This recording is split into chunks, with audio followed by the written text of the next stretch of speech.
Welcome.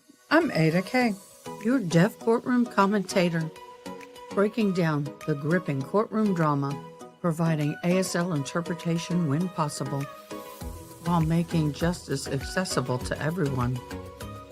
Grab your favorite cup of Java and let's dive in.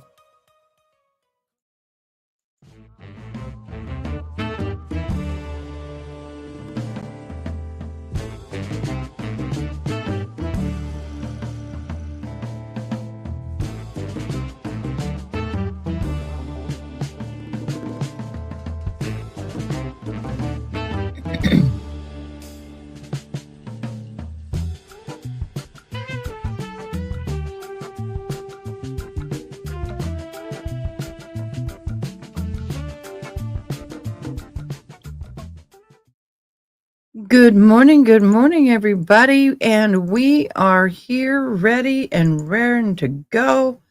Court is on time this morning. What a rarity that is. Court is actually on time, and my lips are too hot. There we go. Woo, that's a red lip. I hope this finds everybody well. Thank you guys for hopping in one sunny day. Good morning, First in Chat, Miss June, and one sunny day. So I'm going to do a quick rundown of what happened yesterday. My mouse is squirrely as hell. So day 2, Nicholas Kassotis, a former Navy JAG officer, is on trial in Georgia for the redrum and dismemberment of his wife, Mindi, November 2022. The remains were found scattered across 3 counties. Prosecutors allege Kassotis was fleeing financial obligations from a $1.5 million divorce judgment owed to his first wife. So why did he kill the second wife? All right, several witnesses have taken the stand this far.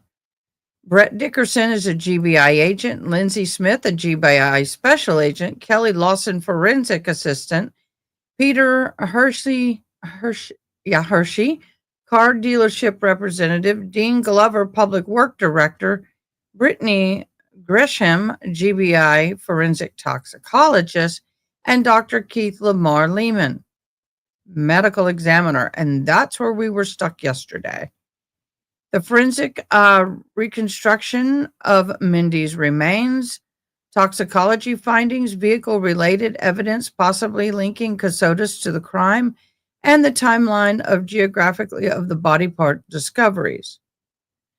The car salesman testified that Kassotis' vehicle history, which may be relevant to tracking his movements around the time of the crime.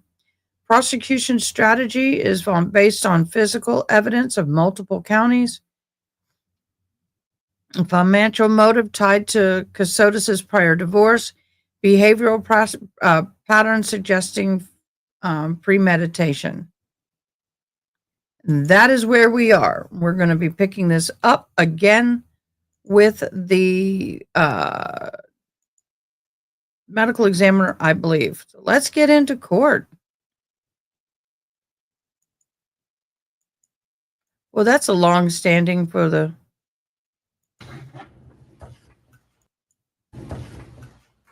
Back it up. There we go. Don't forget our bingo card. We do have a bingo card. It's pinned at the top of the comments. Hope you had a good evening. Appreciate you being here on time this morning. And I do want to ask, I trust that everyone was able to abide by the court's instructions and avoid any exposure to media coverage, any problems. Good morning, June, and one sunny day. We'll get right to it. If the state would please call the next witness. Your Honor, at this time, the state calls Michelle Shepard to the stand. Okay, so the medical examiner was rested last night. I forget.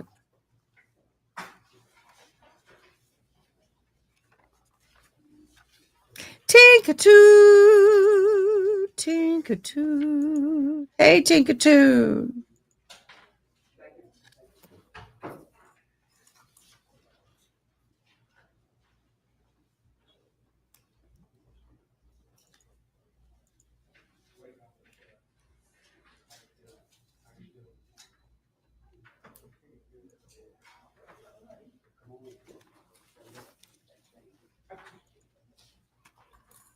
Good morning, Mindi. Good morning.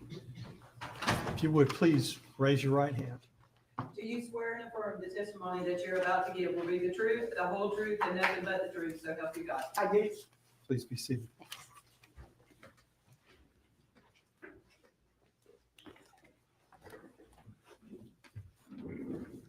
While we're waiting for the witness to come in, I'm gonna. I know I'll be doing this a couple of times, but last night we had a special live with Joe Schmo.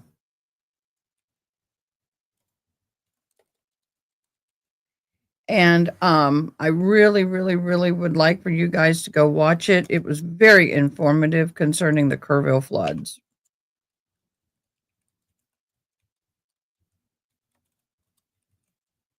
Here we go. May I inquire, Your Honor? Good morning, ma'am. Good morning. I'm going to ask you just to try and stay close to the microphone. This courtroom has a tendency to eat up the sound. Can you please tell the court reporter your full name and how you spell it? Sure. My name is Michelle Shepard. Michelle is spelled Michelle. Shepard is Sheppherd. Can you tell the jury where you were working in December of 2022?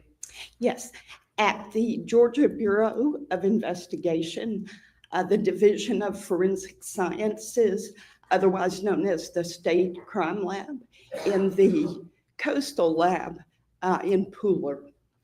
So you worked at the Coastal Lab? I did. Okay. And at that laboratory, what was your title and what were your responsibilities?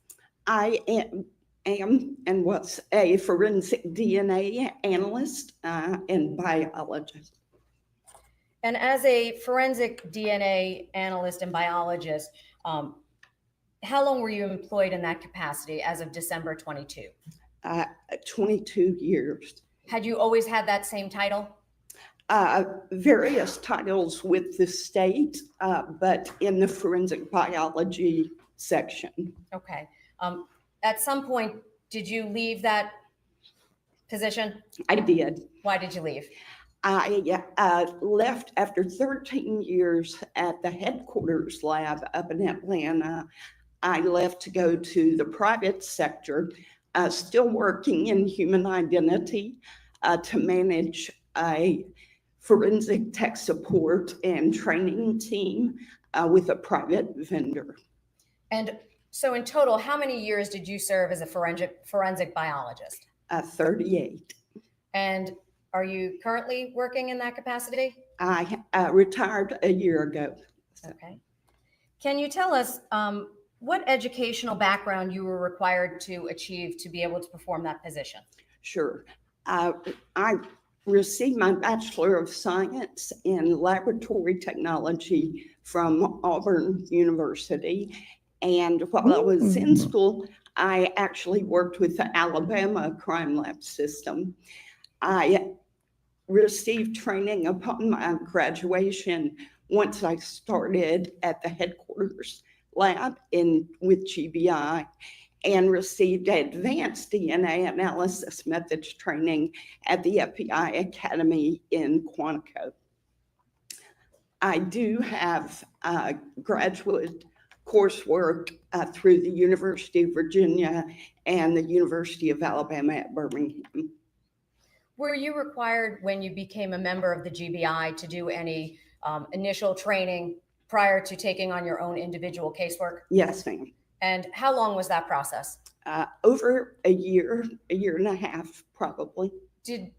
We've heard testimony already about what peer review is. Yes. Is your work in the biology section also peer reviewed? Yes, ma'am. In the forensic biology section, 100% of our results are technically and administratively peer reviewed.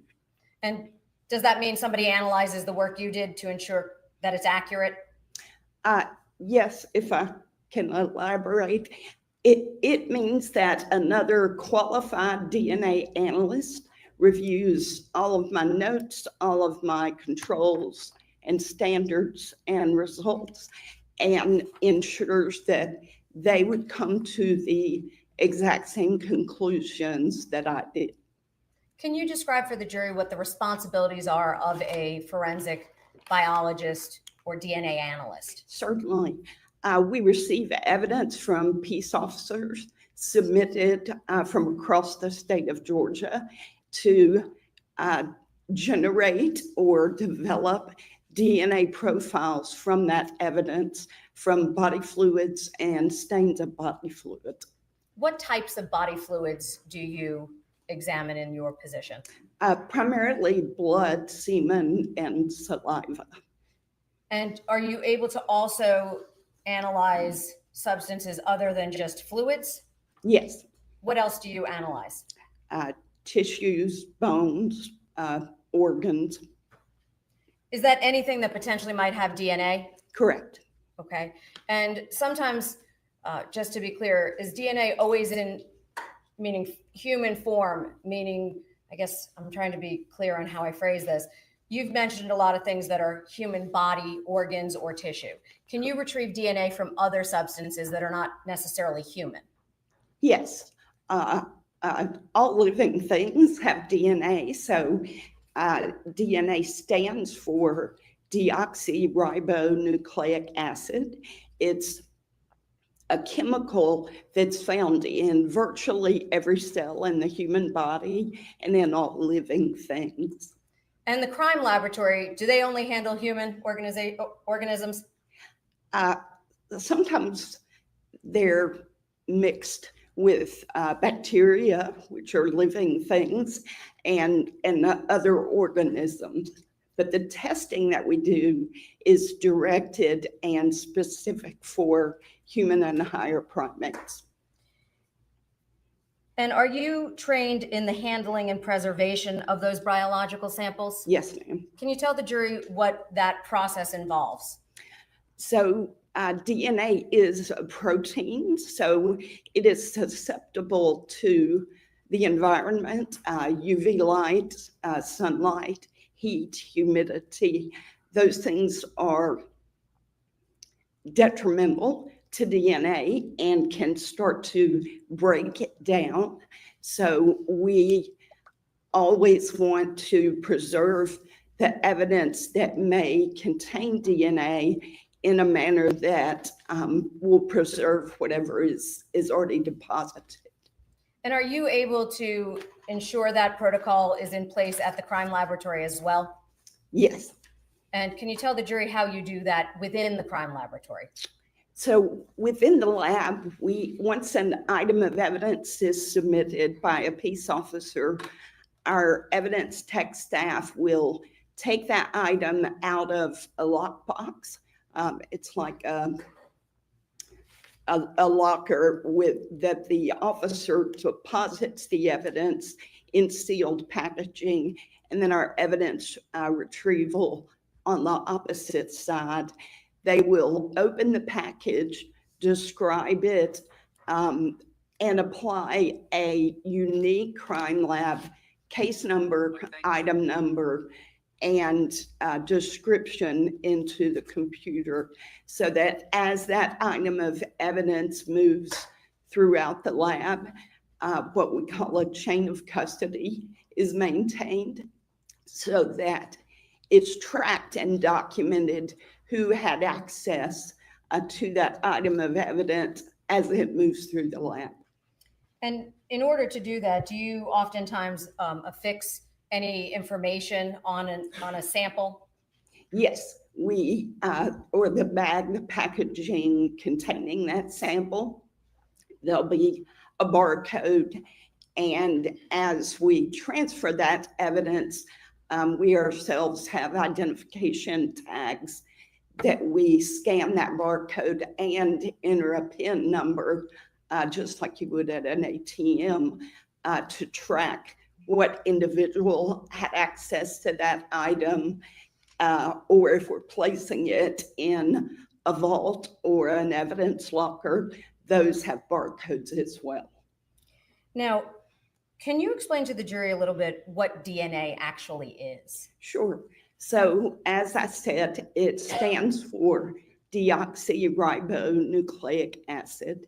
It's a chemical that's in almost every cell in our bodies. There's really about 4 things for you to really recall or know about DNA. The first is that we are all unique. So at the union of sperm and egg, we get half our DNA from our father and half from our mother. So when those combine to create a new human being, that person's DNA is set at conception and remains the same throughout their life and even past death.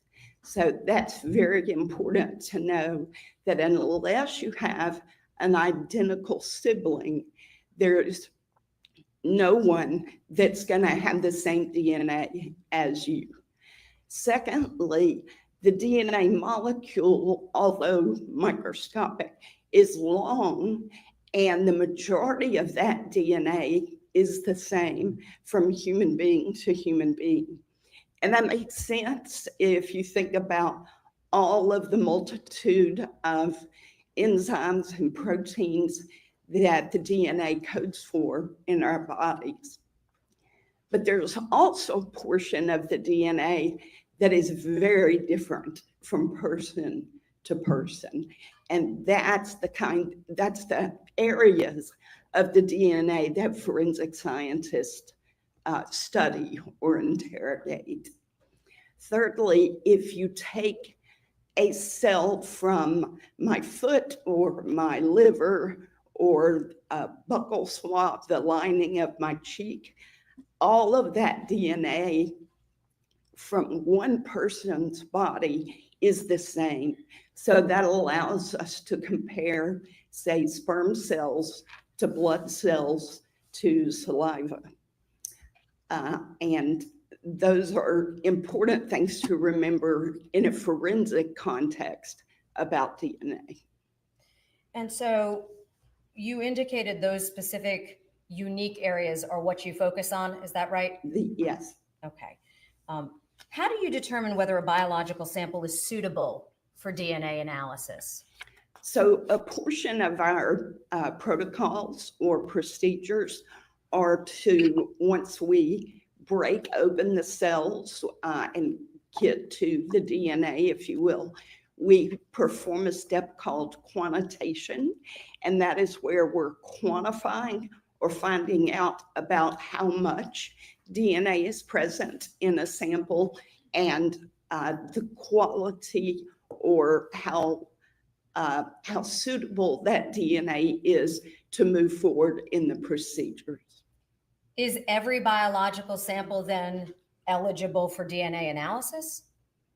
Not always. Sometimes samples will be too degraded, which means the protein DNA has been broken down or degraded to the point that it's not suitable to give us results. What about quantity? Does that bar you from being able to do DNA analysis at sometimes? Sometimes it does. If we don't have enough, or if the pieces, if you will, of DNA are not large enough, we are unable to get a result. One of the beauties of DNA is it doesn't morph or change into something else. It fades so that we get no result instead of we don't get a different result, we just get no result. And does DNA remain after death? Yes. Does the GBI Coastal Crime Laboratory have accreditation for DNA analysis? Yes. And was that current at the time that you were working there on this case? Yes, ma'am. Can you explain to the jury what type of DNA analysis you perform at the GBI Coastal Crime Laboratory? So one of the services we perform is DNA typing, where we have an unknown from a crime scene, say a car has been broken into and there's blood there. The officer will submit a swabbing of that sample, and we develop a profile from that using a very stepwise procedure called a protocol, very similar to if you're cooking in a kitchen, you're going to follow a recipe. So we follow those stepwise steps. The first is extraction, where we're going to take a small cutting of that swab or that tissue from a crime scene and place it in a test tube. And we add chemicals and detergents that break open the cells and remove the other proteins that are not useful to our studies. The next step is the quantitation that I talked about, where we're determining how much DNA is there and if it's suitable for additional testing. The next step is called amplification, and this is where we make millions, if not billions, of copies of the regions of the DNA that we want to study. And we do that using different instruments in the laboratory. Then the next step is to analyze or separate all of those pieces of DNA. And we use an instrument that produces a graph, a printout with a series of peaks and valleys that has letters and numbers associated with those. And that is what we refer to as a DNA profile. And that profile is unique to each individual. So we've done that for the unknown, and then separate in time and space, we perform those same steps with a known, a sample that is collected through venipuncture, so a blood sample, or from autopsy, or from the lining of someone's cheek. That is considered a known because we know who that came from. And then we compare those two profiles to see if they're the same or different. If they are different, that's called an exclusion. And that means that that known person could not have contributed that unknown sample from the car, in my example. But if we compare them and they are the same, that's called an inclusion or a match. People refer to it as a match. And then we use statistics to develop a frequency to relay how common or rare that match would be in the community. And so are those the steps that were taken in connection with this case? Yes. Okay. Approximately how many forensic cases, I said approximately, have you worked in your career? Tens of thousands. And in each case, is there more than one sample? Usually, yes. So that tens of thousands is multiplied by however many samples were in each case? Correct.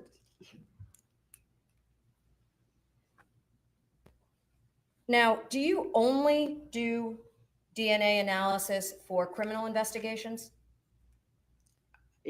Yes, with the state of Georgia. Okay. Yes. And when I say criminal investigations, do you handle suicides? Meaning if there was a suicide, might you get a sample from a suicide case? Yes. And that Yes. might not have been criminal in the nature of simply somebody killed them, they took their own life, correct? Yes, ma'am. Okay. I misunderstood. So, no, that's okay. What about missing person cases? Do you Yes. sometimes do that as well? Yes. Okay. So it's oftentimes law enforcement that's making the submission, but you don't always yield a criminal suspect in a case, do you? Correct. Sometimes you said there are exclusions, right? Yes. So you would potentially exonerate someone even. Well, I would exclude them, and then the court system would. Correct. My exonerate. apologies. I don't That's mean to fine. put farther along, but you would indicate that that was not them. Correct. Okay.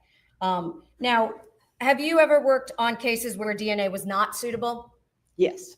And how do you document that for the purposes of your records? So for every test that we perform in the lab, we produce a written record or report to submit to the law enforcement agency that presented the evidence, as well as to the courts. So that report would read something like there was insufficient or inadequate DNA, so not enough DNA for further testing. And would you then stop at that step? Yes, Okay. And if there is sufficient DNA to do additional testing, is that the process that you just described for the jury? correct. Have you prepared reports on each of the cases that you just described in the tens of thousands that you previously worked? Yes, Is a report required in every case? yes, And is that report also peer reviewed? it is. Have you ever been asked to review or validate the work of other forensic biologists? Yes, ma'am. And would that have been done during the entire time that you were at the crime laboratory as well? It would have, yes. Have you previously been qualified as an expert in forensic biology in the courts of this state or any other jurisdiction? Yes, Can you tell us approximately how many times? over 300. And in that capacity, was that in the field of forensic biology And DNA analysis. and yes. DNA analysis? Have you ever provided testimony, or rather been asked to provide testimony where you were denied expert status? No, ma'am. And can you explain to the jury where you've testified? What parts of the state?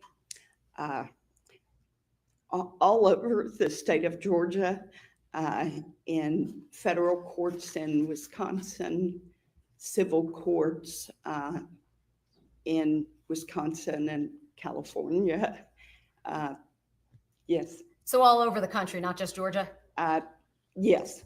Okay. At this time, Your Honor, the state would like to tender Michelle Shepard as an expert in the field of forensic biology and DNA analysis. Any questions from the defendant? No questions and no objection. All right, then she is qualified in the field of forensic biology. You may proceed. Thank you, Your Honor. Ms. Shepard, were you provided with biological evidence to analyze in connection with the case that we are here for today? Yes, ma'am. And did you, in fact, perform the analysis on those substances? I did. And ultimately, did you generate a report in connection with this case? Yes, I did. In fact, did you do more than one Yeah, report? I did. Okay. Yes. I'm going to ask that I Thank you, show Ada. the witness 1.69 and 1.70. I'm showing them to counsel. They've been pre-marked, Your Honor. Thank you. May I approach? Yes, ma'am. I'm showing you these two reports. If you could just take a look at those.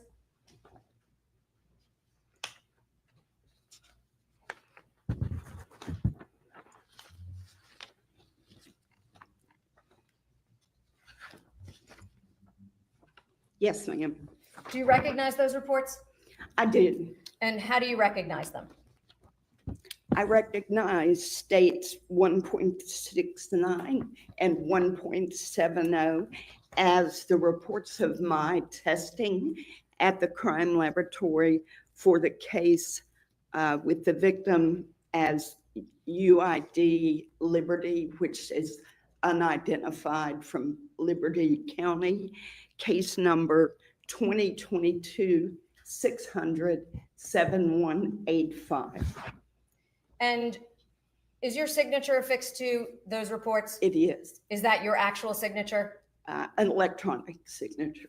Yes. But it's the one that you placed on it electronically? Yes, Are those exact photocopies of the reports that you generated in connection with this case? yes, ma'am. At this time, Your Honor, I seek to tender 1.69 and 1.70. Any objection? No objection. They are. Thank you. I'm now approaching, Your Honor, with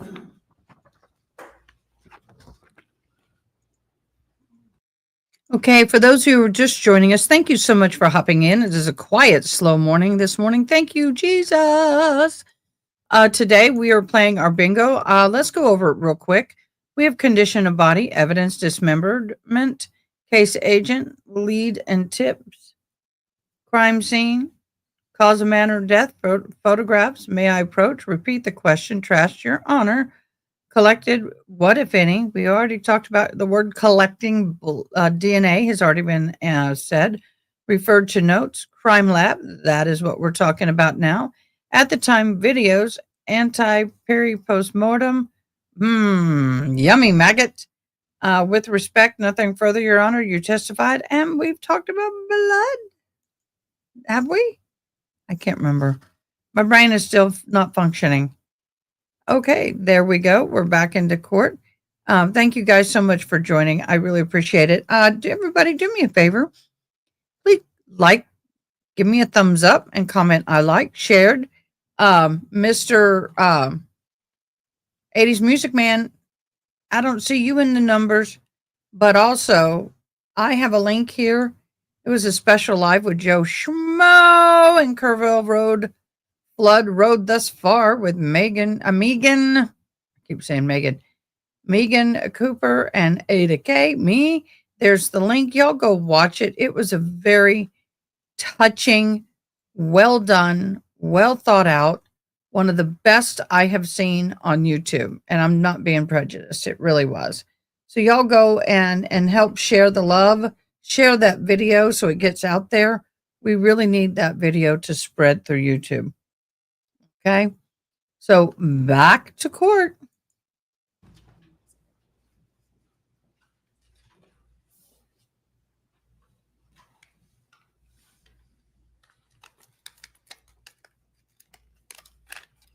That was 1.69 and 1.70, correct? Correct.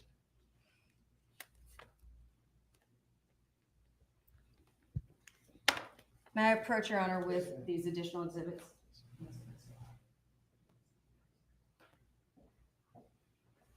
I'm handing you what has already been introduced as exhibits 1.63, 4, 5, 6, and 7. And I'm going to ask you if you recognize what those are. Oh, 80s Music Man, it's fine. I get you.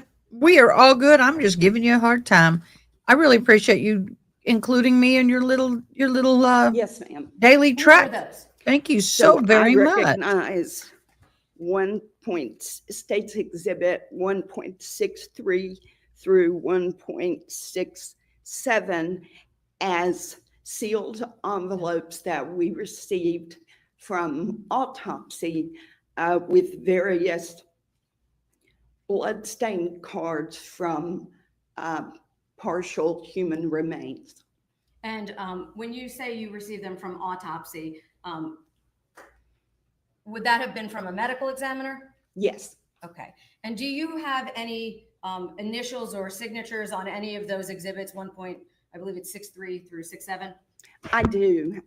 In each of these envelopes, which is sealed, there is a unique crime lab case number, item number, barcode, my initials, and the date that I analyzed these, as well as on the seals, have my initials and the date in my handwriting. So if you were to receive an item in a closed fashion, meaning sealed, Correct. how do you make sure that it gets not tampered with?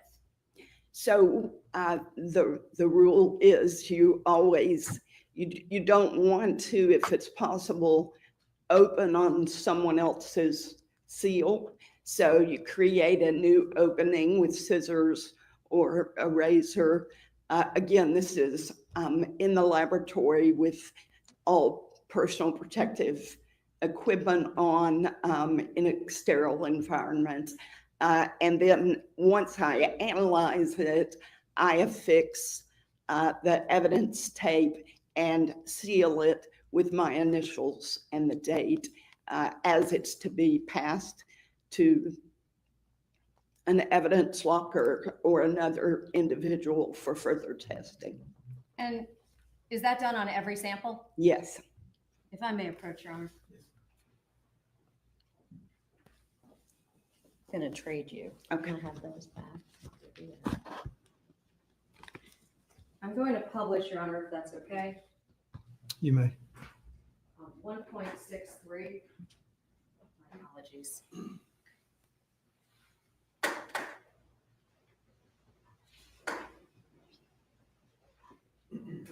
shortcoming in that. It's okay.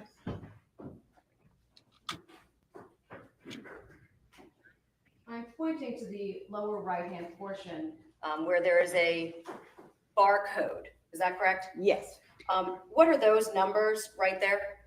So the 2022 dash is the crime lab case number that was assigned on entry of this evidence. So each item in this case will have that unique identifier.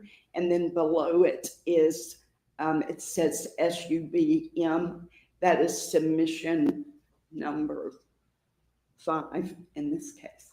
And so if I scroll in close and I turn this on its side so it's easier, Okay. what is right here? Do you see that? I'm sorry, I didn't see what you're pointing to. Right here, along the tape. Oh, the red evidence tape on the short side of the envelope and written on the envelope as well as the tape is MS. That's my initials, and the date, which is 12/13/22. And so would it be fair to say that on each of these exhibits, that same procedure, I'm just placing them on top of each other. I'm now showing 1.64, 1.67, 1.66, and 1.65. That same procedure was taken with respect to all of those cards. Yes, ma'am. And when you received them, were they in a sealed condition? Yes. And what did you do with these cards when you received them? So the service that was requested was to develop DNA profiles from each of these bloodstain cards to see if they originated from the same individual. So at the time you received them, was there any marking on the card to indicate for you what portion of the remains it was from? Yes, ma'am. I'm going to show it again. Or I'm just trying to make this quicker by Elmo. I don't know if that's the technological word for that, but the overhead presenter. Okay. And I'm going to scroll in here, and on the lower left corner, is there a label affixed to 1.65? Yes, ma'am. And- It ahead. says UID Liberty WF, which is unidentified remains from Liberty County, W for white, F for female, and then right leg. I'm now showing 1.66. This one is from left leg, 1.67, labeled head, and 1.64, torso, spleen, and 1.63. torso. So were there in total then 5 separate bloodstain cards that you received? Yes, And did you create a profile for each of these 5 portions of the remains? I developed a profile using the procedure that I described earlier for each of these samples. Without sounding graphic, you did not receive her remains, correct? Correct. Just those cards? That is correct. Okay. And can you tell the jury, did you follow that same procedure and protocol for each and every one of those 5 samples? I did. How did you do that with a bloodstain card? So the bloodstain card contains a piece of material, kind of like a piece of gauze or a piece of paper. And so I took with sterile scissors a small cutting of that and put it in a tube and subjected it to our procedures. Okay. And were you able to obtain a profile on each of those 5 bloodstain cards? I was, yes. And what were the results and findings of your analysis? So DNA was isolated from each of the 5 cards we just presented. And the DNA obtained from each item contains a single profile of the same individual. So at that time, although she was still unidentified white female, would it be fair to say that we knew then that she was at least all the same person? That is correct. Okay. And did you document that in your report? I did. If I can approach, Your Honor. Can I have 1.69, please? You may. Thank you. May I publish, Your Honor?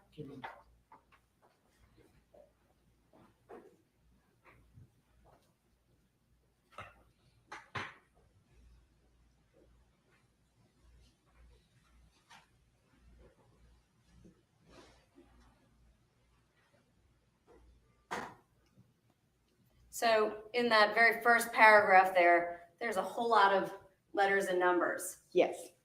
Can you explain to the jury what a loci is?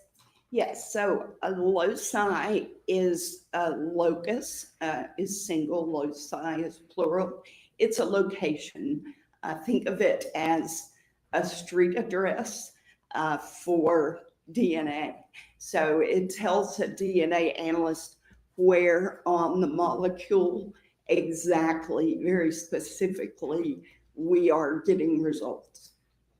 And so were those the loci that you were looking for to determine those unique characteristics for each individual person? Yes.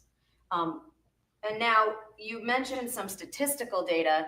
Can you tell us what the frequency was in this case? Yes, so the fourth paragraph reads, the frequency in which the profile obtained from these 5 bloodstained cards would be expected to occur in a given population in approximately 1 in 300 septillion.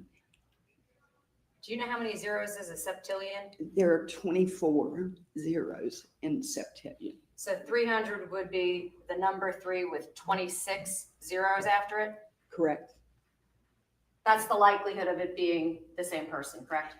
That is an approximation of how many other individual DNA profiles I would have to look at before I would expect to find another just like this.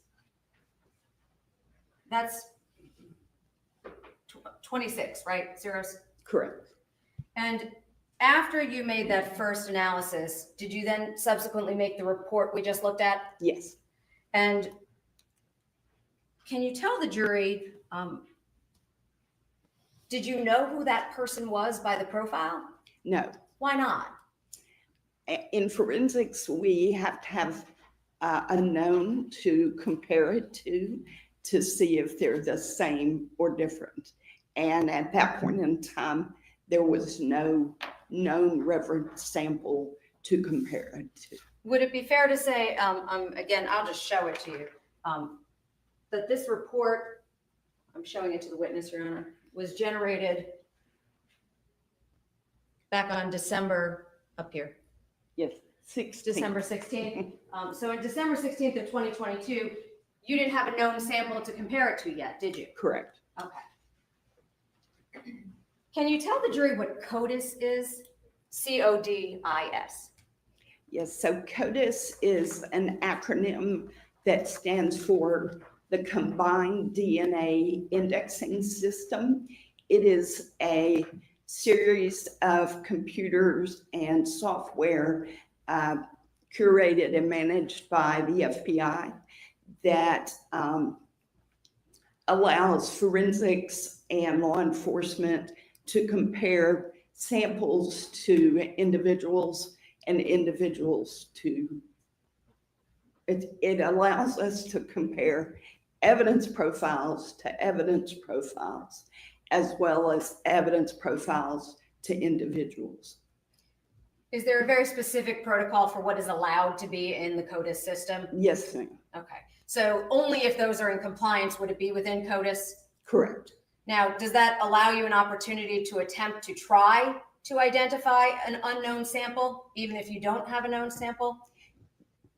Yes, Doesn't always work though, does it? correct. Okay, so it's just one step in the process that is an option to try. Yes. Now, can you tell the jury what a buccal swab is? So a buccal swab or a buccal swab, depending on different people say it different ways, it's spelled Buccal, and that is a cell that lines different orifices in our bodies.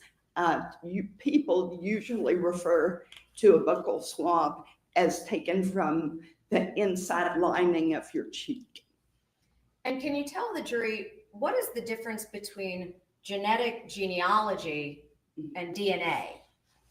So DNA testing and typing is done in the forensic laboratories across the world to compare knowns to unknowns to see if they have the same individual contributing that unknown sample.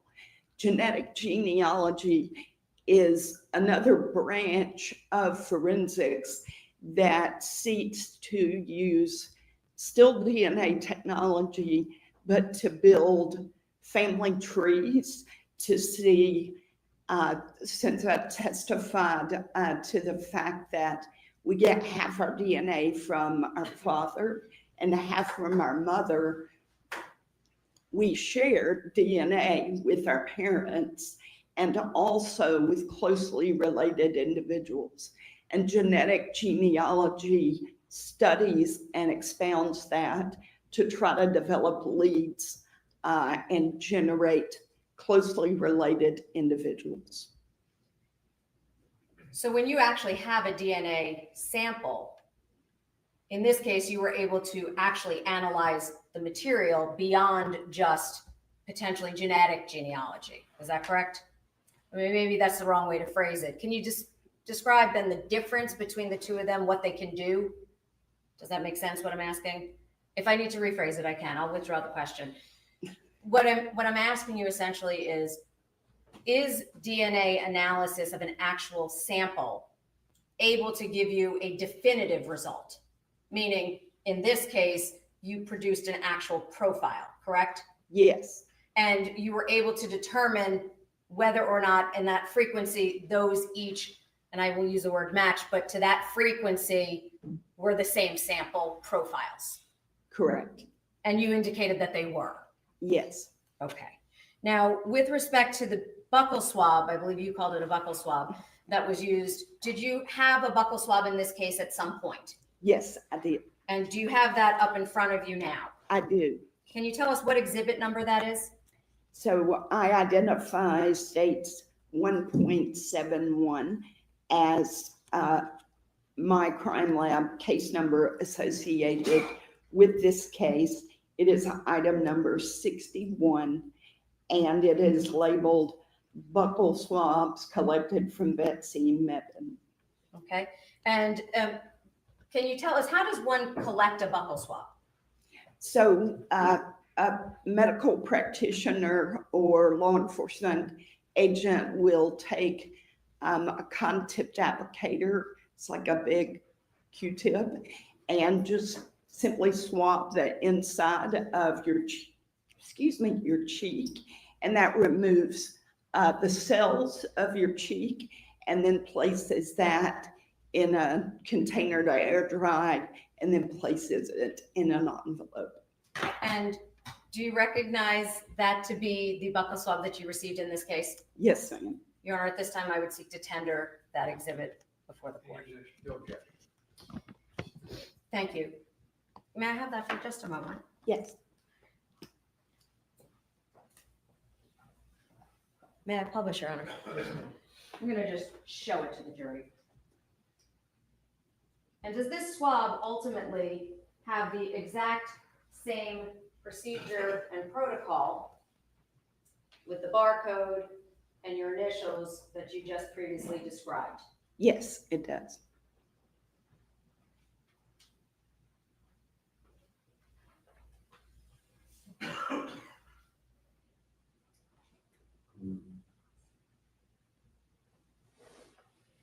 And I am not going to open this here. That's best. This contains biological evidence, correct? Yes, Okay. So you would have opened this in a sterilized environment? correct, with gloves and a mask and face shield and lab coat. Is that how you handle every sample? Yes, Okay. So this sample, what did you do with it? so that is considered a known. So on receipt of that, I submitted it to the same procedures that I've described and made a comparison of the profile that was generated from that sample to the previous 5 envelopes. And were you able to generate sufficient DNA to create a sample from that buccal swab? I was, yes. And did you in fact compare it to the 5 portions that you just described previously? I did. And what were your findings as a result? That my conclusions are that Betsy Mebane is not excluded as the biological parent or biological relative of the bloodstain cards, the 5 bloodstain cards, with a probability of maternity of 99.9999%. Can you tell us why it isn't 100? How does that work? So first of all, we only had one alleged parent to make a comparison to. And secondly, it's not feasible to develop a DNA profile from every individual. Then that might be 100. Okay. So is this the strongest statistical number that is achievable in a DNA laboratory? For maternity or paternity, yes. So 99.9999%. Yes, ma'am.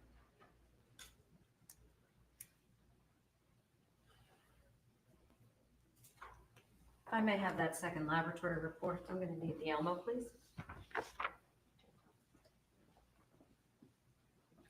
Madam Clerk, can we turn this?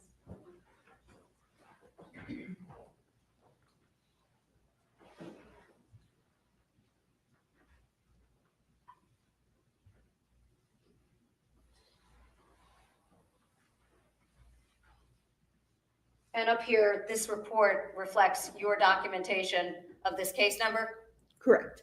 I'm showing exhibit 1.70. Does that reflect the name of the individual whose sample was submitted? Yes, And that's what makes it a known sample? correct. And then down here at the bottom, there is a listing of, quote, probability of maternity. Is that correct? Yes, And that's the reference you just gave us to the statistics. correct. Thank you. Now, I would like to just ask you, you indicated earlier that there are some things that can impact DNA negatively. And I Yes. believe you said UV light, sunlight, some other factors. What happens with water? Can moisture in any way impact DNA? Certainly, it's biological material, so it can be washed away. And if I were to, my apologies, for example, brush against someone else, as I've just done in the courtroom, and I used my actual person as opposed to my clothing, can you describe for the jury what that is in DNA analysis? We refer to that as contact or touch DNA.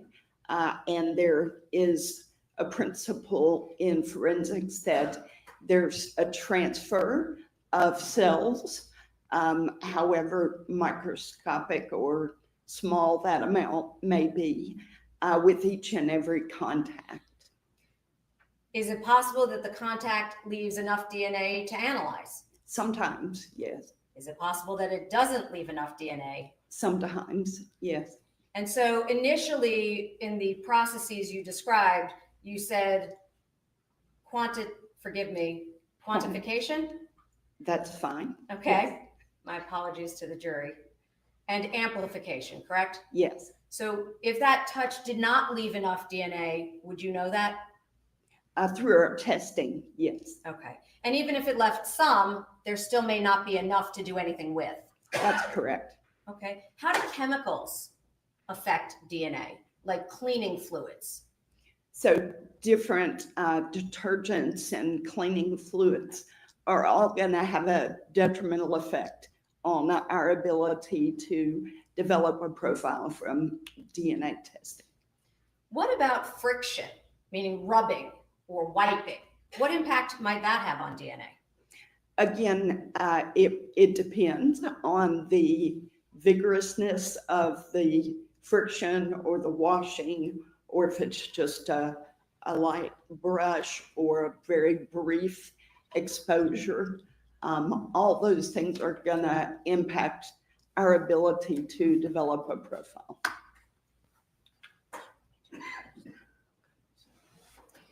In this case, did you do a run through the CODIS system of the profile you generated? I was instructed to upload this profile, the profile from the 5 envelopes from the human remains to the CODIS unidentified remains index. I did. Did you have any feedback prior to receiving the known sample I from did not. CODIS? So nothing was in CODIS to compare her to? Correct. Okay. So ultimately, when you were able to get the known sample, is that when you were finally able to have confirmation of the remains? That is correct. I have nothing further, Your Honor. Counsel cross-examination.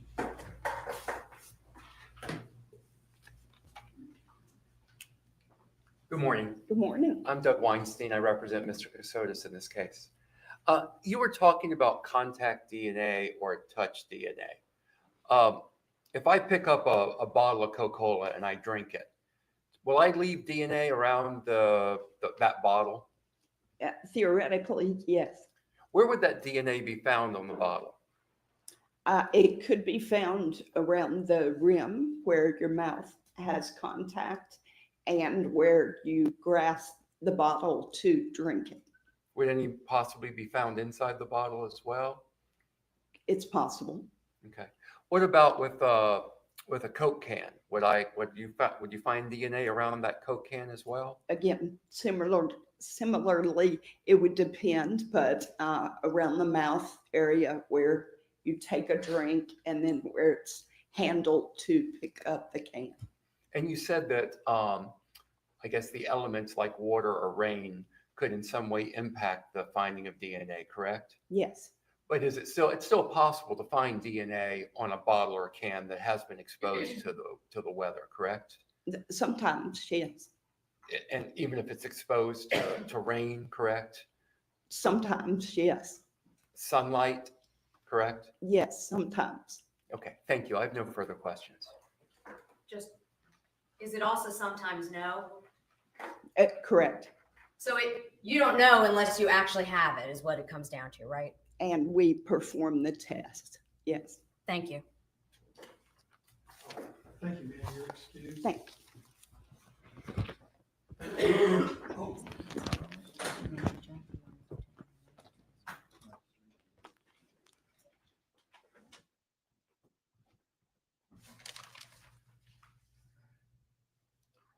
have 5 minutes to set up a computer. Okay, and ladies and gentlemen, we'll let you step out while they set this up. We'll need to just. Right. Okay.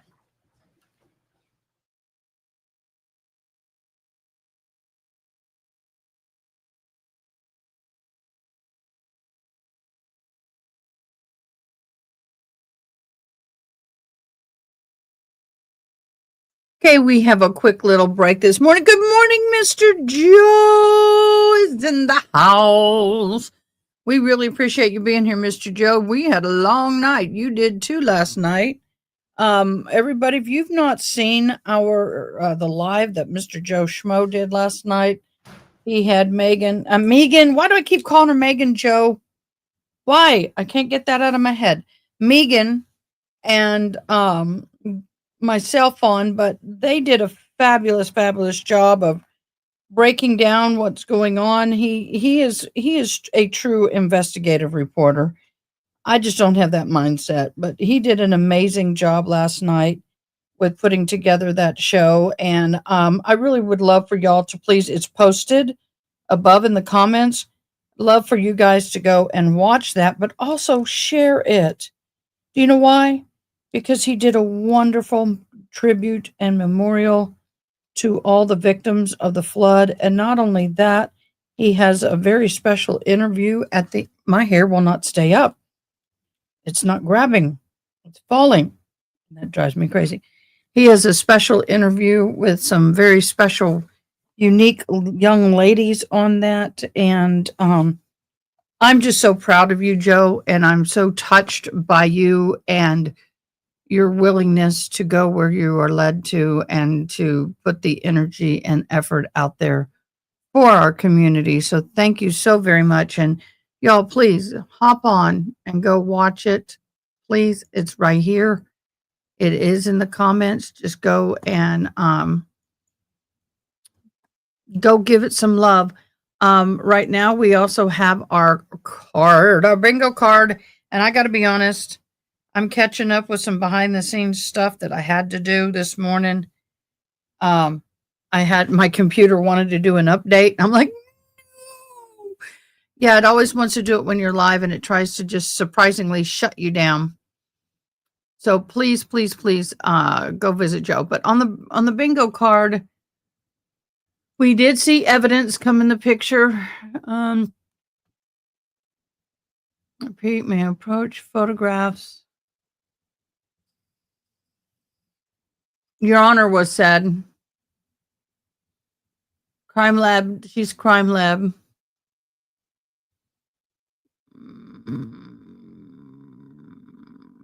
I don't know what else is here. So if you see something that I don't, hi, honey, 2800.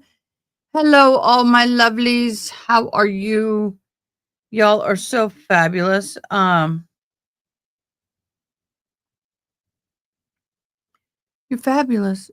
You're wonderful. Y'all are amazing. So thank y'all so much. Also, we do have, yes, visit his channel. Give it some love. Like, guys, we are one subscribe from 3,400. Oh, never mind. We made it. We made it to 3,401. Everybody, thank you so much for subscribing. Thank you so very much. You are awesome. OMG. Thank you so much. Woohoo, we made it. By the way, I might run this during lunch. It's the Corey Richin appears in court for a hearing involving trial evidence. This is the one that we could not find. Somebody found it, and they had to do a lot of research to find it. So we may go through that. I know we deserve a round of applause for that.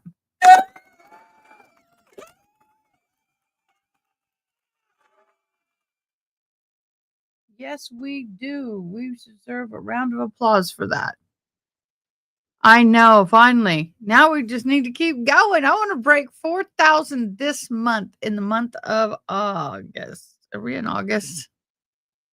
Feels like we're in September. In the month of August, I hope to break 4,000. That would be fabulous.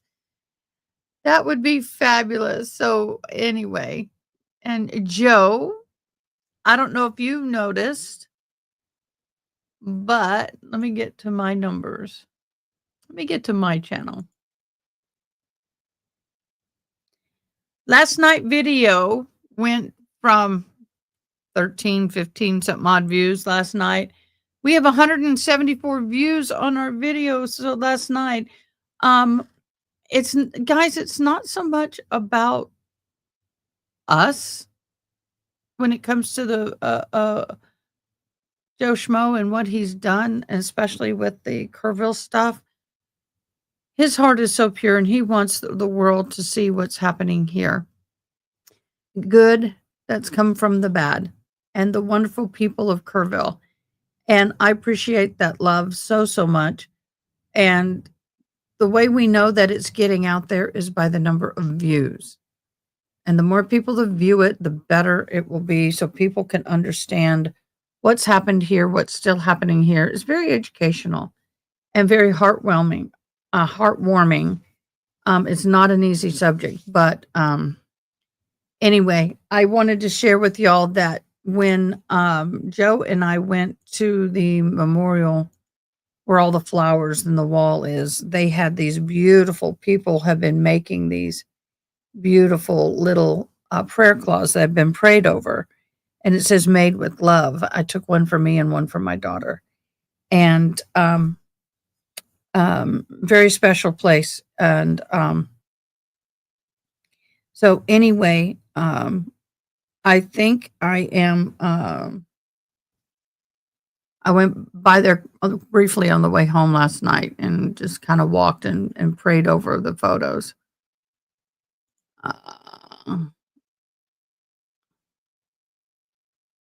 Oh, which link did you click on, June? The video link? It should. Let me get to Joe. I got it from Joe's channel. Let me do it again. I shall do it again.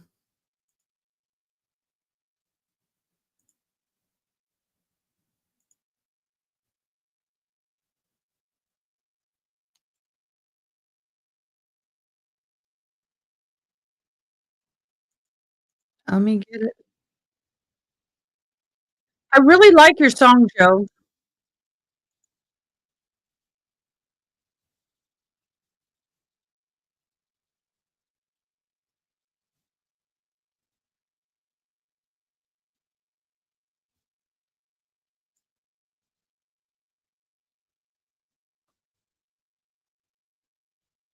There's a different link. Sorry.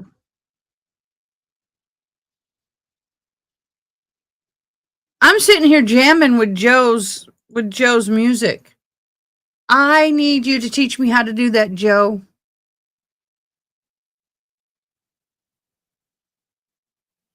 Try that, June. I'll remove the other comment.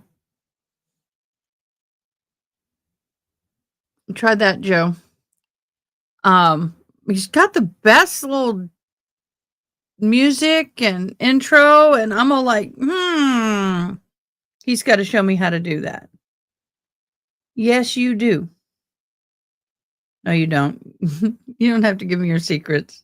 I'm giving you a hard time. But he's done a fabulous job, y'all. I mean, he has touched my heart, and for him to do what he's done, it's simply amazing. It really is. So thank you so much, Joe. Yay, I know. Now, here's the thing. YouTube, don't take it away. I got too much blush on today. It's driving me crazy. There we go. YouTube, don't take it away. Anytime I hit a milestone, they back off my numbers. It's like, really, YouTube? Seriously? Come on now. Come on now.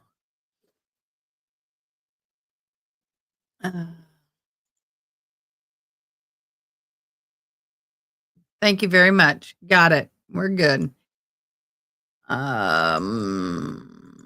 So at lunch, we might look at Corey, or I might show Joe Schmo's thing at lunch. He's got good music. All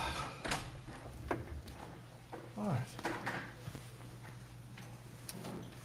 We ready? Yeah. Okay. Bring it. Oh, thank you so much, June. That is awesome. I'm going to do the same. Well, I already shared on one. I'm going to share on the other.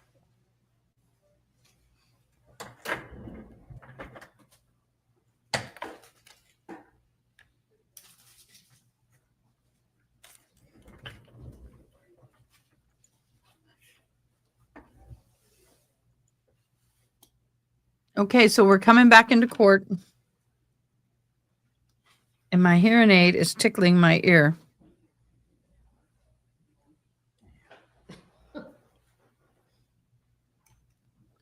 I think the people directly behind him, the woman with the kind of what I call the wild hair, the blonde behind the lawyer, I think is this family. I think the guy behind him is his father.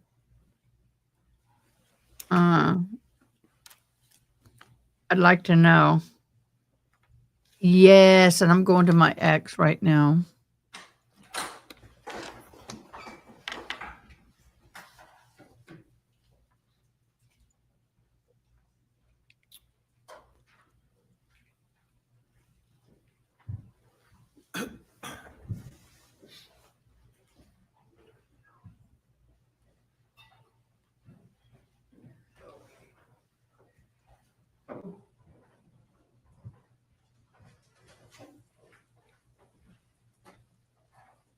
All right, everyone, please be seated.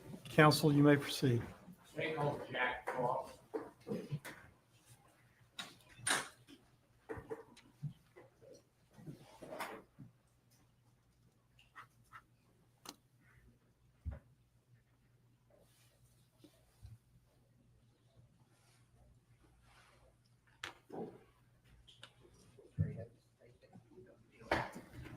Good morning, sir. Please raise your right hand and take the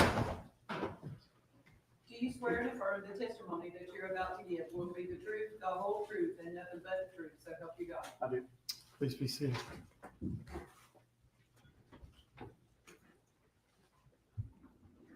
State your name for the jury, please. Yes, my name is James Frost, also known by Jack Frost, How do you spell your last Frost, name? Where are you currently employed? with the district attorney's office In what capacity? as an investigator. In this circuit? That's correct. How long have you been an investigator in this circuit? For about 2.5, 3 years Prior to this position, where were you employed? with Liberty County Sheriff's Office In what capacity? as an investigator. How long have you spent in law enforcement throughout your entire career? Been in law enforcement for 25 years. So let me direct your attention to Friday, December 2nd, 2022. Were you the on-call detective on that date? I was. And did you have occasion to be dispatched to a particular location? I did. Where was that? It was off of Barrington Ferry Road on a dirt logging road. And did you respond to that location? I did. And when you got there, what did you find? There was a deceased female torso that was missing 2 legs and a head. And where was that torso located? What county? It was in Liberty County. And are you familiar with that part of Liberty County? I am. How familiar are you? Fairly familiar that it's pretty rural and planted pines and swamp area. And there's also a historical site not far from there. Describe the weather conditions that day and the days leading up to that day. It was kind of unseasonably cool for November for Southeast Georgia. I believe the lows had gotten in like the 40s and 50s for a couple of nights up to the 2nd. Did you manipulate that torso in any way whatsoever? I did touch a piece of it when I was taking pictures, but other than that, it was not moved from its location. So you were close enough to the torso that you were able to touch it. That's correct. Did you detect any odor? Not really. Who all was on the scene when you arrived? There were several hunters in the roadway down with a deputy. It was Shane Martin and Brian Del Rio. And then there was Lieutenant Anthony Brown that was also on scene in the setting of crime scene tape. Do you recall about what time of day it was? It was around 1650, which is 4 p.m., 4 to 5 p.m. is when the call came out. What were the daylight conditions like? It was dusk How long did you remain at the scene? until about 2 a.m. on the 3rd. And while you were at the scene, attending the torso that had been found, was anything else found by any other person? There was a black Husky tote and a Milwaukee brand knife that was discovered just at the entrance of the logging road where it met Barrington Ferry Road. And were you present when the knife and the tote was discovered? That's correct, I was.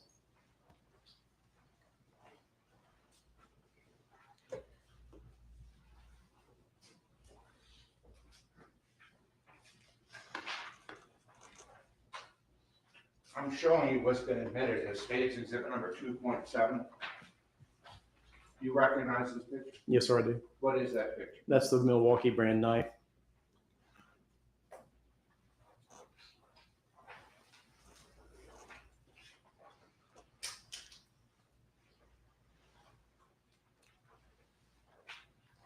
Did you return to that same general area the following day, Saturday, December the 3rd? I did. For what purpose? To look in the ditch lines, that road, that logging road traveled for a mile or better back and made a loop back into Barrington Ferry Road.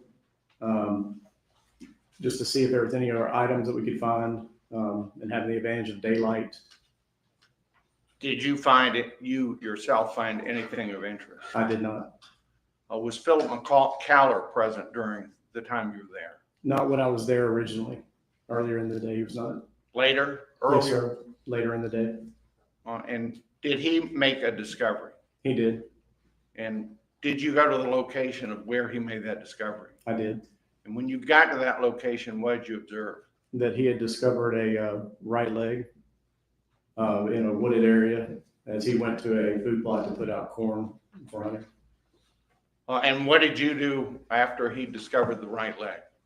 When I responded on scene, I contacted Agent Sands with GBI, advised him of the discovery, also contacted McIntosh County because we were in the McIntosh County jurisdiction at that time. Now, when you were there the day before on December 2nd, do you recall having a conversation with Special Agent Sands? In reference to? Who was going to be the lead agency? Who was going to assist? Correct. Do you recognize Agent Sands in the courtroom? I do. Where is he seated? He's sitting right there, prosecution table in the middle. And you, acting as representative of the Liberty County Sheriff's Office, requested the GBI to do what? For any type of investigative assistance and to become lead agency in the investigation. Now, as you stood by the right leg found by Mr. McCallor, I'm sorry if I'm pronouncing that wrong, how long did you remain with that leg? I would say probably I was on scene for maybe about an hour and a half, 2 hours, best I can recall. And you remained with the leg until what happened? Until the county coroner arrived. And what happened then? He collected it and transported it to the morgue. Did you then have occasion on Monday, December 5th to return to that area? I did. For what purpose? Agent Sands had organized a search with cadaver dogs for the area. And did you participate in that search? I did. Did you find anything? After the cadaver dogs had cleared the area where Philip McCallor had discovered the leg, the canine handlers advised that it was safe for us to walk through there without contaminating any scent trails or anything that they would be interested in. And we began just searching the grounds, walking through in a semi-grid pattern, found a disturbed area of dirt that appeared to be done by some type of tool consistent with a shovel mark. And where was that disturbed area of dirt? I believe the logging road was named Ransom Place. And this was the food plot. It's like an improved road where they were, where Philip McCallor was putting the corn out for the deer. And that disturbed area of dirt was in what relationship to where the right leg had been found? In like an approximation of feet or yards? Yeah. I would say it's probably between 20 and 50 yards from where the leg was discovered. Your Honor, may I approach the witness throughout his testimony? Yes, sir. I'm showing you now as part of the State's Exhibit number 210A. Do you recognize that? I do. What is that a picture of? A picture of me pointing to the disturbed area on the ground. I'm showing you now State's Exhibit number 210B. Yes, What sir. is that? That's a close-up image of the disturbed area on the ground. And where do you see the disturbed area in that photograph? In the middle where the dirt's overturned and on top of the pine straw and leaves.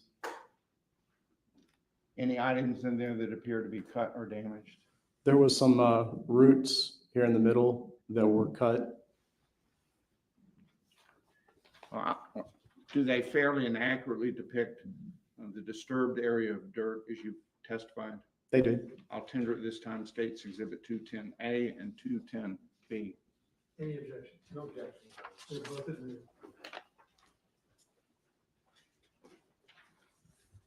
Just to keep it simple, may the witness step down and publish these to the jury. He'll come down here to Detective Ross. We'll do it on both ends of the jury notes. I'm showing you first States Exhibit number 210. Describe for the jury what this picture shows. That's me standing off the area. This was to the left here is where basically an improved trail, like a fire break that had been used several times for them to plant a food plot in. And that's the area of disturbed dirt that is overturned and sitting on top of the pine straw. Right, here's States Exhibit 210B. And this is the area of disturbed dirt where this dirt is on top of the pine straw and leaves. And right here in the middle, there's a root that has been cut on one end that's kind of pried up, sticking out of the ground. And if you do the same thing on the other end, starting with 210A. Again, you can see the dirt on top of the pine straw and stuff that was sitting on top of the ground. And 210B. And kind of a ditch line here, and that's the piece of root right there.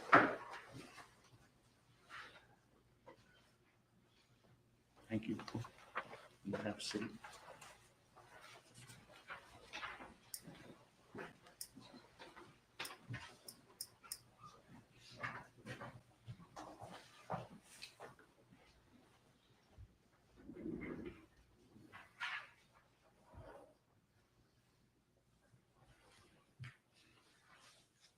On the day, that same day, on December 5th, 2022, were you present when the canines found an object? Correct, that was.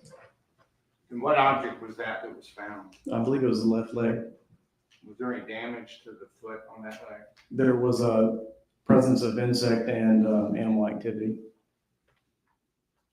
And what did you do with respect to the discovery of the leg?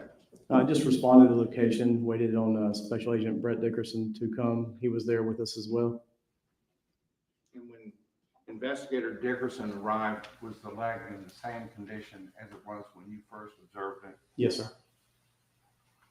Was there a discovery made shortly after the left leg was discovered? Yes, sir, there was. And what was that? A gray Sterilite brand container. Did you see it? I did. Did you look inside of it? I did. What was inside? There was a mixture of a brownish red liquid and leaf material. Did you return to this same general area on Wednesday, December 7th, 2022? I did. For what purpose? To conduct another search, follow-up search with one of the cadaver dogs. Their team had decided after reviewing the locations they had traveled, any areas of interest that the dogs might have shown interest in a scent trail, for us to continue looking and also to look manually on the ground just by walking around for anything that might be of interest, any items of evidence. Did you find anything? I did. What did you find? A human head. What led to the discovery of the head? Driving down again, I believe the road's called Branson Place. It's not an official road. It's like a logging trail. Driving down, looking in the ditch line, it was getting dusk. And there was among the planted pines on the edge of the road, there's a live oak tree.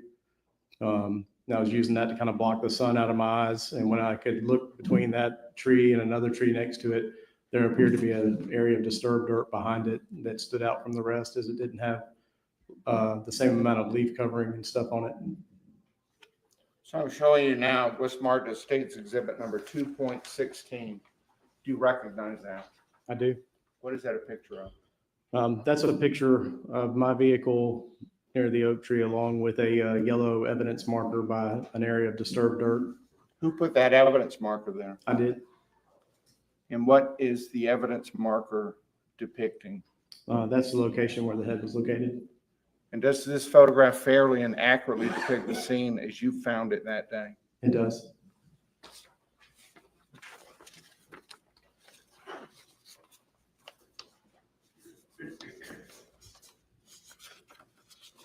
I'm showing you now what's marked as State's Exhibit number 2.17. Do you recognize that picture? I do. What's that a picture of? A picture of a human head. Had it been touched or handled in any way at the time that photograph was taken? Yes, sir. At the time this photograph was taken, we had tried to remove some of the loose dirt as it was kind of sandy, loose soil. And once we got to a point where the dirt wasn't freely falling off, we relocated it to a body bag. I'm showing you now State's Exhibit 2.18 and ask if you can identify that. I can. What is it? It's the same head. Is it any different than the previous picture? In this one, we opened the eyes to see the eye color. And what color are those eyes? In this picture, they're brown. And can you recognize a nose and a mouth? Not clearly, no, sir. And does this photograph fairly and accurately depict the head that you found? Yes, sir, it does. So I'll tender at this time State's Exhibit 216, 217, and 218. It is, no objection, Judge. So if you're all admitted. And I would request at this time they be published to the jury via the system. You may.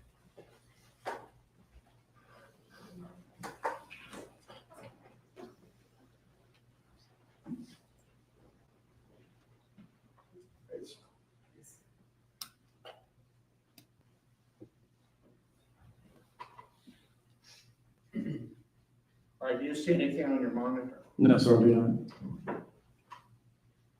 Give me just a minute, Mr. Gregg is gonna show up on the big TV.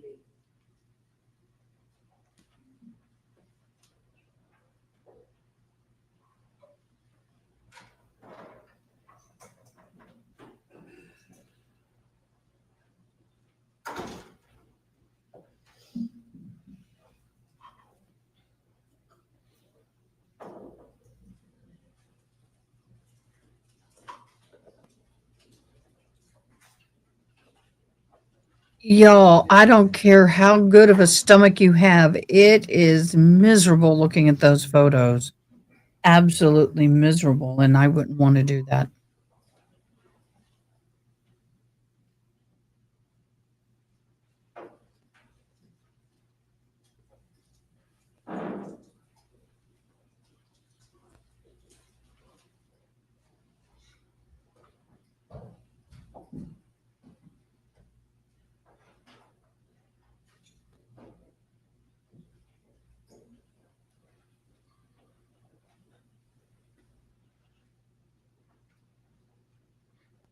If you let me know when something appears on your screen. Yes, sir.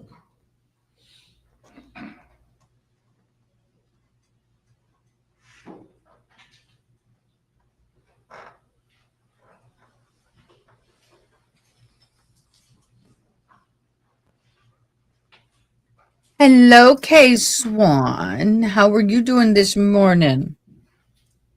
Your Honor, I'm having to get Miss Tiffany because the big screen has to be unplugged in order for it not to show on. Okay.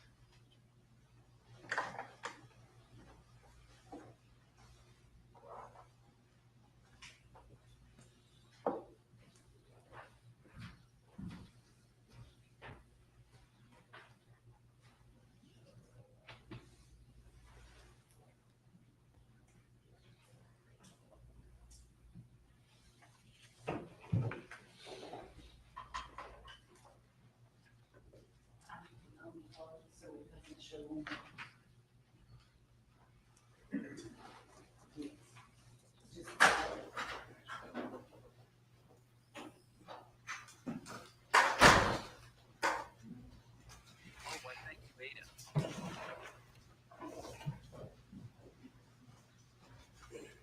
I'm not. Let me zoom. When you met with the It is a human head with dirt. same head you testified that you discovered, That's correct. State's exhibit, the next exhibit, please.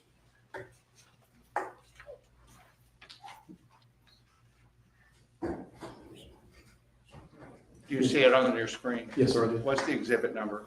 2.18, And describe what the jurors are seeing. the same human head, this time with the eyes a little bit more open to see the eye color.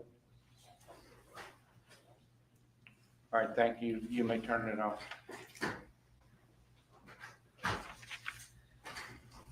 Now, you worked in concert investigating this case with Investigator Sands. That is correct. And on May the 5th, 2023, were warrants obtained. I'm not sure exactly the date, but that sounds close to the right around the time that warrants were secured For what offense? for murder. And who was named as the suspect on that warrant? Nicholas Kassotis, aka Nicholas Stark. After that arrest warrant was obtained, was the defendant arrested? He was. Approximately how long after the warrants were obtained? I believe it was May 12th, I believe was the day he was arrested. So just within a few days, maybe about a week. And on May 13th, 2023, did you accompany Agent Sands to Lancaster, Pennsylvania? I did. What was in Lancaster, Pennsylvania? Mr. Kassotis, And where was he up there? he was in the Lancaster State Prison. Is that a pretrial detention facility or not? They have a facility for that inside the prison.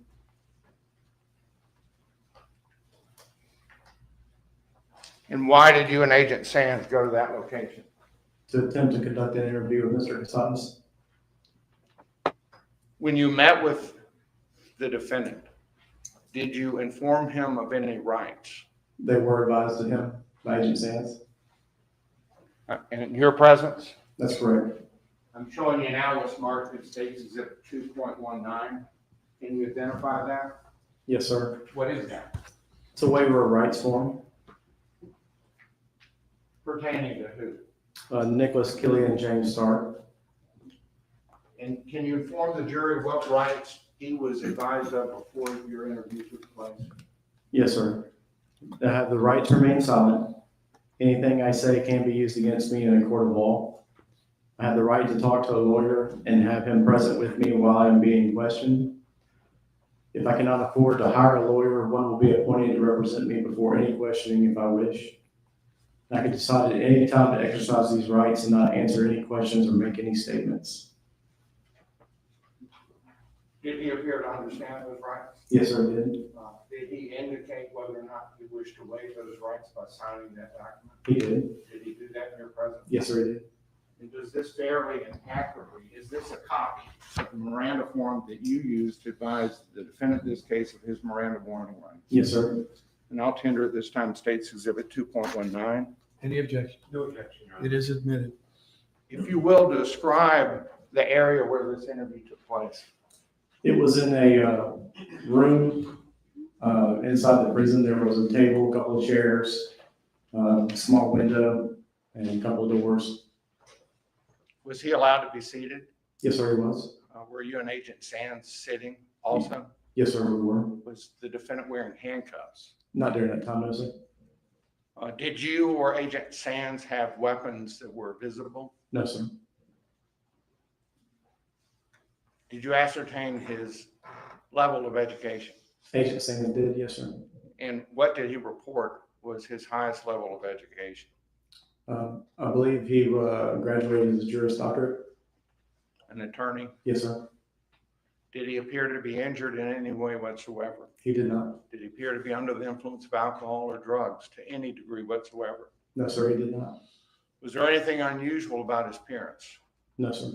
Was he cooperative? He was. Can you describe his demeanor?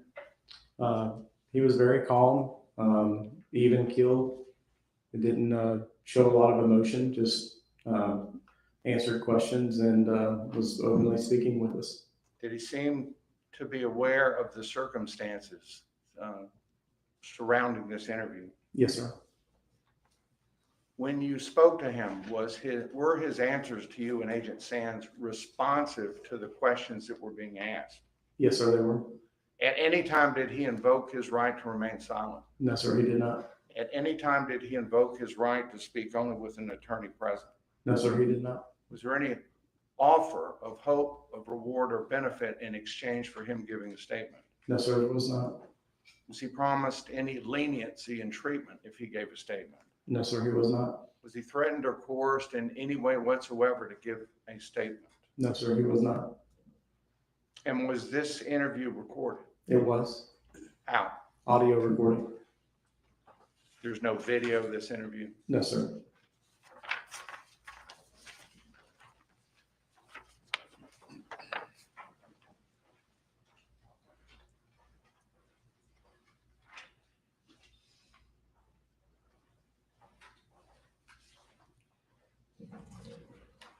For how long did the defendant stay in the state of Pennsylvania?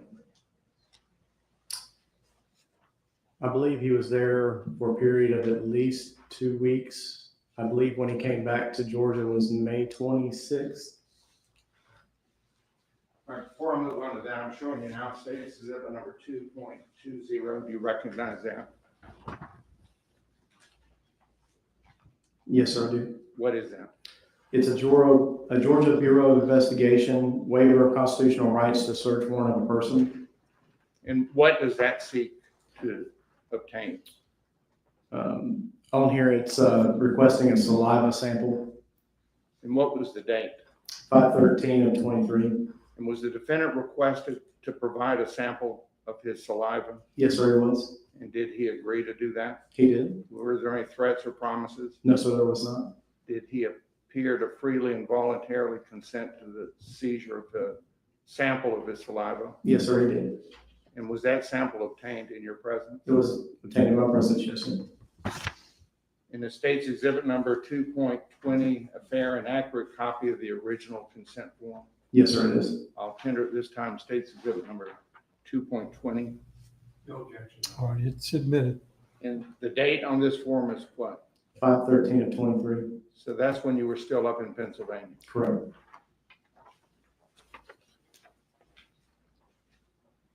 Sometime later, the defendant was returned to the state of Georgia, is that correct? That's correct.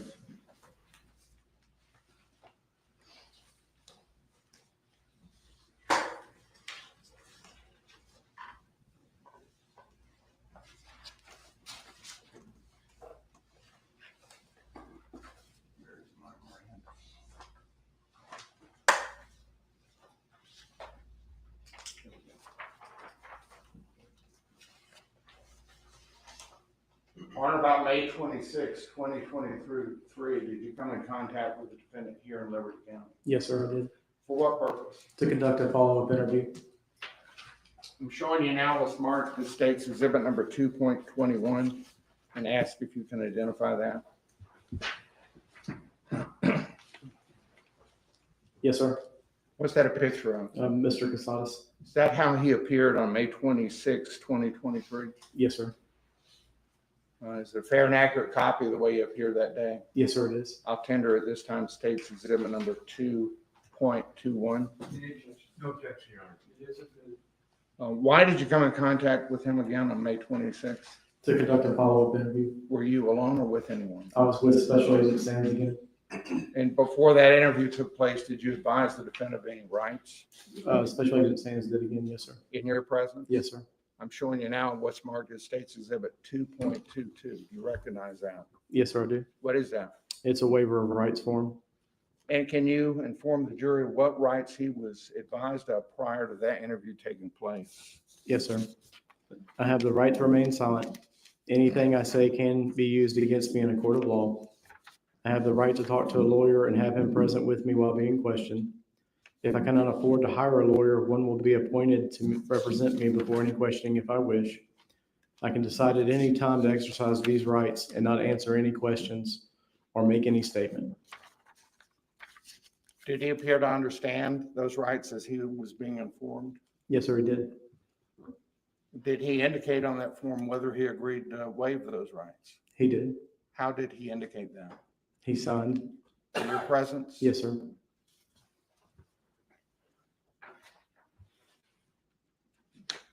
I can't remember, is this tendered already or not? 222, is it a fair and accurate copy of the original Miranda warning rights is given by Agent Sands to the defendant? Yes, sir, it is. I'll tender State's Exhibit 2.22.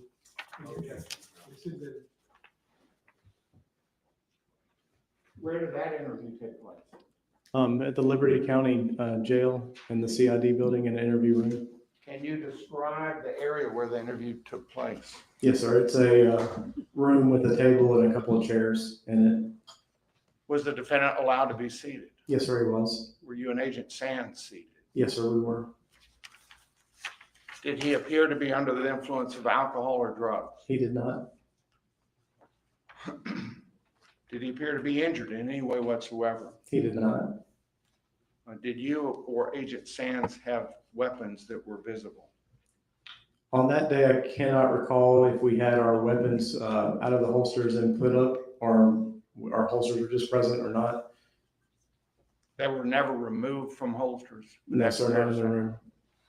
Was there anything unusual about his appearance or his behavior? No, sir. Was he cooperative? He was. Can you describe his demeanor during that interview? Very calm, unemotional, and responsive to question. Did he seem to be aware of his surroundings? He did. Did he seem to understand what was happening? Yes, sir. When you spoke to him and Agent Sands spoke to him, were his answers responsive to the questions? Yes, sir, they were. At any time, did he invoke his right to remain silent? No, sir, he did not. At any time, did he invoke his right to speak only with an attorney being present? No, sir, he did not. Was he offered any hope of reward or benefit in exchange for making a statement? No, sir, he was not. Was he promised any lenient treatment in exchange for him making a statement? No, sir, he was not. Was he threatened or coerced in any way whatsoever? No, sir, he was not. And was this interview recorded? Yes, sir, it was. How was it recorded? Both audio and video recorded.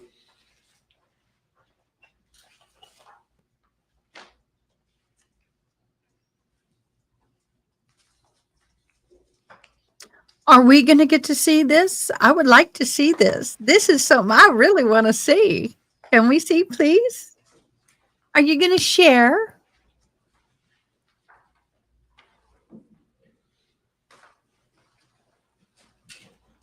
Don't forget the bingo card, y'all.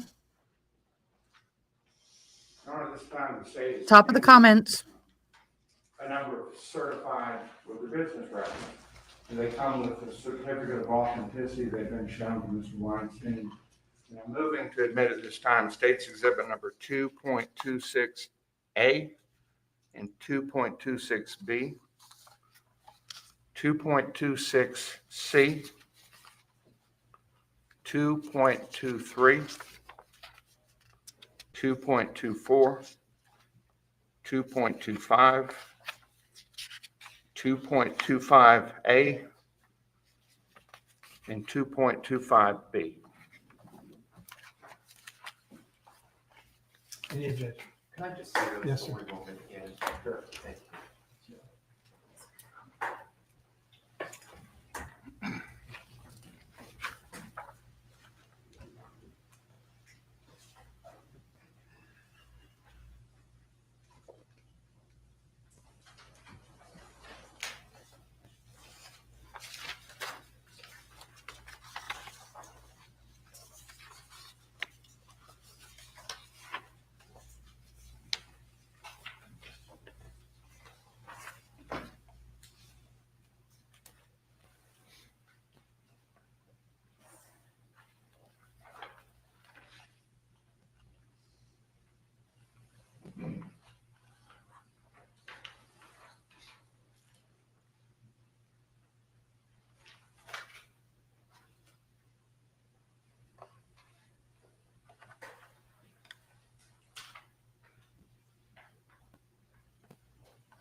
No objection, Your Honor. All right, the exhibits are admitted without objection.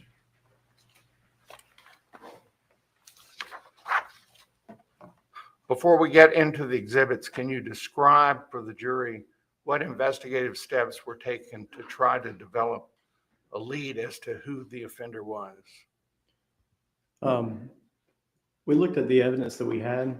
I knew from just personal experience shopping and from a previous case dealing with Home Depot loss prevention, Milwaukee brand and Husky brands were ones that were sold at those stores. So I had the SKU number was still on the Husky box. So I took that SKU and a picture of the knife and sent it to loss prevention for Home Depot and requested any purchases in the area of the last couple of months of the combination of those two items with other items or just with that items individually. And when you're talking about the knife, you're referring to the knife as depicted in State's Exhibit 2.7? That's correct. I'm showing you now what's marked in State's Exhibit number 2.25. Can you identify what that is? It's a business records affidavit. Attached to what? Attached to a response with a list of sales of items and customer information.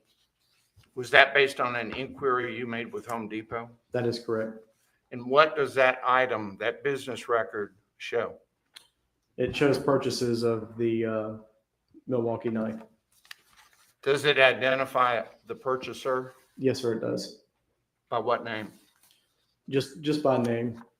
And what name is on that document? Is there more than one name? There is. Is the defendant's name on that document? Yes, sir, it is. And it indicates what? Nicholas Kassotis. Does it? Go ahead. Gives a date, 11/29 of 2022. Gives a time of 8:56 a.m. and gives a store number of 170, a registration number, transaction type, and the tender type, and the amount paid. All right, I'm showing you at this time what's marked in State's Exhibit 2.23. Can you identify that document? Yes, sir. It's also the business records affidavit From what business? from Home Depot. And what does Exhibit 2.23 show? It is a Home Depot receipt for August 16th of 2022. For a purchase of what? It has Clorox paper towel wipes, Gorilla Glue, reusable latex gloves, scented cinnamon broom, a caulkbacker, folding razors, and a putty knife and a Coke Zero.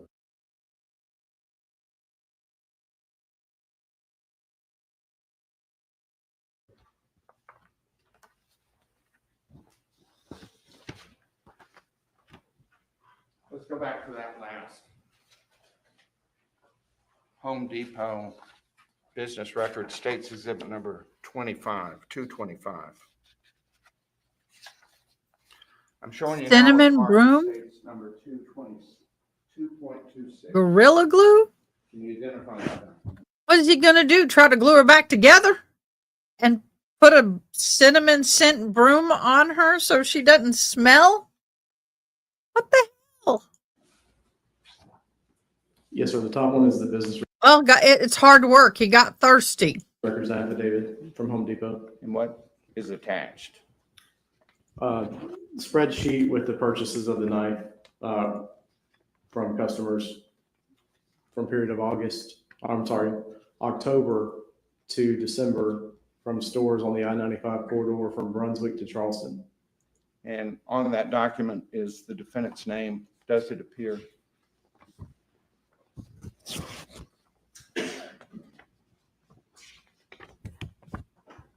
Yes, sir, it does. This document here, I'm sorry, is actually the list of items he purchased that Nicholas Kassotis purchased from Home Depot. On what day? It has a date range of August 6th through December 29th on this. I'm showing you now what's marked as State's 2.26. Can you identify that?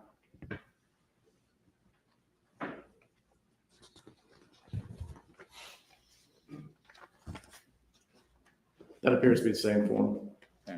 Just in a different format. Correct. Showing you now what's marked as states 2.26. Can you identify that? Yes, sir. Also the business records affidavit for Home Depot. And it is a receipt for November 29th, 2022 for a Milwaukee smooth blade insulation knife. That's that same orange handle knife that has been referred to earlier. Correct. It also has an image on it as well. And the image was taken from where? From Home Depot. Surveillance video? Correct. Would you like all these? Yes.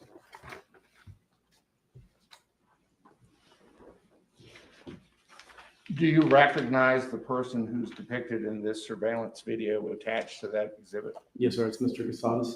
Do you see anything under his arm? It appears to be a Milwaukee knife.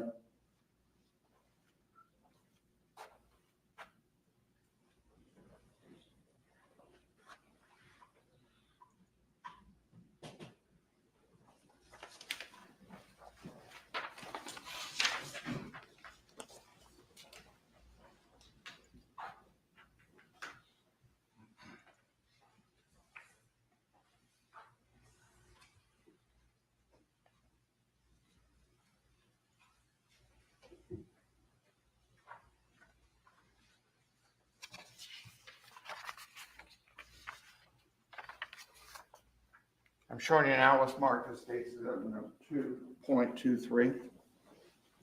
Can you identify that? Yes, sir. It's a business records affidavit, also from Home Depot. And what does that record show? It shows purchases, the ones I read earlier, 75 count Clorox towel wipes, Gorilla super glue, latex gloves, cinnamon broom, caulkbecker, folding utility knife, flexible putty knife, and a Coke Zero. And on what date were those items purchased? That was purchased August 16th of 2022. At what store? That would be the 1901 East Victory Drive in Savannah, Georgia. I'm showing you now what's marked states exhibit number 2.24. Can you identify that? Yes, sir. The business records affidavit from Home Depot. And what does it show? Shows a purchase date of November 4th, 2022 at the 11180 Abercorn Street Extension, Savannah, Georgia store. And it shows an anvil D-handle digging shovel and another item, fiberglass hammer, 20-ounce fiberglass hammer. And the date of that purchase? Was November 4th, In which 2022. Which store? It's 11180 Abercorn Street, Savannah, Georgia. And also an image attached to it.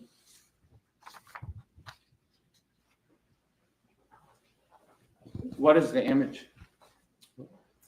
Appears to be Mr. Kassotis walking out of the store with a shovel.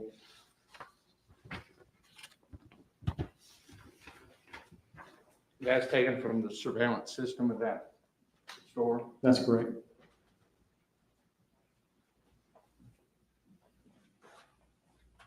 Oh, we're seeing the image.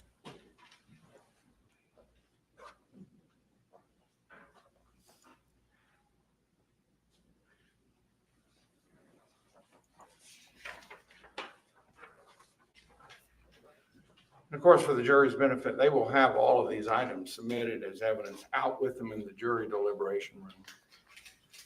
Is that correct? Yes, sir.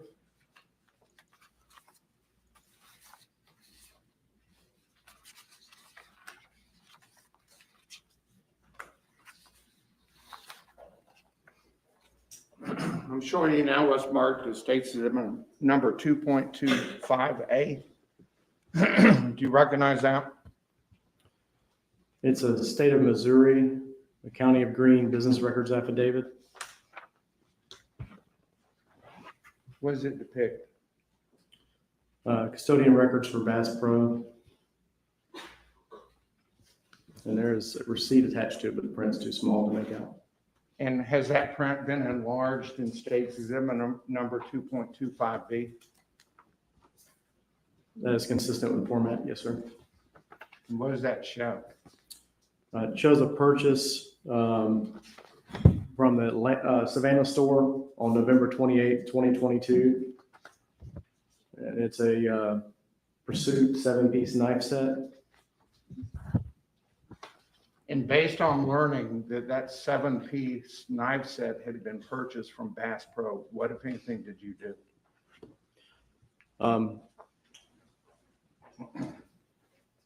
I requested a copy of this and any other information that had reference to this purchase. And I was also requested to go and buy one of the 7-piece knife kits. Did you? Yes, sir, I did. I'm showing you now what's marked as State's Exhibit number 2.25C.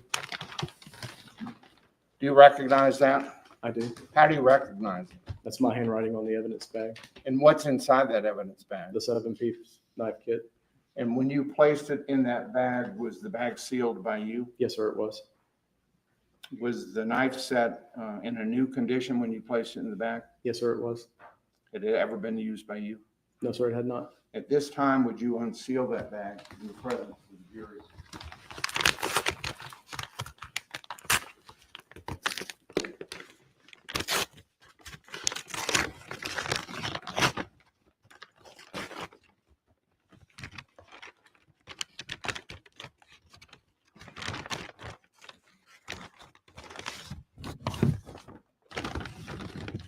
You just removed the box. Describe that box. It's got orange writing, white writing, got a picture of 4 different knives, a sharpener, a nylon carry bag, and a saw. And are those knives inside that box? It feels like it has some contents in it. Does the box appear to be in the same or similar condition as when you packaged it? Yes, sir, it does. I'll tender at this time the State's Exhibit number 2.25C.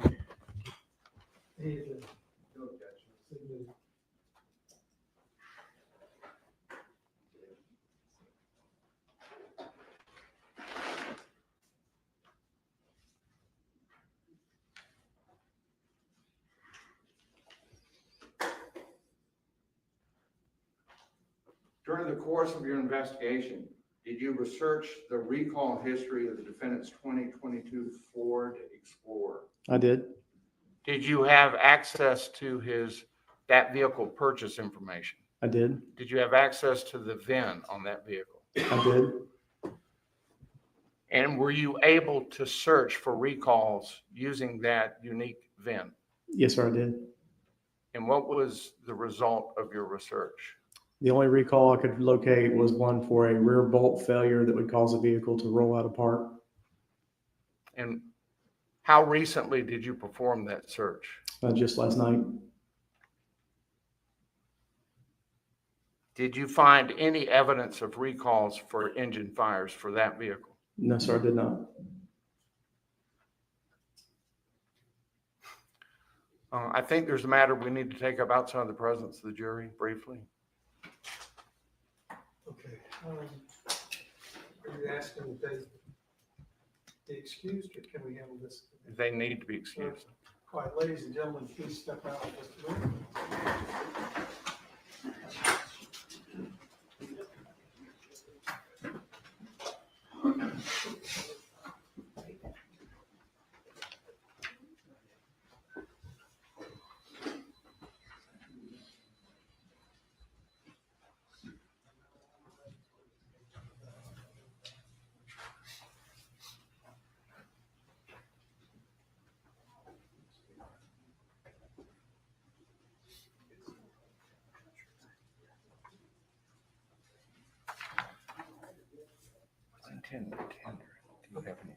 I don't. All right, everyone, please be seated. Yes, sir, Mr. McCollum. So this will be simpler than I anticipated. Mr. Hershey yesterday was asked about a vehicle recall. He was asked, are you familiar that in August of 2024, Ford recalled 85,000 Ford Explorer SUVs for engine fires over the period of manufacture from 2020 to 2022?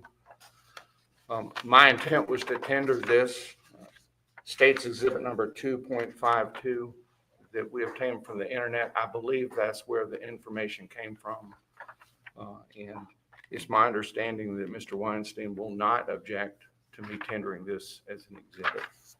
And just to clarify, I don't recall exactly where that information came from that I got yesterday, but I do not object to the state tendering this exhibit. All right, then, problem solved. Yes, All right, thank you. thank you. Where's our, Can we step out and ask? yeah, if you would, go ahead and ask him to come back in. That's what you need.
All right, everyone, please be seated. Counsel, you may continue. While the jury is in the courtroom, the state will tender to exhibit 2.52. 6.52, I understand there's no objection. No objection. All right, it's admitted without objection. I'm showing this to you, Detective Frost, exhibit 2.52. Do you recognize that? Yes, sir. Where'd that come from? It's a screenshot from my computer. Would you read the contents of that to the jury, please? It's Ford Motor Company, August 16th routers. Ford Motor Company is recalling about 85,000 Explorer SUVs equipped with the police interceptor utility package over concerns of an engine fire, the National Highway Traffic Safety Administration said Friday. In the event of a motor failure, oil and fuel may be released into the engine compartment and accumulate near ignition sources, possibly resulting in fire, the regulator said. There's also a blurb for stay up to date, latest news trends. That's just routers. The recall affects SUVs from model years 2020 to 2022, equipped with a 3.3 liter hybrid and gasoline engines. So you have the purchase documents of the vehicle that was sold to the defendant in this case. Is They're in that the correct? file. Yes, sir. Did that vehicle purchased by this defendant have a police interceptor package? Not according to the bill of sale. No, sir. Did it have a 3.3 liter hybrid engine? No, sir, it did not. That's all the questions I have. All right, Mr. Weinstein.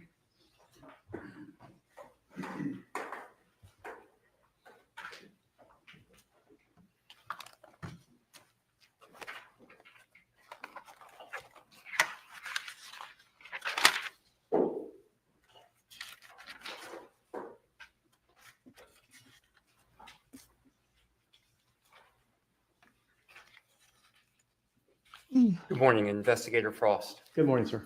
My name is Doug Weinstein. I represent Mr. Kassotis, Yes, sir. as I'm sure you well know. Good.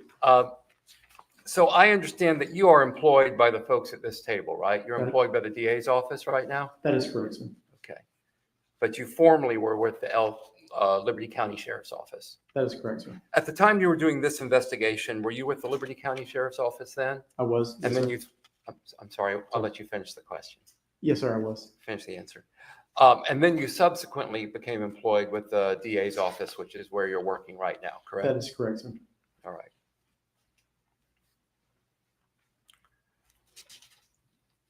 let me ask you about that Milwaukee knife that you found at the scene. Now, you mentioned Mr. Kassotis purchasing a Milwaukee knife at Home Depot, correct? That's correct. And it was the same model knife, right? Correct. But you have no way of knowing if that is the same knife, correct? That is correct. As far as you know, it could be a completely different knife. That is correct. And because of a previous investigation, I guess you'd been a part of, you went to Home Depot looking for that Milwaukee knife, correct? That is correct. Did you go to City Electric Supply looking for that knife? No, sir, I did not. Did you go to Savannah Rubber Conveyor looking for that knife? No, sir, I did not. Did you go to Ferguson Enterprises to look for that knife? No, sir, I did not. Did you go to Whitecap to look for that knife? No, sir, I did not. What about LGG Industrial? No, sir, I did not. Savannah Wire and Electric? No, sir, I did not. Berwick Ace Hardware? No, sir, I did not. None of those places. No, sir, I did not. Well, what about Train Technologies? No, sir, I did not. United Refrigeration? No, sir, I did not. Did you go to Triple J Mechanical? No, sir, I did not. Did you go to Sandpiper Supply? No, sir, I did not. Did you go to Johnstone Supply? No, sir, I did not. Contractors Depot? No, sir, I did not. Motion Industrial? No, sir, I did not. Gray Bar Electric? No, sir, I did not. The Kreger Company? No, sir, I did not.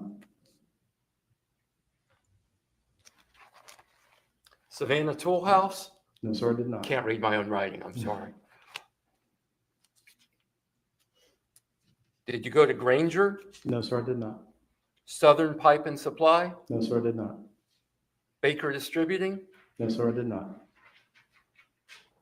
US Tool Group and Garden? No, sir. Jordan? No, sir, I did not. Southside Ace? No, sir, I did not. Triple J Mechanical? No, sir, I did not.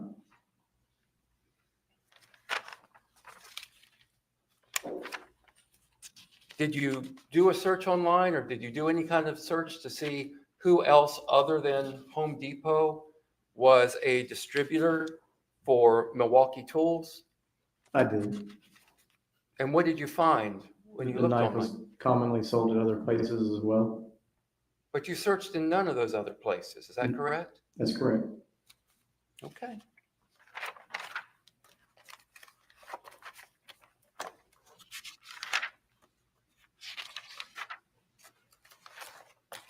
Why didn't you search in those other places?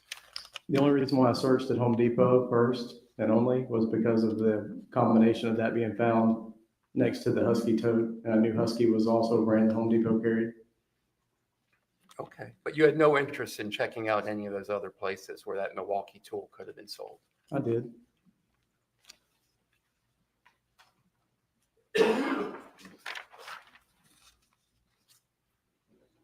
You mentioned that you were present in Lancaster, Pennsylvania on May the 13th, 2023, during that initial interview with Mr. Kassotis.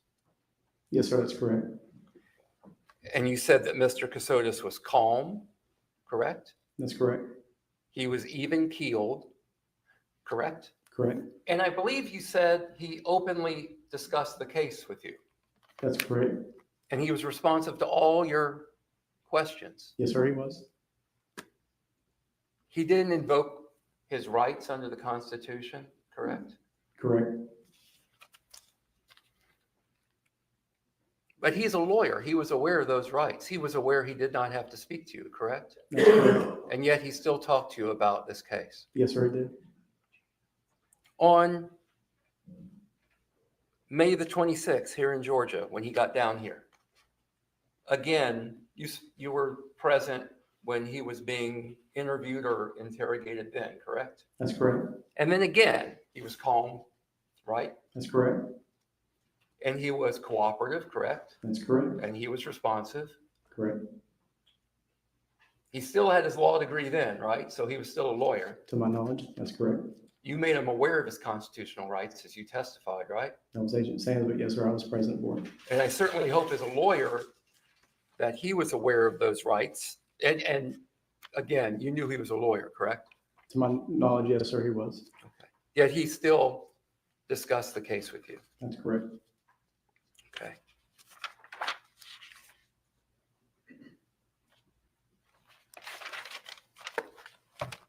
Do you own a car? I do.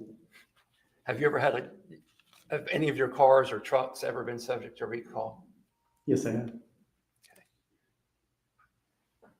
So, and you may or may not be familiar with this, but you know, recalls, they sometimes spread. They'll start out with a small recall, and then over time, more and more vehicles will get recalled, correct? I'm unaware how they work, sir. You know, for example, do you recall the Takeda airbag recall from years ago? I've heard of it, yes, sir. You know, that was a Marietta lawyer that got that started, but that aside, that began in 2006. I don't know if you remember the exact year, but you recall it was some time ago, right? Yes, sir. And are you aware that, for example, on the Takeda airbag recall, that over time, more and more and more vehicles were recalled? Do you remember reading about that? I believe I heard it was quite a number of vehicles that were recalled. Okay. So it's not unusual that recalls can spread over time from the initial recall, correct? Correct. Begging the court's indulgence. Yes. Thank you.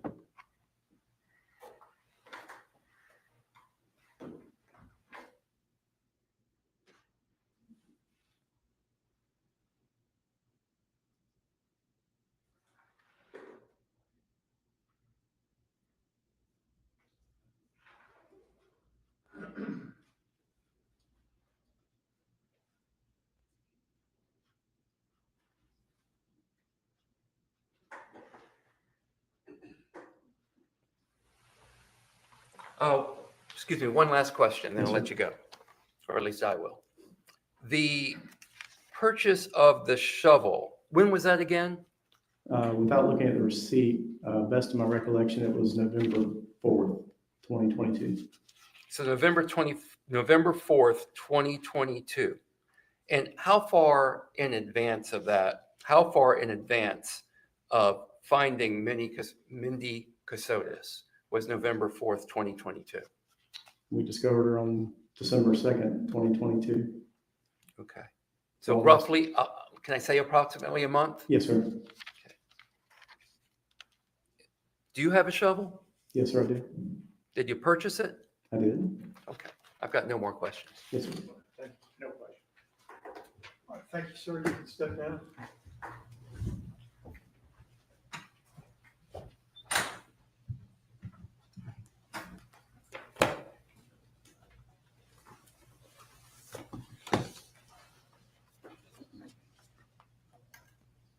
Yes, sir. Ms. Hanson. Ms. Hanson. All right.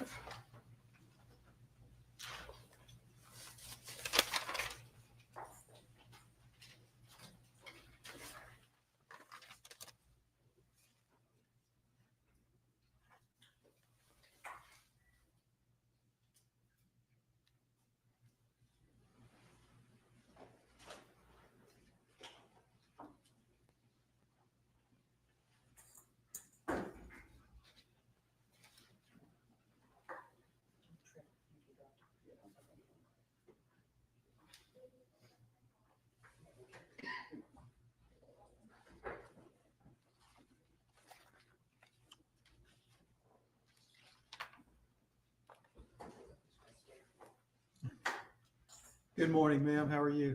Good morning, John. Good morning. Please raise your right hand and face the clerk over here.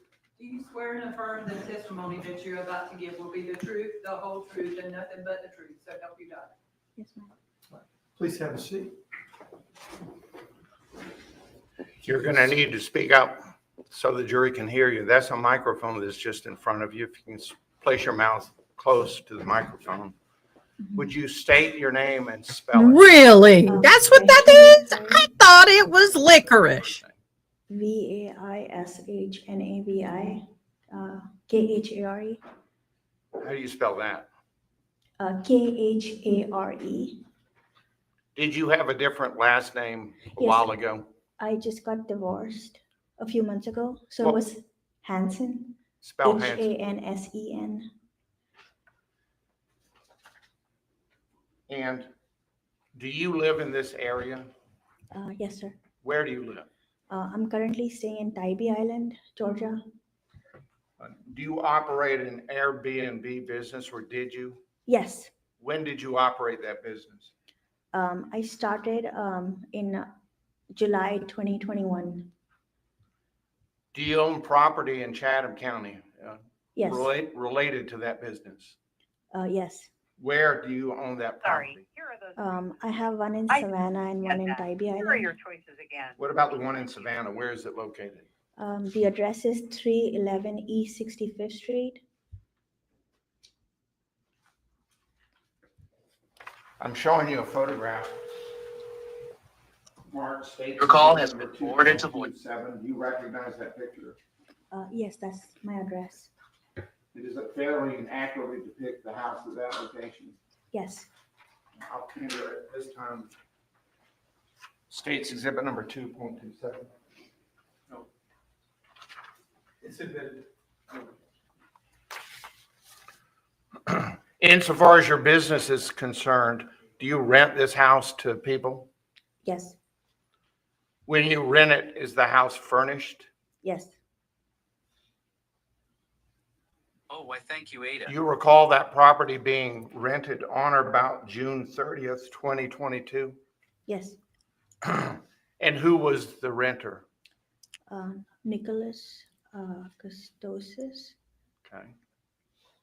I have a lot of And at shovels. the time he rented that property, was the house furnished? Yes. Can you describe for the jury what the house looks like? How many bedrooms? It's a 2-bedroom, 2-bath house, and it has a yard with a tree, and you can come in from the front and at the back. What's in the backyard? It's just a backyard, and then there's a small shed and a gate that leads to a small lane. What is in the shed? I mean, there used to be tools, but there's nothing right now. During the period of time that Mr. Kassotis was renting there, what was in the shed? There were just tools. What kind of tools? I don't really know all the tools, like hammer and like a screwdriver and like a saw maybe. During the period of time that he was renting your house, were others staying there also? No. How do you know that? Oh, I don't know. Oh, I don't know that. Do you know or not know whether other people were staying there? So the place was booked for 4 adults. So I just Nicholas's photo was on it, and I don't know the other 3 adults that were staying there that were booked. Did he ever make reference to a wife Yes. and whether or not she was pregnant? Yes. And what did he indicate to you was the condition of his wife? He didn't indicate any condition. He just said that that they're expecting, I think, something on that. Expecting a child? Yeah, something on that basis. I don't know if it was expecting a child or something else, but in those lines. How many times did you? This meet is when- Mr. Kassotis? It sounds like to me we may have a little bit of a language barrier issue. Interpreter maybe would help with that. In person? I met him one time. This was during a Hindu festival called Diwali, because I usually put a light. It's supposed to be for good luck.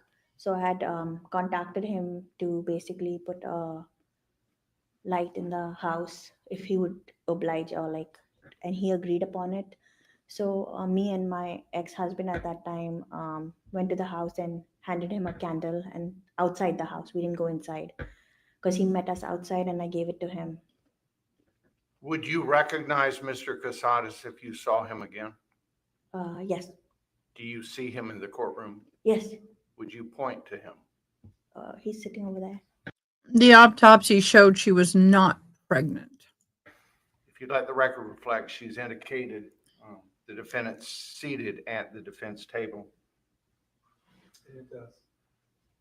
Do you recall how long he rented that property? About 3 months.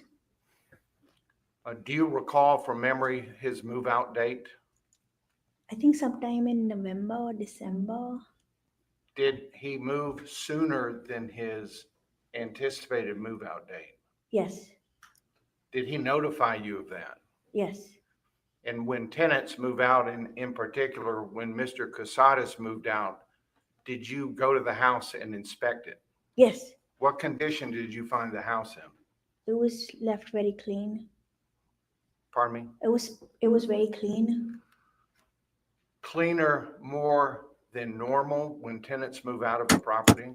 Yeah, it was very clean. Did you look in the backyard? Yeah. Was there any evidence of digging in the backyard? No. Any evidence of digging in the front yard? No.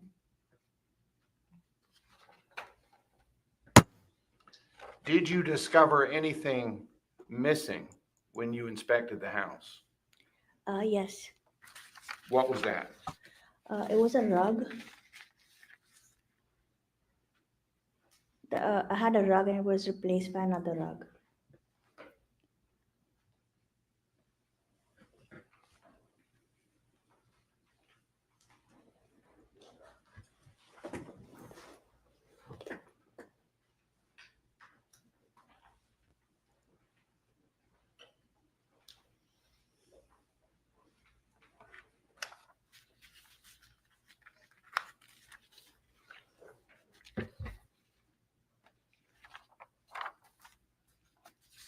Describe where that rug was, the rug that you noticed was missing. So the house, it's Talk into the microphone. sorry. The house has like a living area with the TV next to the kitchen, and the rug was there that leads up to the backyard. Now, when you're advertising this property for rent, Mhm. do you put profile pictures on the internet ads? Yes, absolutely. I'm showing you now what's marked as State's Exhibit number 2.43. You recognize this picture? Yes, that's the rug that was missing. Okay. And does this picture fairly and accurately depict the living area of your house as well as the rug that's in front of the TV? Yes. Well, I'll tender it this time, State's Exhibit number 2.43. Any objection? No objection. It is admitted.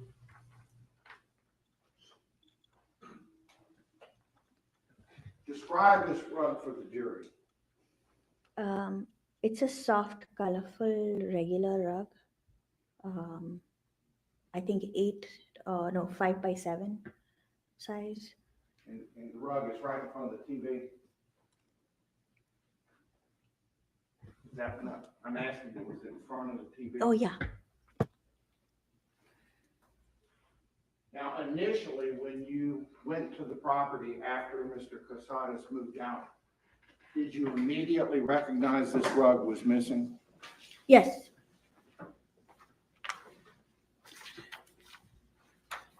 And what was in its place? It was another rug that was like a cheaper rug and a smaller rug instead. I'm showing you now what's marked as State's Exhibit number 2.44. Do you recognize this picture? Yes. And what is this a picture of? The replacement rug, I think. What's that picture? This rug here. I think it's a replacement rug. So this is not the rug that you had when you rented the place? No. Does this fairly and accurately depict the rug that was left after he moved out? Correct. Yes. I'll tender at this time State's Exhibit number 2.44. No objection. It's admitted. So would you describe the pattern on these two rugs as similar? Yeah, but you can see this. They're not the same.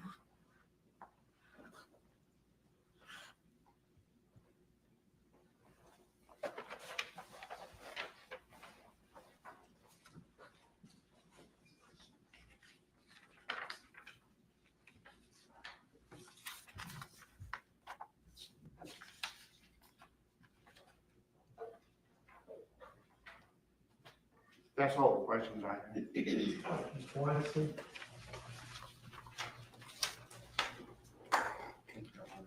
Again, nothing burger.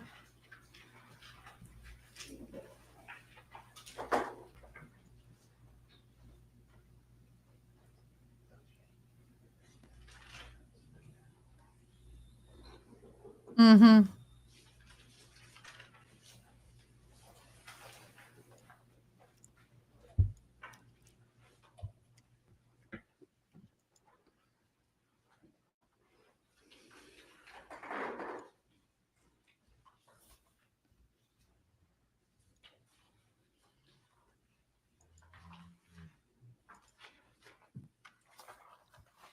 Good morning. Good morning. I'm Doug Weinstein. I represent Mr. Kassotis in this case. And I'm sorry that I did not catch this. Is your last name no longer Hansen? Correct. What's your last name presently? Khare, Khare. Kari? Yes. Am I saying that right? Okay. Yeah. Thank you. Ms. Kari, do you recall being interviewed by agents Yes. in I think May of 2023? Yes. And during that interview, you told the agents that Mr. Kassotis never bothered you, correct? Yeah. You told the agents that Mr. Kassotis was a good tenant. Correct. You told the agent that you had no issues with payments from Mr. Kassotis, Correct. that Mr. Kassotis always paid on time. Correct. You told agents that he was a very good tenant, Mhm. and you told agents that he was very professional, correct? Correct. In addition, you told the agents that when you got the home back from Mr. Kassotis, and I guess you inspected it. Do you normally inspect when you get a home back? Yes. So did you do an inspection this time Yes. with regard to Mr. Kassotis leaving the Airbnb? Yes. You said that there was no overpowering smell of bleach. You recall saying that? Yes. And also that there was no smell of cleaners, correct? Yes. You also told the agents there were no stains on fabrics, right? Mhm. Or on furniture. Mhm. You also mentioned something else that didn't come up in the direct exam today. Did you notice that the lock on the front door was completely broken? I don't remember. Do you recall telling them that the lock on the front door was completely broken? I don't remember that now. Okay.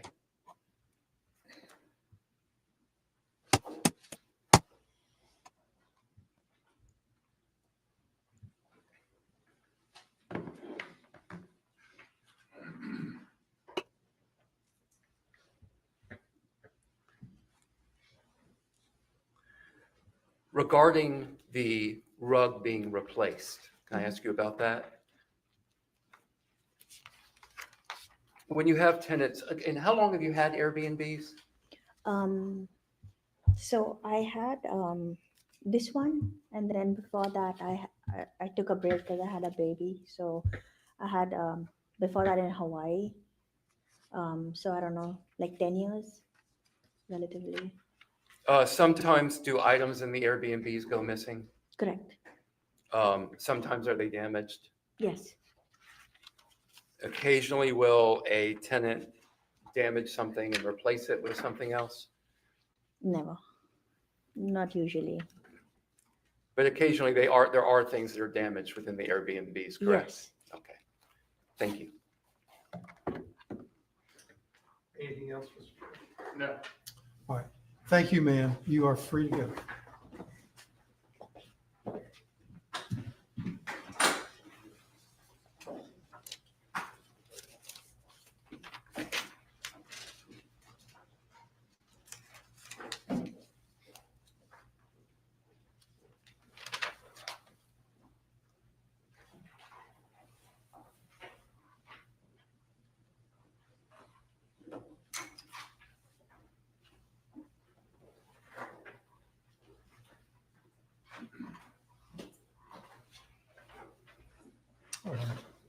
Next witness, please.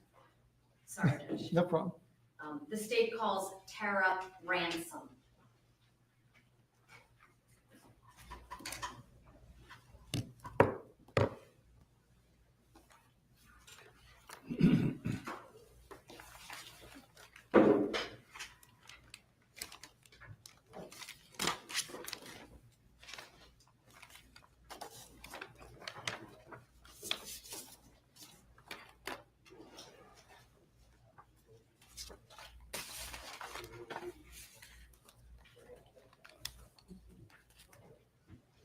Good morning. Good morning. Please raise your right hand and be sworn. Do you swear and affirm the testimony that you're about to give will be the truth, the whole truth, and nothing but the truth, so help you God? I do. Thank you. Please be seated.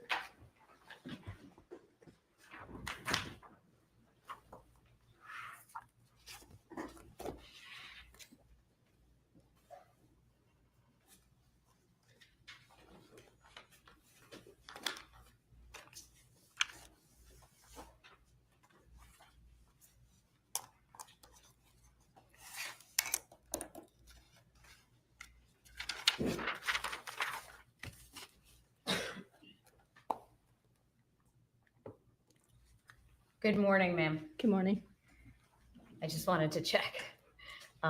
Can you please tell the court reporter your full name and how you spell it? My name is Tara Ransom. That's spelled Tara-Ransom. Ms. Ransom, there have been some other representatives from the crime laboratory who have already testified, so I'm going to try to not do the same questions more than once. So I'll try to keep them confined to your qualifications, okay? Can you tell us where you work? I'm employed by the Georgia Bureau of Investigation at the Coastal Regional Crime Laboratory in Pooler, Georgia. And how long have you worked there? I've been employed with the GBI since February 1st of 2010, so approximately 15 and a half years now. And what is your occupation at the GBI crime lab? I am a forensic biologist. My job involves examining evidence for the presence of biological fluids, developing any DNA profiles that are present, and interpreting the results. And have you always held that same position while at the crime lab? I have. Have you always worked at the one in this region at the Coastal Crime Laboratory in Pooler? Yes. So that entire experience was at the same facility? Yes. And can you tell the jury your educational background concerning that position? I graduated from Eastern Washington University with a Bachelor's of Science in Chemistry and Biochemistry with an emphasis in Forensic Science. I graduated from the University of Florida with a Master's of Science in Pharmacology with an emphasis in Forensic DNA and Serology. I completed an in-house training program with the GBI. The in-house training program involved processing mock samples, doing literature review, and taking both written and oral examinations. I am also certified by the American Board of Criminalistics. This is an independent agency that certifies forensic scientists. And did you get that training prior to starting as a forensic biologist and DNA analyst at the crime laboratory? I was hired as a forensic biologist and received on-the-job training before entering into casework. Okay. And do you continue to do trainings while you maintain your position? Yes, we do yearly continuing education. And is that in addition to peer review and counseled sessions with supervisors? Yes. So that would be, you do both of those things? Correct. Thank you.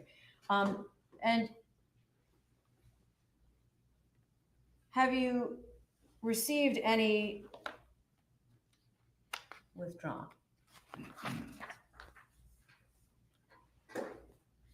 Can you describe your primary roles as a forensic biologist and analyst in what you specifically do at the crime lab? As I said, as a forensic biologist, my job involves examining evidence for the presence of biological fluids. If biological fluids are present, then I send the case forward for DNA testing. And do you sometimes do that DNA testing yourself? Yes. And what types of fluids do you generally work with? At the GBI Crime Lab, we test for blood, semen, and saliva. Are you trained in preserving and handling biological samples? Yes.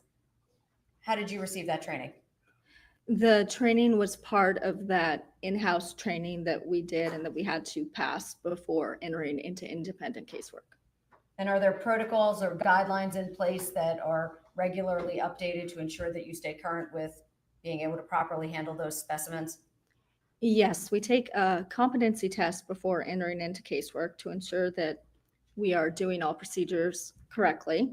We also do proficiency tests twice a year in order to ensure that we are continuing to maintain our competency in the field.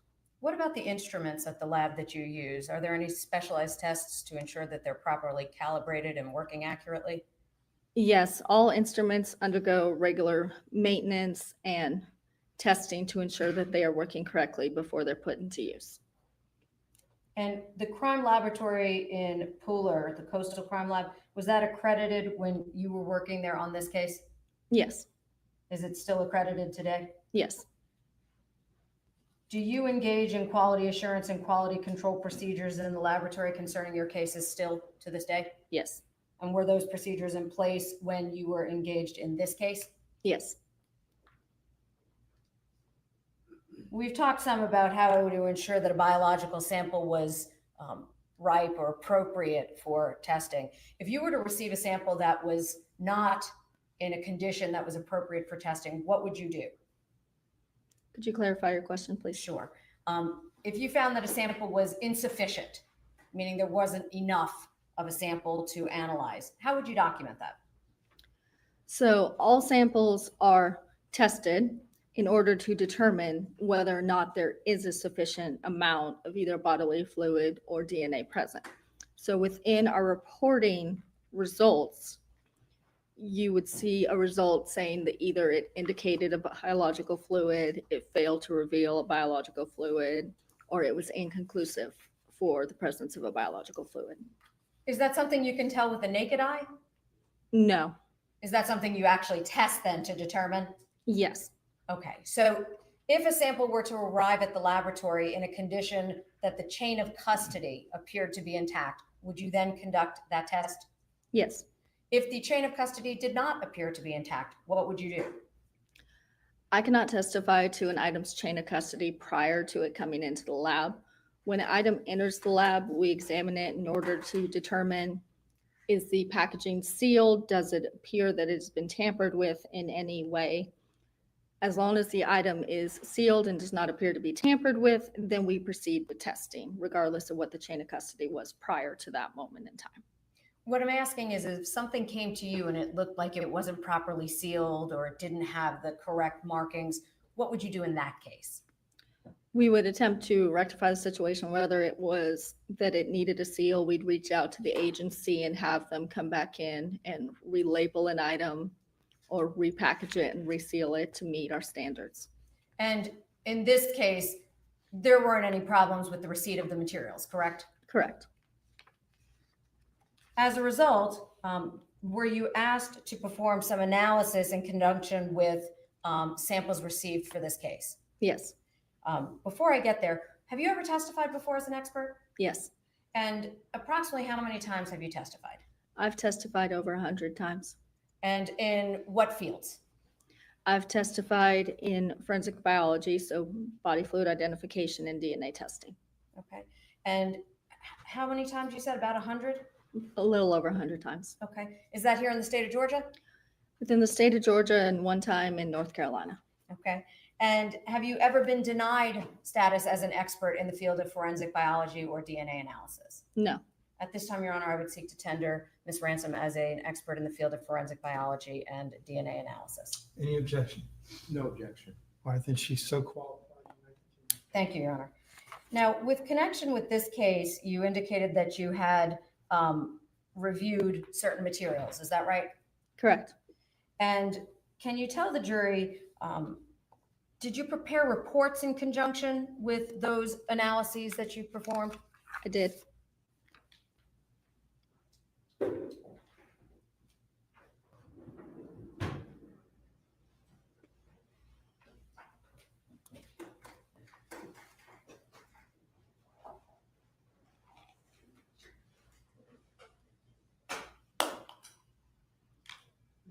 this will just be the little markers, the big ones are not. It doesn't matter. Whichever.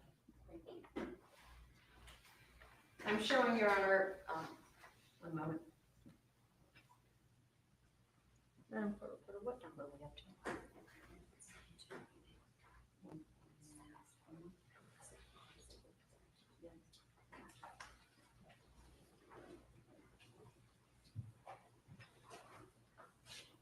Your Honor, I'm showing counsel exhibits marked 1.72, 7.3, and 7.4, which he has previously received, but just so he knows what I'm referring to. What were those numbers again, please? 1.72, 7.3, and 7.4.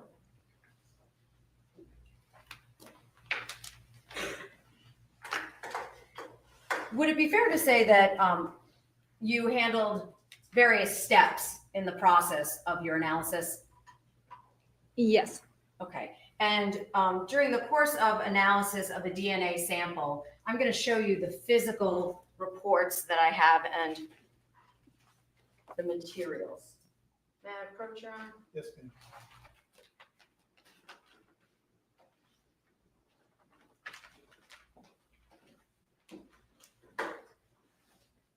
I'll start first with your reports. I'm showing you 1.7, 2, 3, and 4.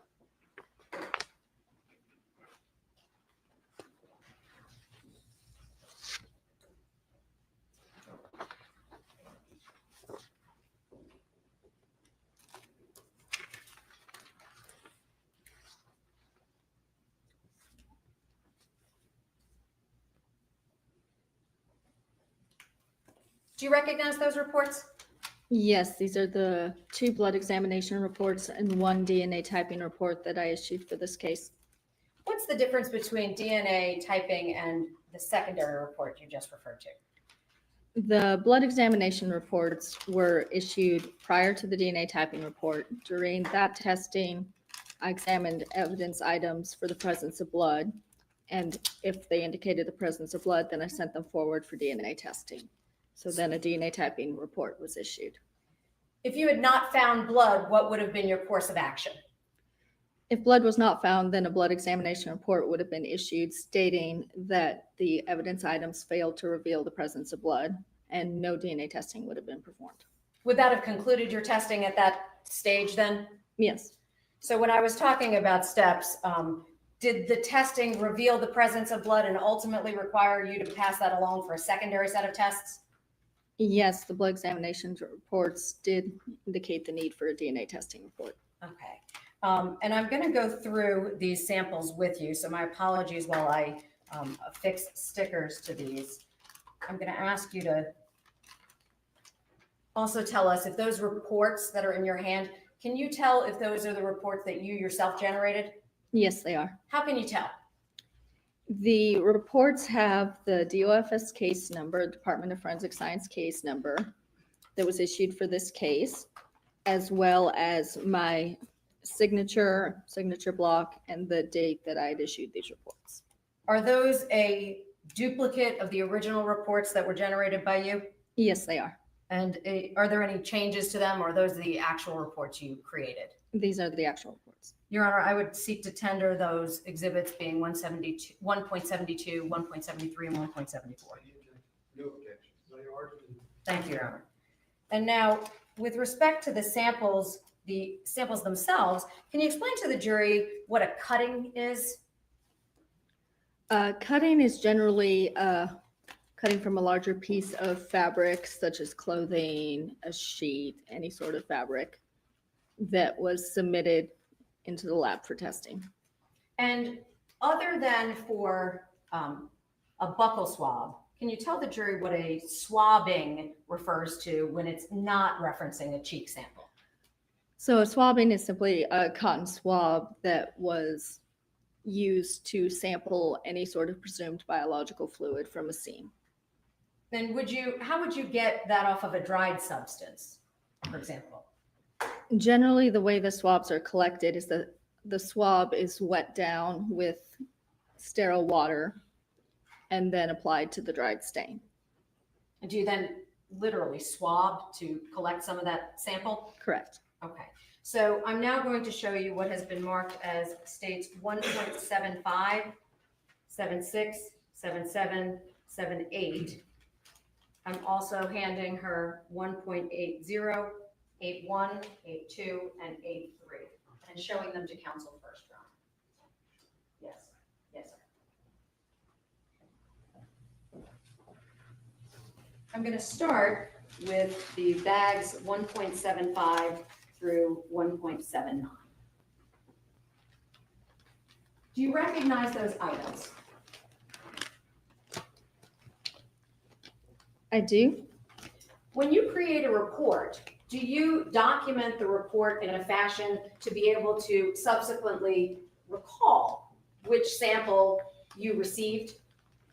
Yes, when evidence is submitted into a crime lab, it's given an item number. So the report will list all the items that were tested, as well as the reporting statements will reference the item number and the evidence that was tested. Is it fair to say that sometimes there's many samples on a single case? Correct. And in this case, would it be fair to say there were more than one sample? Yes, there were several samples. Okay. And when you document those in the report, do you reference how they were received as well as how you document them yourself inside of the laboratory? Yes, Do they get individual item numbers for each submission?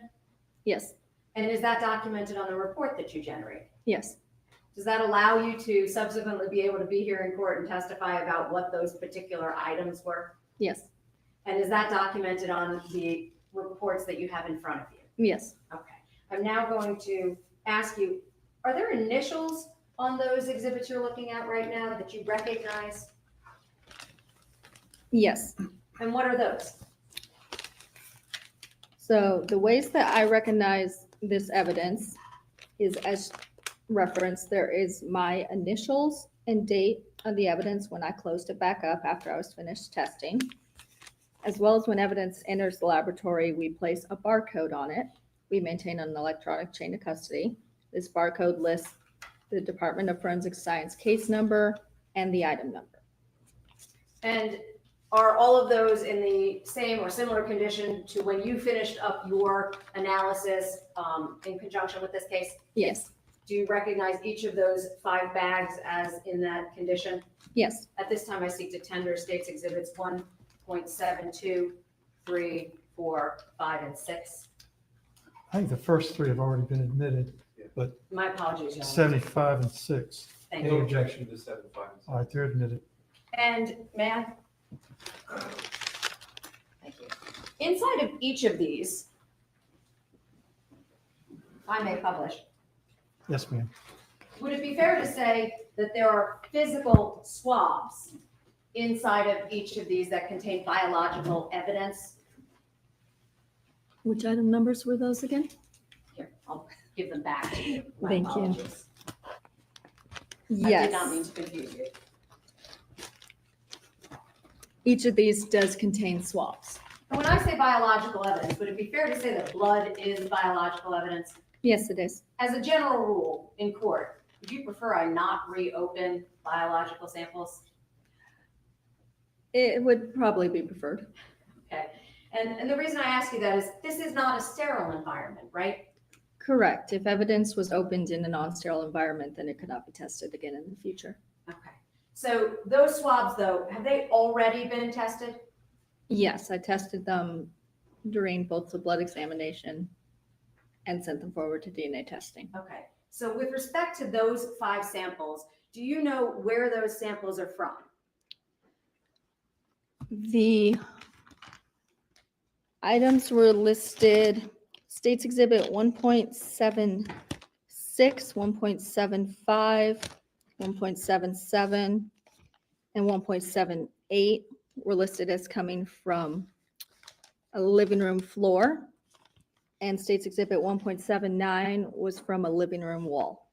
And were you able to do a blood test on each of those swabs and the cuttings to determine if blood was present on each of those 5 swabs? Yes. And was there?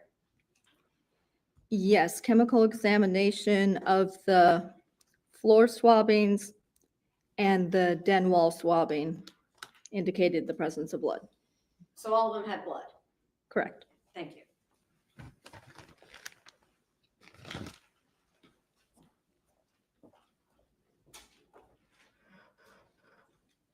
Now I'm showing you 1.81, 1.82, 1.83, and my apologies, 1.80 first. Do you recognize these 4 exhibits?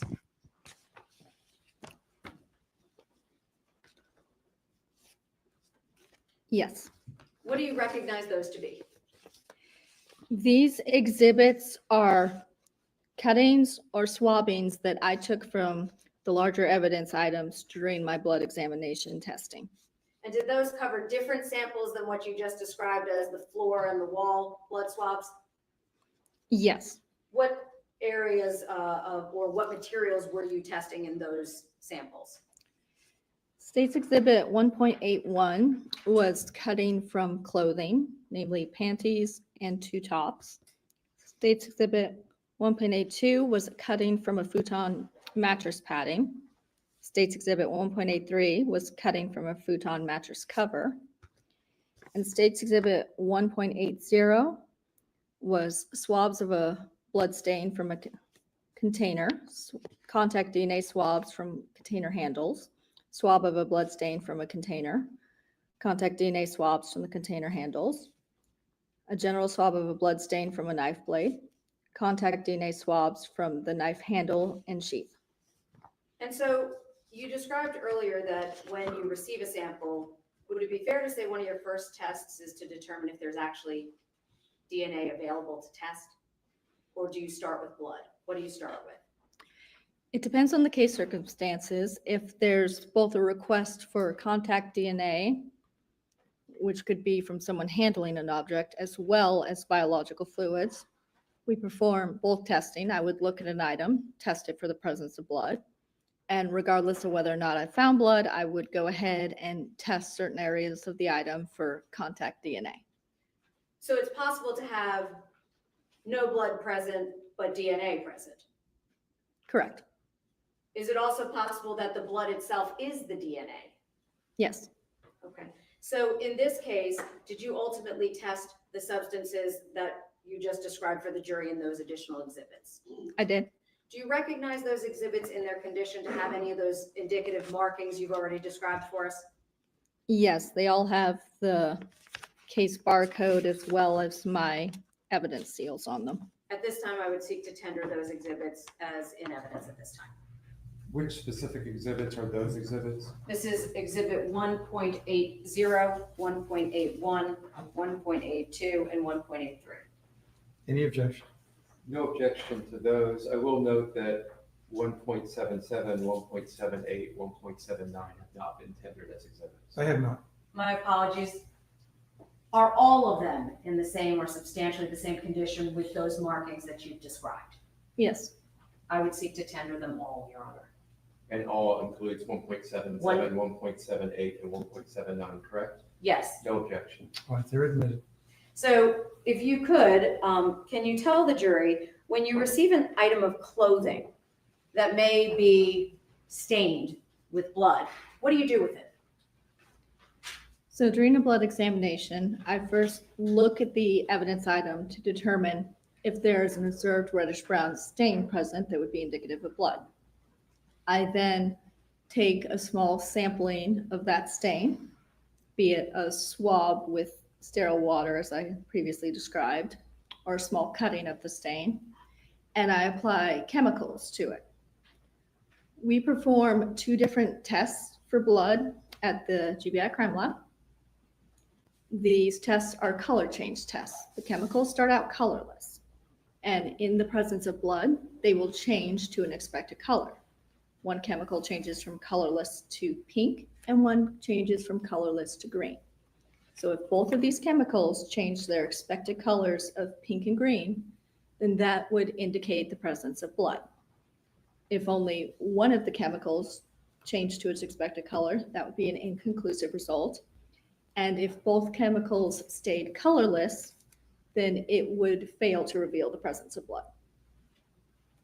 And once you have the analysis, I believe you testified that it is blood, that's when you may submit it on for further analysis? Correct. Okay. If I may have those laboratory reports, please. Thank you.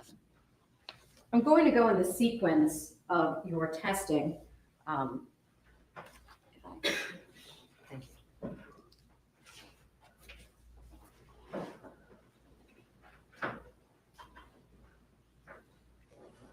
Thank you.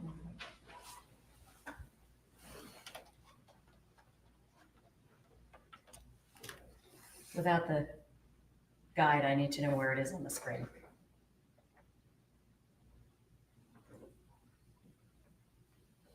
Okay.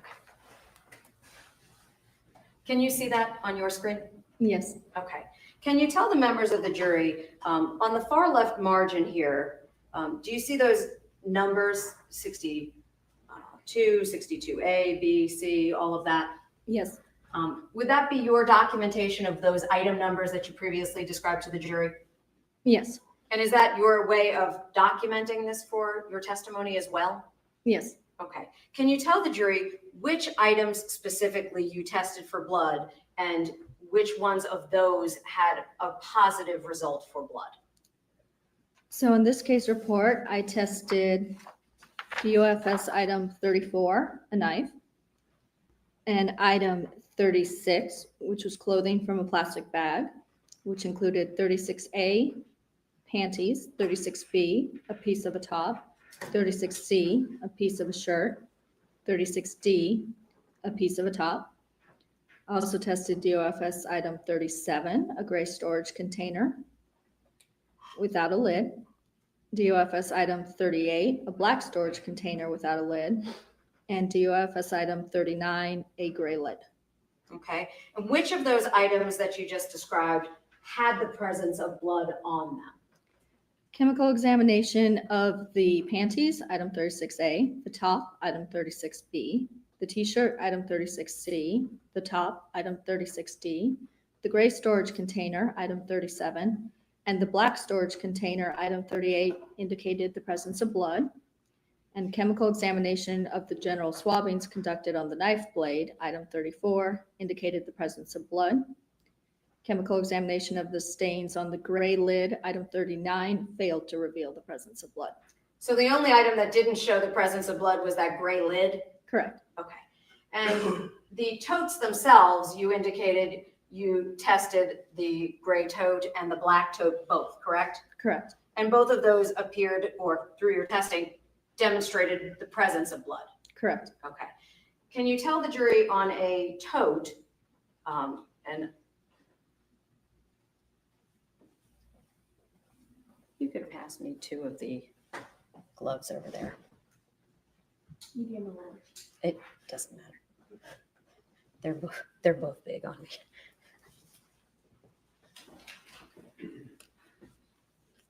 Your Honor, I am referring to states 1.6 and 1.5. May she step down, Your Honor? Sure.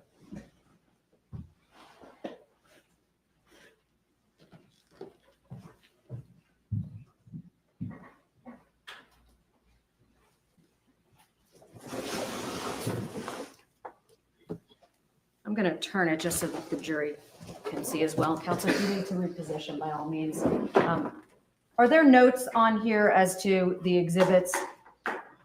Yes. When evidence is submitted to the lab, we need the evidence item to be identified with the agency case number, and contents of the item. And would you be able to determine if this was the same exhibit that you tested, being a black or a gray tote, by looking at all of the markings on this exhibit? Yes. And are they, in fact, and I'm pointing to 1.5 and now additionally to 1.6? Yes, these are the items that I tested. Okay. And in the form. That is funny. Tote, schmote, and Billy Goat. My Billy Goat died.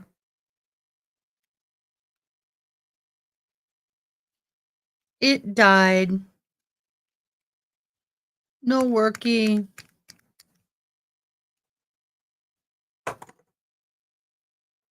Of testing, you referenced a swab, is that correct? Correct. And did you swab these specific totes? Yes. I'm going to pull out 1.5.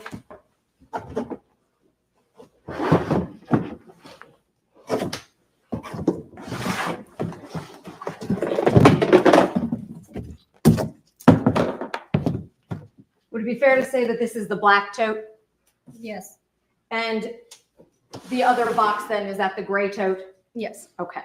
And when you swabbed it, can you tell the jury exactly what you would physically do to go about doing that?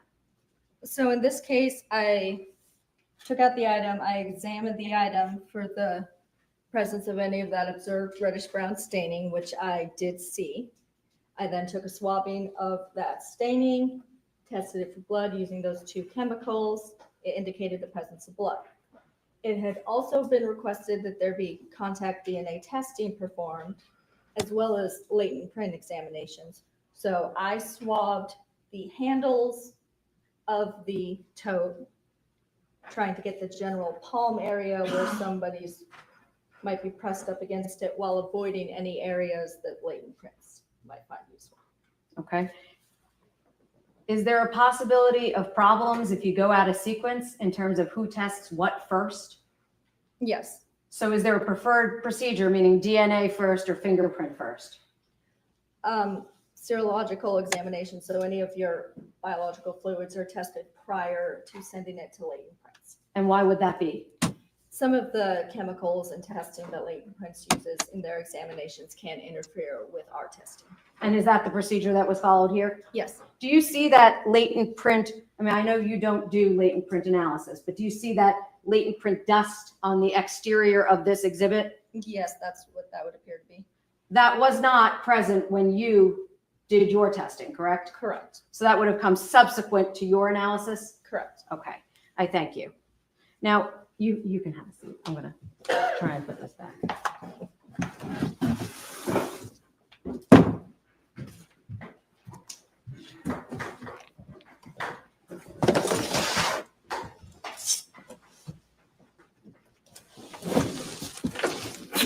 Just so we're clear, there had been some prior testimony rather, that there's some different tape that's used by the crime laboratory than, for example, this red evidence tape. Which tape is your tape? My tape is this red evidence tape you can see right here on the side with my initials right there. Okay, so that would have been you reclosing this box after you completed? Correct. And do other divisions of the crime laboratory use different types of tape? Yes, as that tape says impressions evidence on it, I would presume it was from the latents. Okay. So different parts of the laboratory use different material tapes so that they can document that. Is that right? Yes.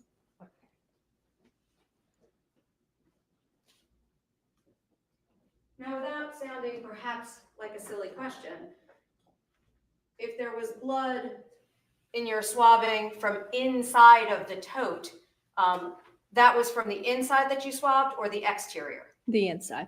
Did you swab the exterior? The exterior, the handles were swabbed for contact DNA. But any of the other portions on the exterior of the tote were not swabbed? Correct. Why not? I didn't observe blood on the outside of the tote.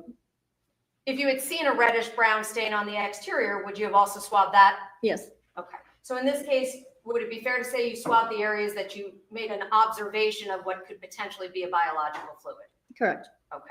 And you indicated both the gray and the black tote had swabbings that revealed blood. Correct. Okay. Now, in addition to the totes, you referenced some clothing items. Can you tell us, with respect to those clothing items, I'm going to show you, I believe it's, if I may, Your Honor, I will have to go behind the witness.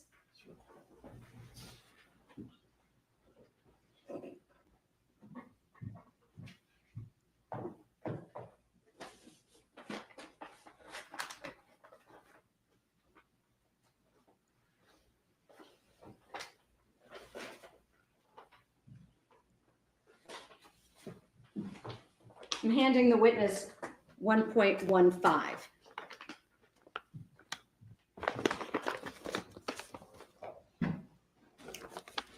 Do you recognize that exhibit?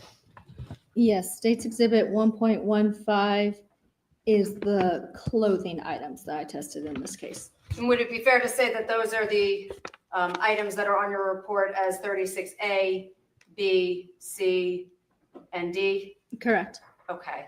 And did you process those similarly to how you just described? Yes. And those are the same items themselves here in the courtroom today? Yes. Thank you. Now, if there was a lid of a container that did not come into contact physically with, for example, in this case, the issue is the portion of somebody's human remains, how would DNA deposit on a substance? Can you explain that for the jury? DNA can deposit on a substance either through contact DNA, skin cells, or through the biological fluid. So a biological fluid would have to come in contact with the item. So if there was no physical contact, then DNA would not transfer? A biological fluid would not transfer, yes. Okay, so biological fluid, not transfer.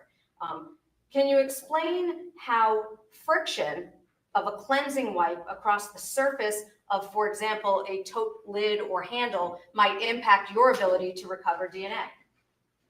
So DNA, both skin cells and biological fluids, are a biological material. For instance, like food, they would degrade and break down over time. And depending on the circumstances, the conditions that that item has been left in would depend on how quickly that DNA would be expected to break down or disappear from an item.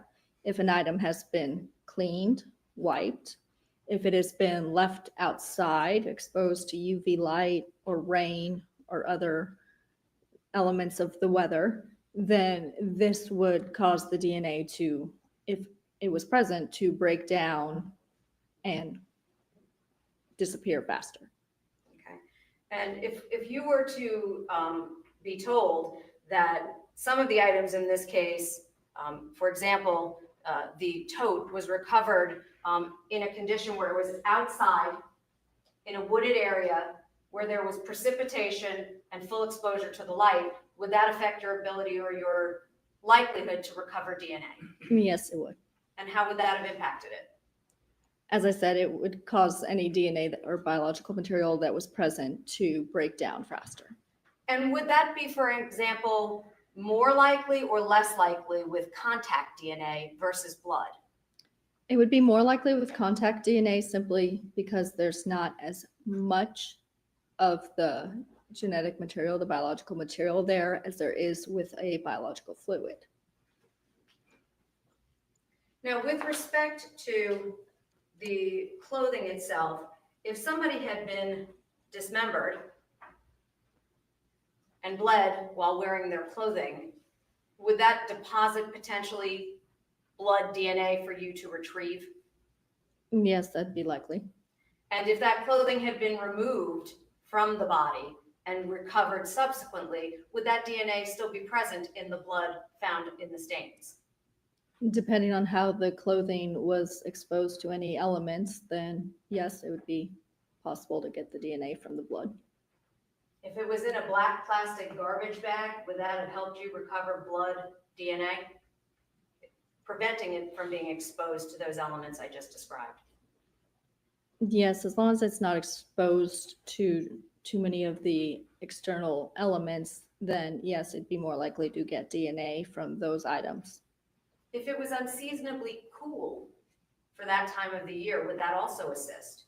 Yes. Why? Like any other biological material, keeping it cool, as you would in a refrigerator, will help to maintain the longevity of the material. Now, with respect to the next laboratory report, this is 1.73. I'm referring to, again, this far margin side where it references 64, 65, 66. Can you see that on your screen? Yes. Okay. What samples were tested in conjunction with your May 24th, 2023 report? I tested DOFS item 64, a cutting from a futon. DOFS item 65, batting from a futon. Item 66, swabbing of a floor. Item 67, swabbing a floor. Item 68, swabbing of floor. Item 69, swabbing of floor. Item 70, swabbing of a den wall. And item 71, swabbing of northwest bedroom floor. Okay, and I know you already testified that those samples, being the floor and the wall sample, were in fact a presence of blood. Were any additional samples the presence of blood other than those? Not in this report, no. What about the futon Oh. batting and the futon cover? I apologize. I thought you had mentioned those. The chemical examination of the futon mattress cover, the futon batting, the swabs from the floor, and the swabs of the den wall indicated the presence of blood, and the swabbing of the northwest bedroom floor failed to reveal the presence of blood. So would it be fair to say a swab was submitted that could have been blood, but after you tested it, it just wasn't? Correct. Okay. Is that sometimes the case? Yes. Officers will submit items to the laboratory for analysis, and you just determine whether it is or it isn't, right? Correct. There's no favor or benefit when you do your analysis. It's chemical, correct? Yes. Now, with those items that were recovered and tested, you also documented this separately. Is that right? Yes. Do you do it close in time to when you're actually performing the analysis? Yes. And if you had done different stages or received submissions at different times, would that be an indication as to why there's more than one report? Correct. Okay. So did you receive all the items in this case all at the same time? No. Okay. Was that over a period of time? Yes. Okay. So just so we're clear for the record, I don't know if you can see that date up there. Can you see that date for this first report, 1.72? Yes. What date was that? Well, the report was issued on May 4th of 2023. The evidence, including the knife, clothing, and storage containers and lid, were submitted to the lab on January 6th of 2023. Okay. And why the delay? Other processing had to take place on the items before I received them for my testing. Okay. Did the lab have to process them in as well and receive them? Yes. Okay. And then the second report we said, I believe, is that referenced in 1.73? Yes, Date? the report date is May 24th, 2023, and the evidence, the cutting and batting from the futon, the swabs from the floor, and the swabs from the wall were submitted to the lab on May 17th, 2023. Okay. And now with respect to DNA analysis, can you tell us, when you received this case, had any DNA analysis been done by a different technician than yourself? Yes. What had been done and by whom? The testing of the bloodstain cards labeled head, right leg, left leg, torso, and torso spleen had been tested by forensic biologist Michelle Shepard in order to ensure that all of the body items were related to each other. And she also did a parentage request in order to identify the body. And those happened independent and before you, correct? Correct. Okay. And subsequently, were you able to simply document that on your report as having happened? Yes. Okay. Did you rely on that as well, simply to do the documentation portion? Yes, and I used her testing, the DNA profiles that she had obtained from her testing, as a known reference sample for comparison to the evidence items that I was testing. Okay. And what items did you compare her testing that reflected it was Mindi Mebane Kassotis to the items that you had? For DNA testing, I tested a swabbing of a blood stain from the gray storage container, contact DNA swabs of the handles from the gray storage container, swabbing of blood stain from the black storage container, contact DNA swabbings of the handles on the black storage container, the general swabbing of the knife blade, and contact DNA swabbings of the knife handle and sheath. I also tested the cutting from the futon. So I'd like to start with the storage container, that being item 37, the gray tote. Were you able to compare and recover DNA from that storage container? Yes. What were your findings? The DNA obtained from the swab of the blood stain on the gray storage container contained the DNA profile of one individual, matching the profile of Mindi Mebane Kassotis.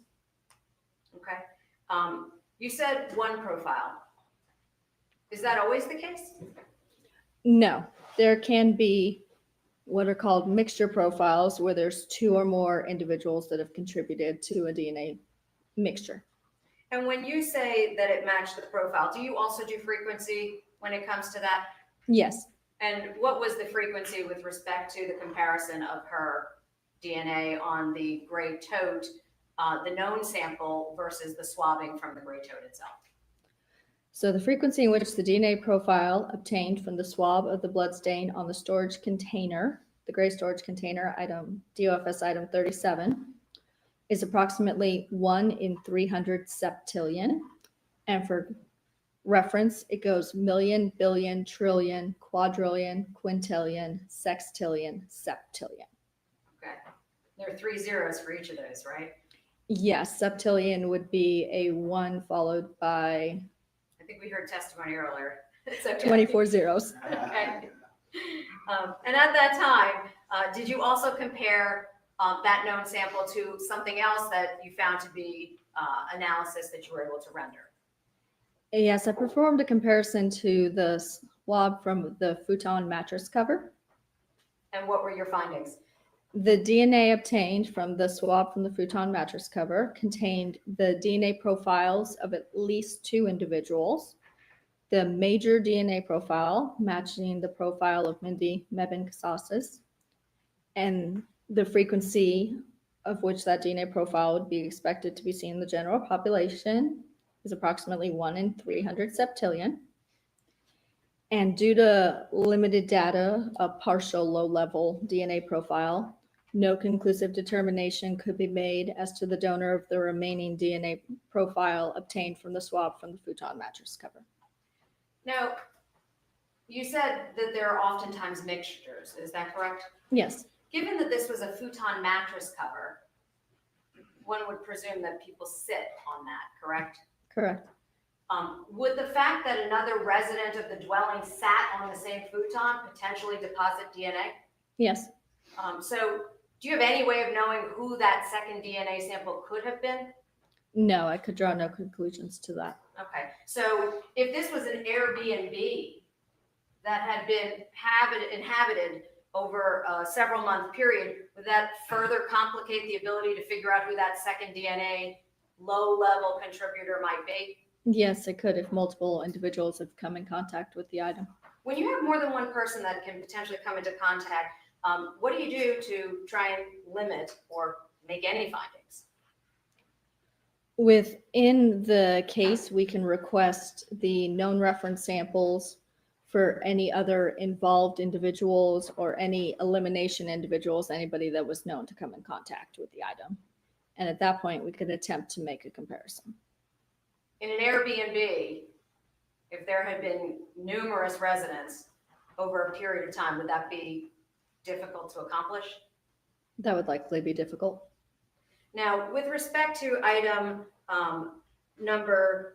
let me ask one also other question. If I was a resident in the dwelling, and let me withdraw that, if the allegation is that Mr. Kassotis was present inside of a residence along with Mrs.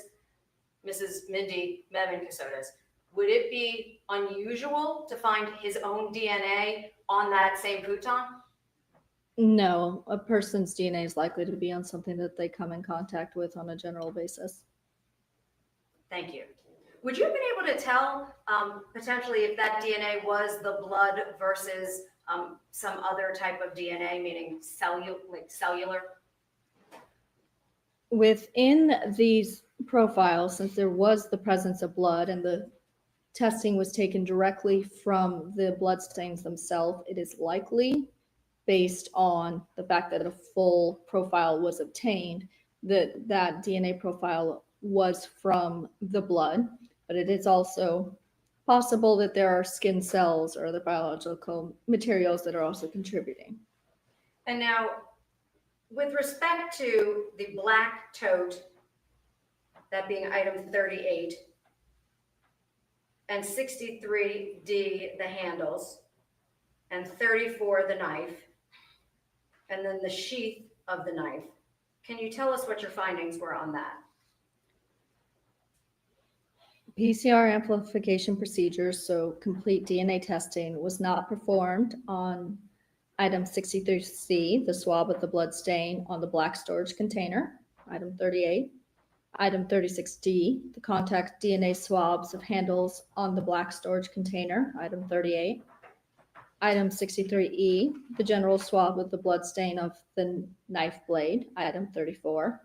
And item 63F, the contact DNA swabs of the knife handle and sheath, item 34, due to an insufficient amount of DNA detected. What this means is that human DNA was detected. It was not enough DNA for us to move forward with our testing. At low levels of DNA, we would not expect to be able to obtain a usable DNA profile from our testing. So there just wasn't enough DNA there. Correct. And with respect to, I believe you said item 37, did you include that, the gray toed handles? The PCR amplification procedures were not performed on item 63B, the contact DNA swabs of the handles on the gray storage container, due to the absence of quantifiable DNA. So in that case, there was no DNA detected. So there was no DNA at all on the gray handles? Correct. Okay. Now, you've discussed the sufficiency, meaning having enough of it. Can you tell us, does DNA have a timestamp? Can you determine when DNA was deposited somewhere? I cannot tell when DNA has been deposited somewhere or how fresh a stain is. However, like all biological material, the longer that a biological fluid or DNA sits on an item and is exposed to external elements, it will begin to degrade and you would not see a complete DNA profile. So would it go from first full profile available to potentially a less capable profile, meaning not as complete, and then potentially gone completely? Correct. Okay. And also, you, I believe, just testified, you can't tell when it's deposited either? Correct. Just one moment. I have nothing further. Mr. Weinstein? Thank you.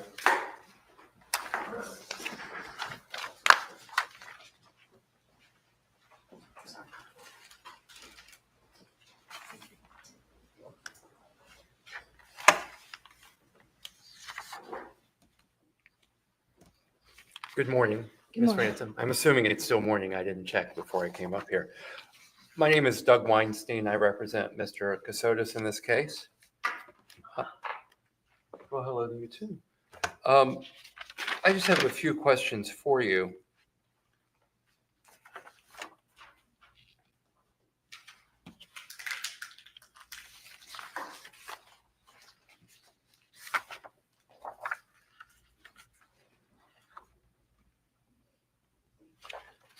Regarding State's Exhibit 1.24, that is your June 26 report, your DNA analysis. There was a discussion regarding, with the state, regarding that 2 individuals' DNA profiles were found on the swab from the futon mattress cover. Do you recall that? Yes. And one of the individuals you identify as Mindi Kassotis, Correct. and the other individual you did not identify, correct? Correct. Can you see that? You can see that?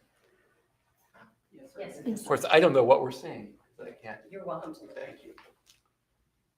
Would you like me to turn it?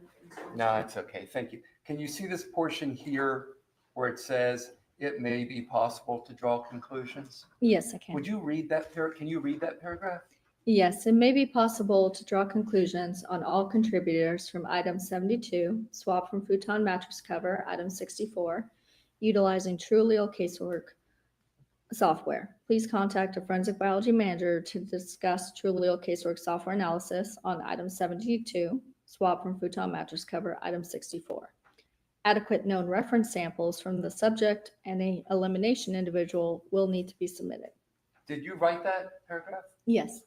Can you explain that in more plain English about what you were requesting? So TrueAllele is a computer software program that aids in the interpretation of complex DNA mixtures, partial degraded DNA mixtures, and it simply aids with, in this case, where I had a minor profile that I could not draw any conclusions to, it would be able to assist with drawing conclusions. But in order to use TrueAllele, you would need known reference samples from any person who potentially could have contributed DNA to that item. Do you know if the TrueAllele casework software was ever used, if your request was ever followed up on? No, it was not requested. Do you have to pay to use, does the GBI Crime Lab, do you have to pay money to use the TrueAllele software? No. Okay. So it wasn't a budgetary issue that would have prevented that from being performed, correct? Correct.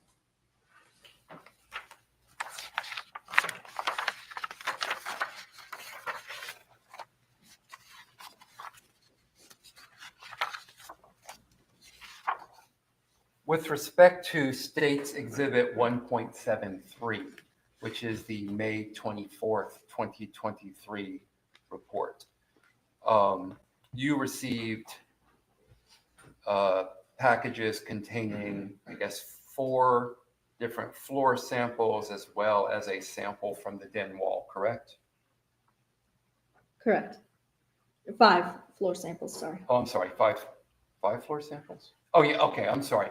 There was an additional 5th. 4 of the samples were from something just labeled as floor.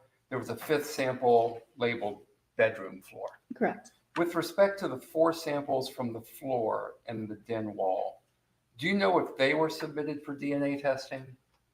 They were. They were. Okay. And do you know what the results were? I did not perform DNA testing on them because all of those items had been indicated as coming from the same location. So I chose one item to begin with. Okay. And which item was that? I performed testing on the swab from the futon mattress cover, item 64, which was the cutting from the futon. Oh, I'm sorry. I was inartful in my question. As far as the floor samples, what's labeled in this report, let me put this here. What's labeled in this report as sample 1, sample 2, sample 3, and sample 4. Those 4 floor samples. Did you perform DNA testing on those? I did not. Did anyone, as far as you know, perform DNA testing on those 4 floor samples? No.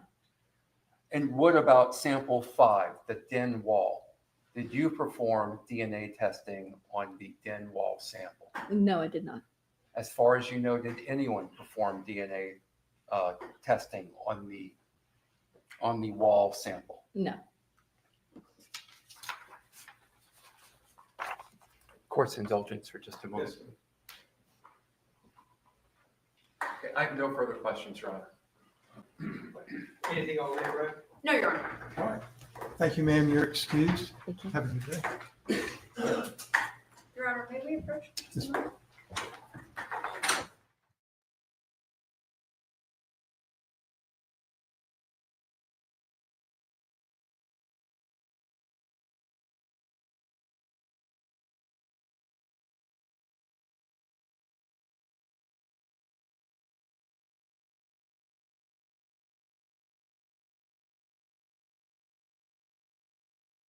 I've got 12:20, so if you would come back at 1:30, a little over an hour. Thank you.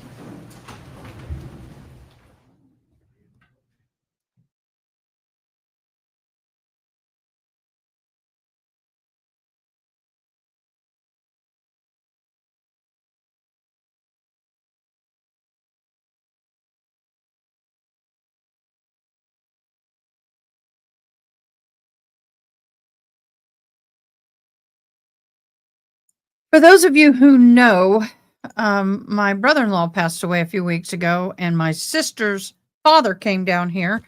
She passed away in November, and he drove from Colorado, and his family came in and took everything out of the house. It's been a freaking nightmare. They didn't have it. They didn't have the rights. They didn't have anything. It is no will, no nothing, All no living death things. certificate, nothing. And they just came in and took everything out of the house and ran. Donated a bunch of stuff. I mean, didn't let me or anybody in except for her father to pick up a few of his heirlooms. So it's been crazy. So yeah, that sucks. But the good news is he's fine, he's healthy, and he's getting ready to head back to Colorado. So he was giving me information.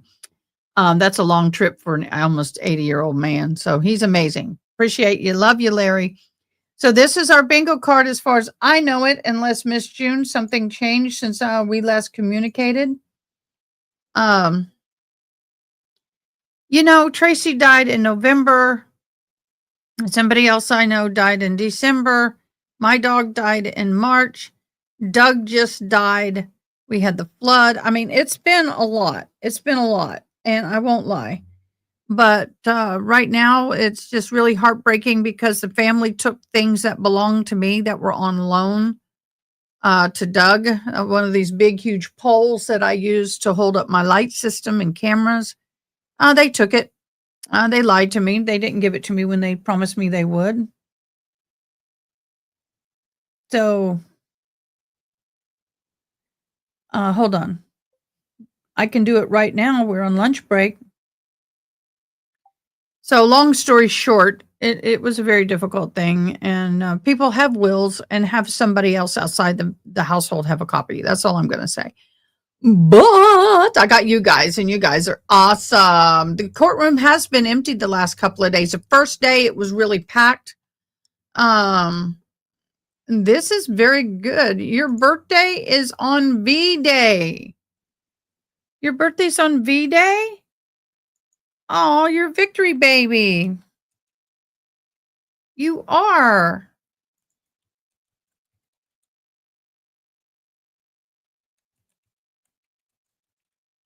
You're, Joe, thank you so much for being here. I appreciate you so much.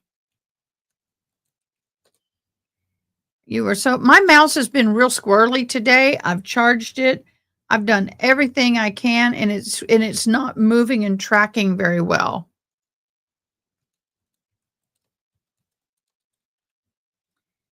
It's not tracking well. I'm kind of a little bit flustered.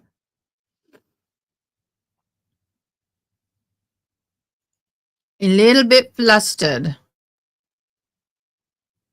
Well, the thing is she died in testate, and now he's died in his testate. His family comes from out of state and takes everything out of the house and everything and just leaves.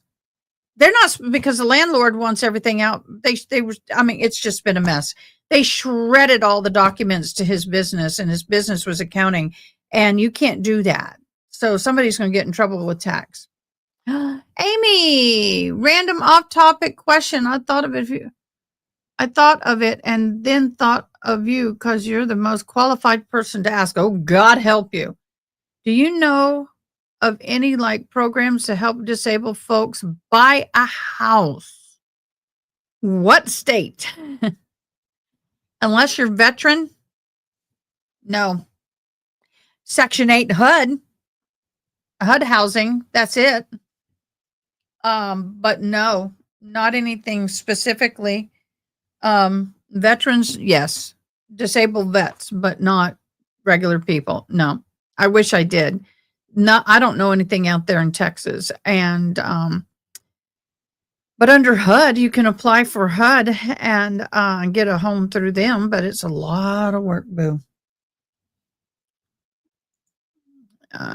You must like green one sunny day. One sunny day. My birthday is on Father's Year every 7 years. My birthday has fallen on Easter twice in my life, but when I looked at the calendar, I'd be 98 years old before it falls on Easter again. which sucks. Which, yeah, please support my channel with blessings. Thank you, Nightbot. Let me call this woman. She's, the monkey mom has more case stuff going on. The woman who was a foster mom who traded her foster daughter for a monkey.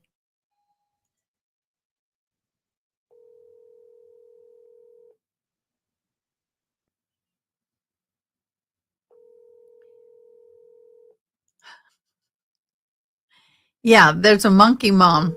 Not monkey mom. I take it back. There's a foster mom out of state who sent her daughter to Texas, foster daughter to Texas and tried to trade her for a monkey.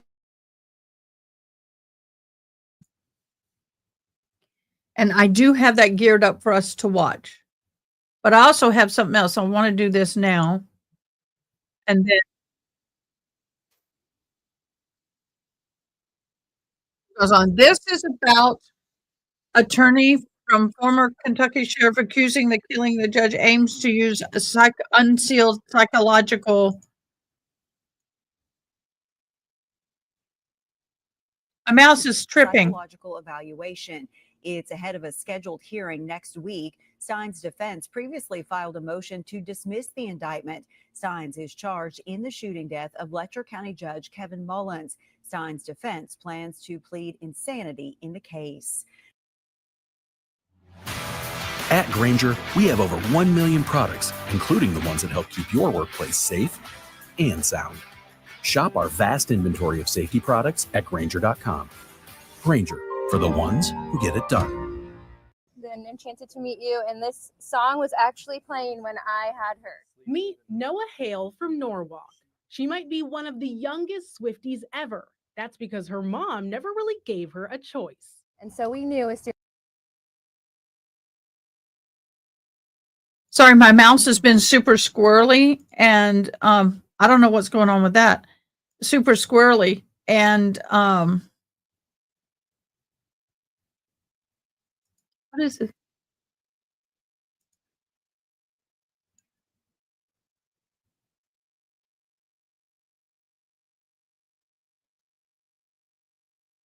I'll look it up. I didn't know it was going to do this. So my mouse is not moving properly. It's jumping around and it's driving me crazy. Hey there, y'all.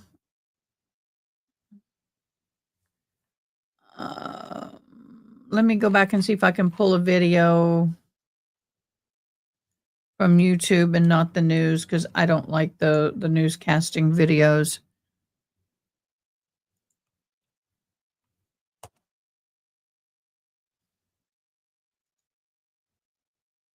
But I may have to use it.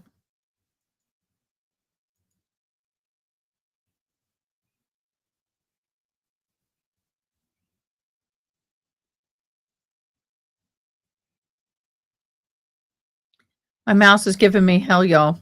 So basically what's happening is that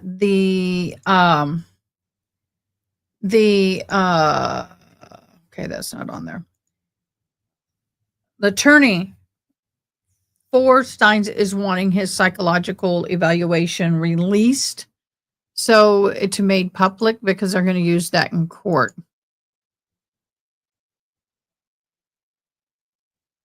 Aww.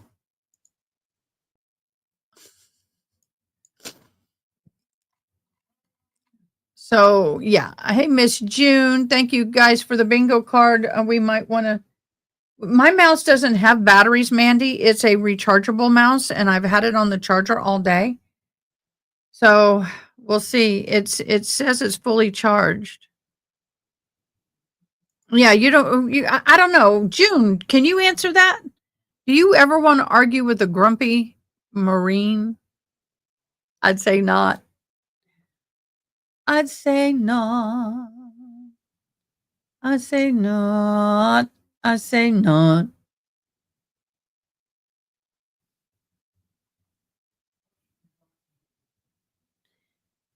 Nope. Weird, Debbie. Okay.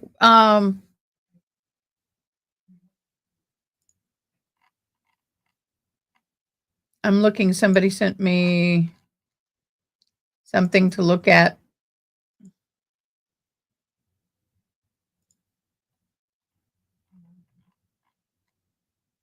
And I'm trying to find it. Oh, it was in the, that's where it was.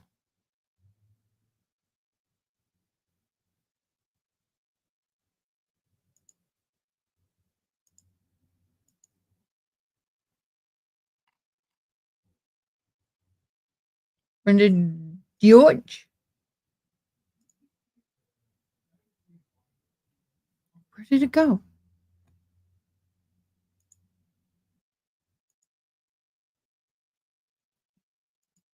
Let me try and call again because I'd like to get a hold of her.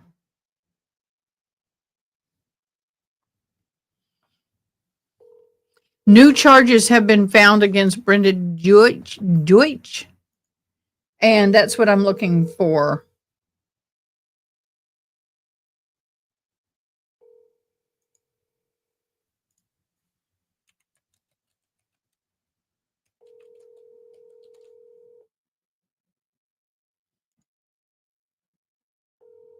Your call has been. I'm looking for the new stuff, but it's not showing up online.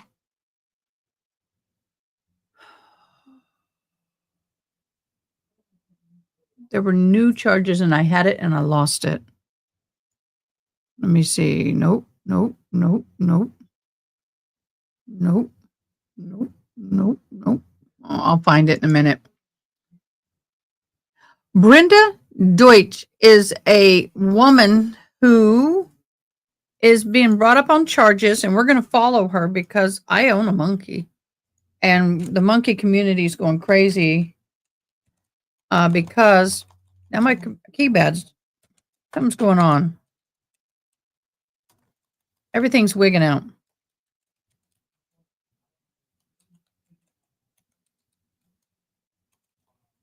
It's not working.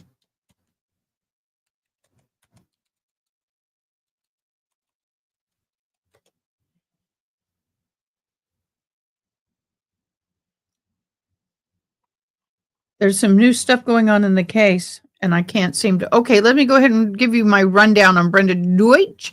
Brenda Ruth Deutsch is a 70-year-old foster mom in Winfield, Missouri, has drawn national attention due to disturbing allegations of long-term abuse, neglect involving children in her case. The charges are that she has been indicted on 3 Class D felony charges, minor felony, 2 counts of child abuse, neglect, and 1 count of endangerment. Each charge carries a potential 1 to 7 years. Not much time. No, my monkey has not escaped lately.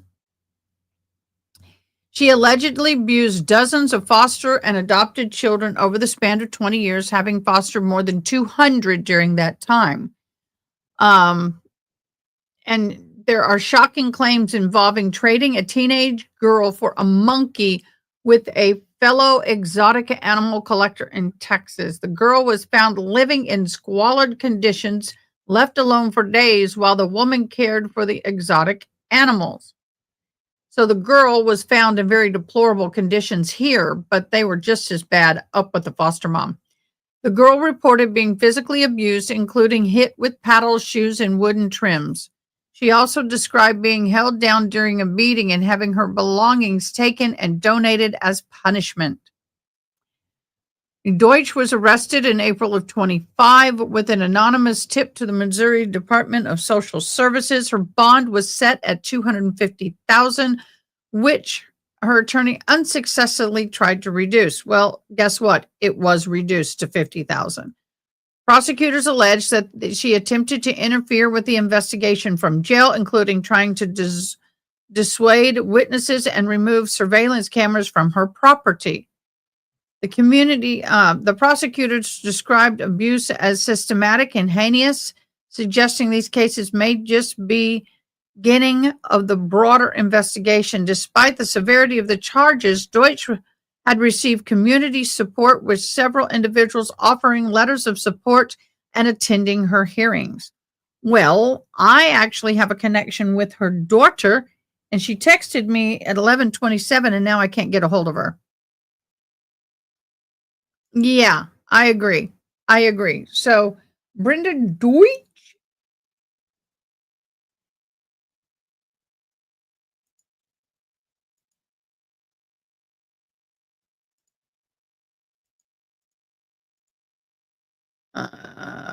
So we're waiting for information on that. Good morning. Good morning. She may be the maximum she'll get is 21 years, but it's her first offense. I don't think it will. Yeah, I don't think it will.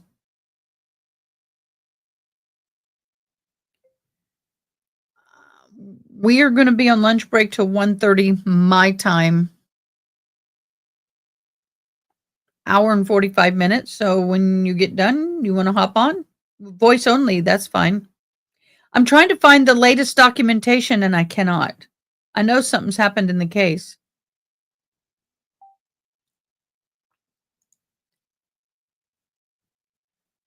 I'm going to smoke a turd of purgatory for some of those things I laughed at, probably, but totally worth it. I have laughed till I've cried at some of these, his war stories. Yeah, exactly.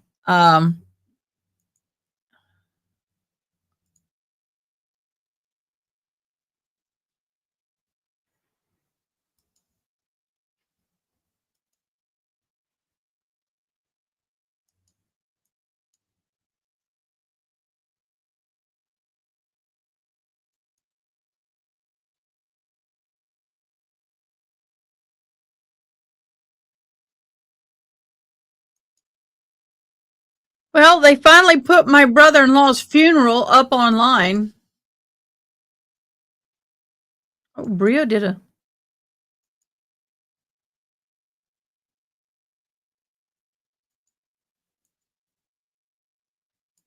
Oh, that's sad. She was a foster mom. She's 70 now, so she's been a foster mom for ages and ages. And the thing about this foster mom situation is that she, at some point in time, had up to 12 foster kids in a home. And I don't understand how that freaking happens because I don't know. Yeah, that's throughout her time as a foster mom. And we have talked and we have been a part of the foster dad's the foster dad, we have been in connection with her daughter. She says she's at the grocery store, so I'm going to see if she'll hop on. I'll see if she'll hop on, but yeah, it's crazy.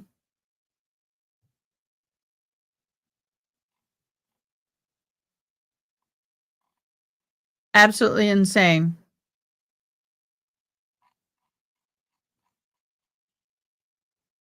I'm getting notifications from people. Sorry.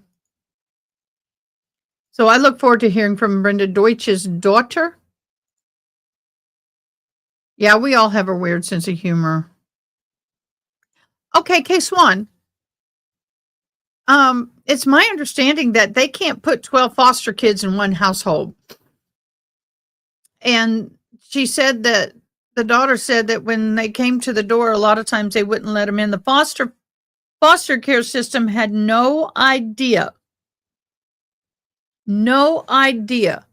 of there being they had no idea there was monkeys in that home.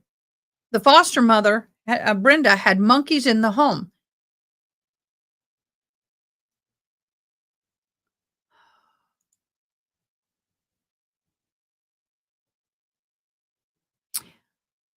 Jesse, I kicked him to the curb. There are no wedding plans, and we were supposed to be getting married in 2 days.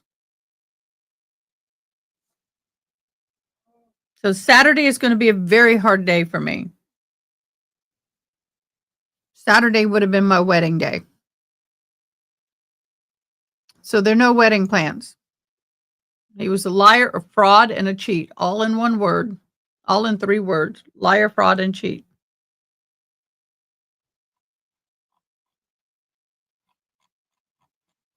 So yeah.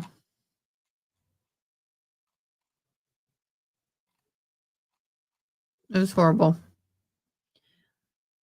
But thank you for asking. Oh, snap. What's going on? Why are my comments needing to reload? Okay, we're going to get something lighthearted going here until I hear from Brenda Deutsch. Daughter.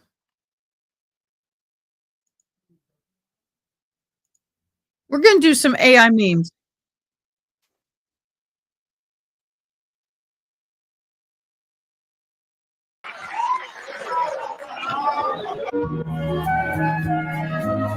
Is anybody figure out which of the traditional St. Olaf party games to play at Blanche's party? Party?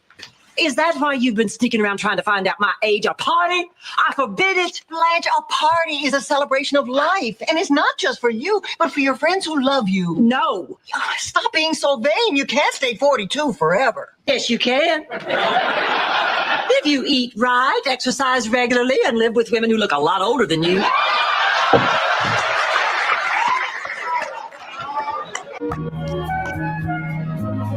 Has anybody seen Blanche? She had a date last night, and this morning her bed's all made, and she's not even there. Wait a minute, here's our walking playground now. Boy, it must be true love. This guy is slowing down to 5 miles an hour. Hey, Blanche, what is going on? I mean, that guy's a little young even for you. What are you talking about? He's a mature young man with his own business. Now, who wants to help me pick out 5 magazines? Blanche. Please. I'm in no mood for ridicule. I've been going through a very tough time lately. We're concerned, Blanche. Jealous and concerned. You haven't drowned yourself in young men since this time last year, when you brought those twins home from the Jimmy Smith's lookalike contest. Oh, yeah. Jorge and Esteban. Romantic, passionate, and virtually interchangeable. You know, Rose is right. Every year at this time, you start robbing the crate. Hey, wait a minute. By any chance, does somebody have a birthday coming up? All right, yes, damn it. It's almost my birthday. And I intend to forget all about it. And if you are indeed my friend, you will forget about it too. And never bring the sordid subject up again. I know, I'm going to give her a party.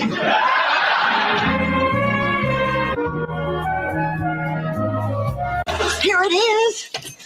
I needed to know when Blanche's real birthday was so I could throw her a party. So I got... Thank you, Ethel Beanspiller. Lucy, come here. Hi, Ricky. Lucy. Gee, I didn't know you were home. I didn't hear you come up the stairs. Oh, you. Well, it's all your fault. You're the one that pestered Fred to have the stairs carpeted. Come here. Why did you tell me that you took Ricky to nursery school? I didn't. You did too. I did not. I said I enrolled him, and I did enroll him. I just didn't take him there. See, I'm ashamed of you. Well, I tried, but he refused. He refused? Yes. Ethel was right here when I asked him. Didn't I ask him? Yep, she asked him. She said, little Ricky, you don't want to go to that nasty old... We're depending on you to be our guide in Germany. Have you been studying your German? Jawohl, Fräulein. Hey, that's wonderful. Geben Sie mir Einstein Wordspoiler. Oh, great. What does that mean? What do you think it means? Give me a glass of beer. Is that all he's learned? Nope. He's learned how to order 9 different kinds of beer. Oh, we're going to have an interesting time in Germany. Never mind now. You're not doing so hot with your Italian. Is that so? By the time we get to Italy, you won't be able to tell me from Gina Lola Brigida.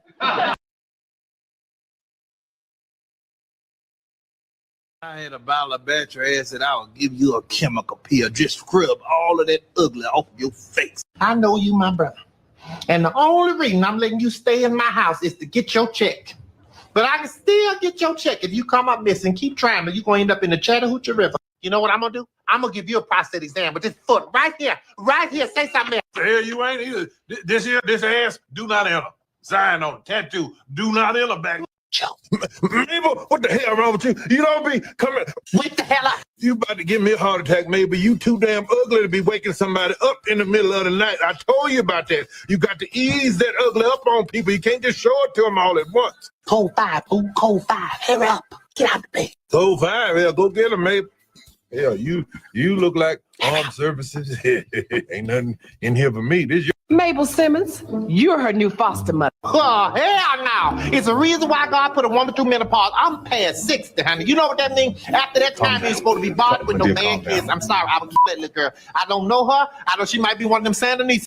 Oh, them people call. Everybody, you ain't got to worry about no food. You can call them. They say they'll bring it down here to you. What the hell you talking about, Joe? Stop smoking that weed. What the hell you talking about? You're crazy as hell. They say they give you 3 meals a day, and they'll give you a percentage of the people who come through and pay. Where they think you that much? One of the whales died. They need another whale at the aquarium. Go on down there and swim around for them. You rusty old bastard. Your fart and dust come out. Go to hell. Oh, hell no, Medea. No, Medea, you are staying here tonight. Do you understand me? What's going on? We have a friend, and her husband is beating her, and we would just like to know what we should do. Before or after his funeral? Does she want to get out? Yes. But he won't let her. Sit down, let me tell you a story. Sit down. I'm gonna tell you this. Can't nobody help your friend until she want to get help. You can want all your life to help somebody, but if they don't want to get help, it ain't gonna happen. You listen to me. When you get tired of a man hitting on you, honey, ain't nothing you can do but cook breakfast for him. Cook breakfast. Bring him into the kitchen and get you a big old pot of hot grits. And when it start to boil like lava, after he done got good and comfortable, you say, good morning. Throw it right on him. Get your pot like this. Take it, throw it. You need your skillet with a nice, good balanced weight on it. You understand? And as you throw it, you swat. Throw it and swat. You hear me? Throw it, swat. Venus and Serena. Who the hell called me tonight, show? Hello? Congratulations, you're speaking with Donald Trump. I know damn well you ain't calling me. How you get my number? I am making cold calls to undecided voters, and you were the first name on my list. Is this media? First of all, my name is Medea. Mud to the damn D-E-A, okay? That's my name. Learn how to talk, Darner. Look, media, I'd like to conduct a quick survey with you. Do you mind if I ask you a few simple questions? Yes, I mind. Goodbye. Perfect. First question. What is your biggest concern this election? Oh, that's simple. You are my biggest concern. Next question, please. Okay, when I win this election, what should be my first act as president? Oh, I think you should have the National Guard and all the Army people bring out jackets and give to everybody the quilted lined up kind. Okay. Because if you win, hell done froze the hell over. Okay. Wrong. Not. This is not a debate, Donald. This is not a debate. Oh, dear, I don't know how to do anything. I got a job for you as soon as I get some more Vaseline. Joe, that's your family. That's your dead husband's side of the family. She ain't no kin to me. I could introduce you to Harvey. Maybe he'll help you out. She ain't selling no dope, Joe. If I had a bottle of battery acid, I would give you a chemical peel. Just scrub all of that ugly off your face. I know you, my brother. And the only reason I'm letting you stay in my house. Hello. Hey, girl. Y'all give me a second. I'm going to hook this up. Hey.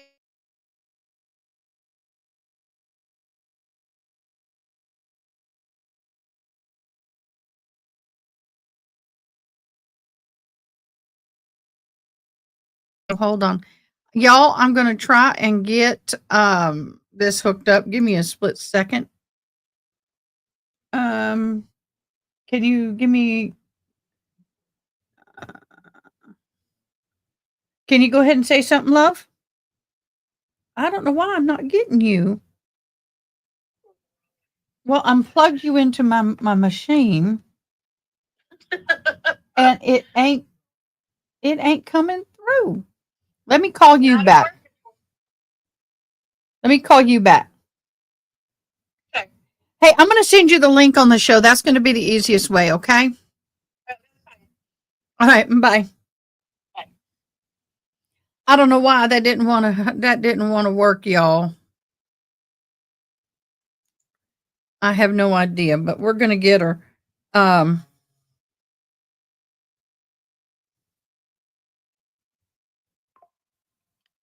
Just give me a quick second.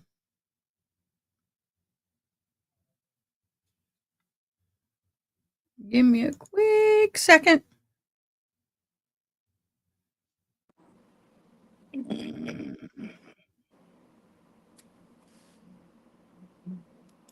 I don't think y'all want to hear.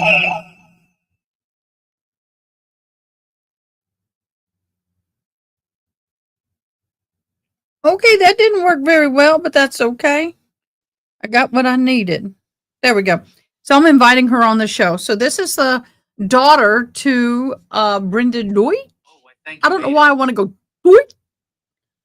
This is Brenda Deutsch's daughter, and she's the one that has gotten a lot of information for us on this case. Hey, Ronnie, I love these little babies. I love these little babies.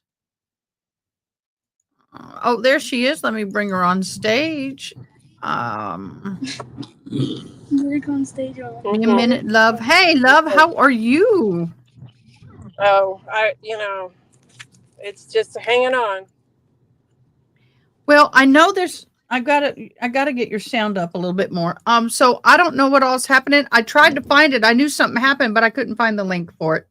When it catches up, And I will send you documentation of what's going on as well. I've just had numerous people reaching out as to what has taken place because new developments have come to light. So, and I just haven't had the chance to send everybody documentation of the arrest warrant. So, okay. So she's out on bond.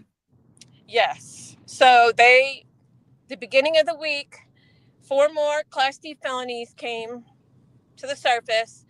3 of them are for forgery to checks that were not addressed to her. And the 4th is for stealing from the Department of Social Services. Only Class D. I mean, come on. When is she going to get? I know. So now this makes 7 felonies on her record. 7. And these 4 felonies, the bond for those was 10,000, 10%. So they Wait, arrested her. yeah, it went from 25,250 to 10. Okay, this is the new charges. We're only 10,000 for all 4, not just 10,000 apiece. And so she only needed 1,000 to bond out. So they arrested her yesterday. She bonded out on 1,000. Now, with that being said, with her bond from the previous charges, doesn't affect that because these were done before, which it shouldn't matter because this abuse has been going on for over 2 decades. But with that being said, I think it's a fucked up system because it shouldn't be. They said it's because these charges happened before the charges that she originally got picked up on. So that's why it doesn't revoke the bond before this.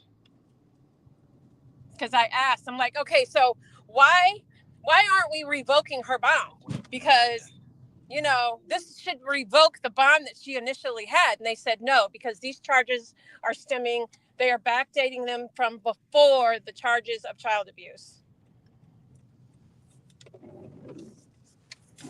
Well, it doesn't matter if you have one bond and you get in trouble again, the other bond, it revokes it automatically. So even if they're backdating this, the second bond should revert to this one. And it's not. That's what I said.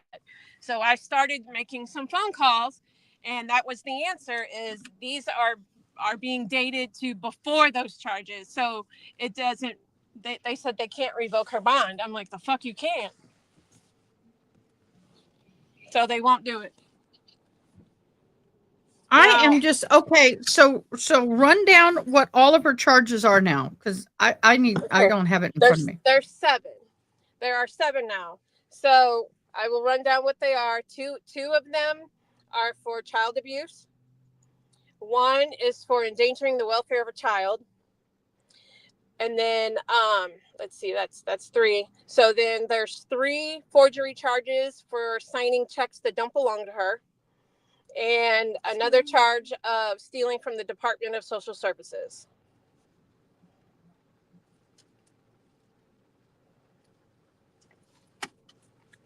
I wonder how much they're getting her for stealing.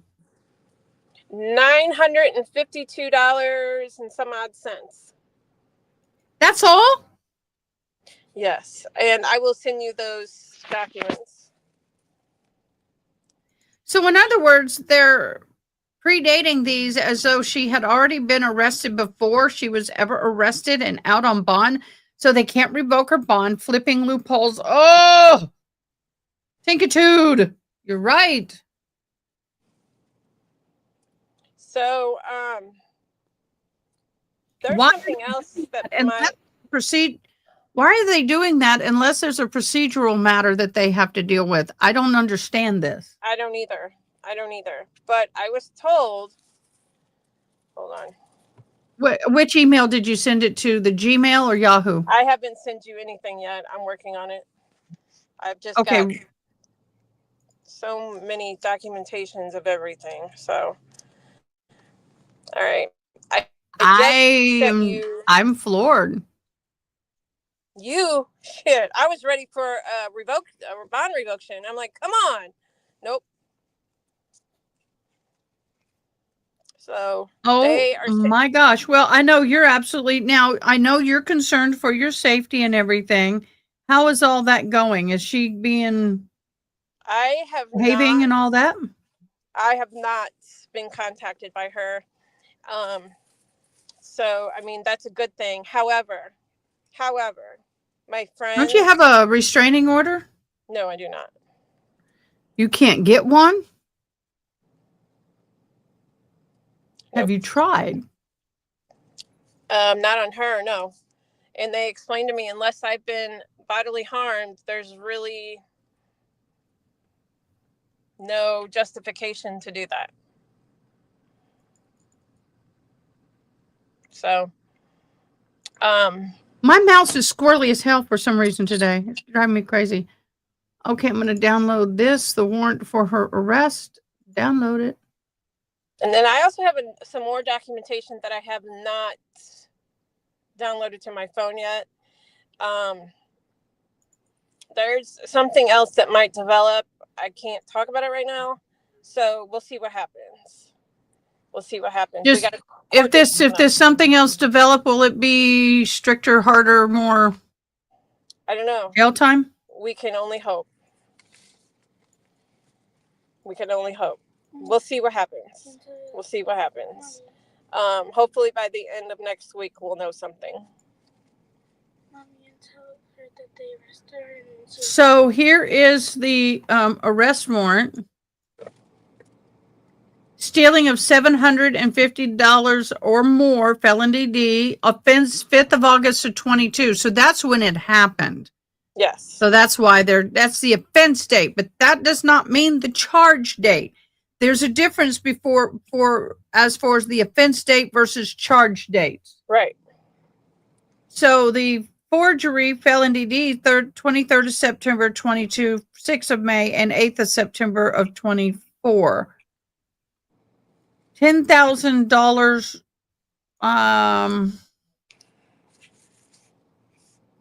warrant attachment. But see here, it says the defendant charged with any of the following concealed permit defendants shall surrender her permit and court of warrant. So in other words, if she gets another felony, they can revoke her. So why don't they? That was my question. Involving weapons, firearms. Okay, that's not it. Misdemeanor involving crime of violence. Well, abusive to child is a crime of violence. I just sent you another document.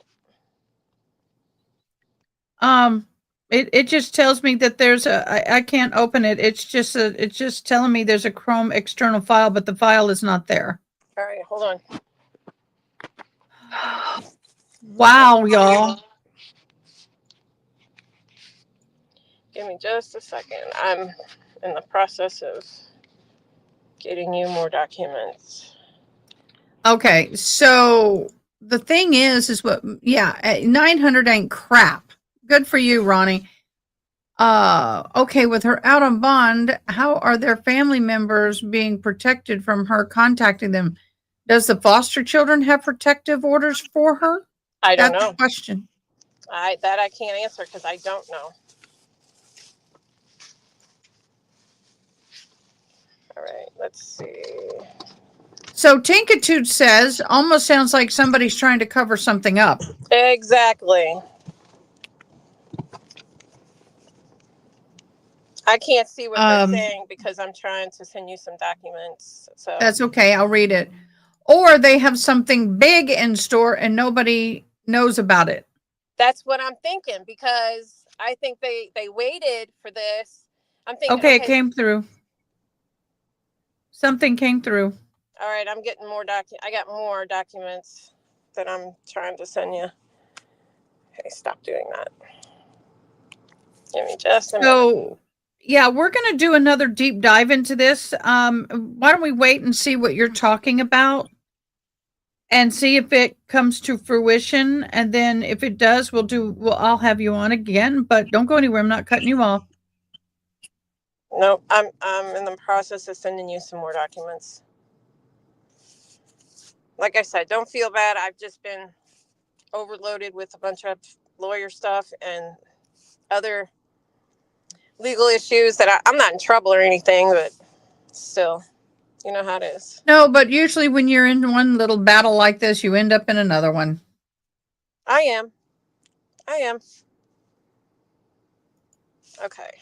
Give me. So her warrant was requested. No contact with victims or witness was checked. So that was a part of the warrant that you just sent me. Okay. So she cannot be in contact with you guys at all. Nope. All right. Here comes some more. 3 more. Yeah, I see them. Okay. So and then I gotta download them and then pass them on. So let me enlighten you on the 2 people in that document that came forward to the forgery. They're both my brothers. One is a blood brother, and it'll say on there D Jr. That's Dennis Deutsch Jr. Now, I want you to keep in mind that when this entire thing came to surface legally, that he didn't want no part of anything to do with any of this case. Okay. He even went and removed all firearms, took them out of state, and hid them. Now, keep that in mind because he's been in a left field somewhere away from all of this, other than the fact that he took the firearms. So, with that being said, now he's come forward, made a statement against her in this forgery matter, and I'm very proud of him. But now she's not to contact him at all, and that's going to be a tough road, and I see her violating it. Now, will he come forward? I don't know. Maybe.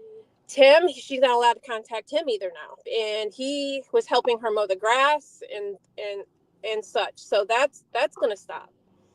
A lot of things. I mean, she's not got much left on her side. Well, I did some Google research and they said, I did some research and they're saying that, that she has community support. I don't know, not very many, like 8 people. And the establishments here in the public don't even want her in there. Wow, that's interesting how that my mouse is like floating. It's not reacting and responding, and I'm getting really mad. So if you're hearing me slamming that's my mouse being an ass.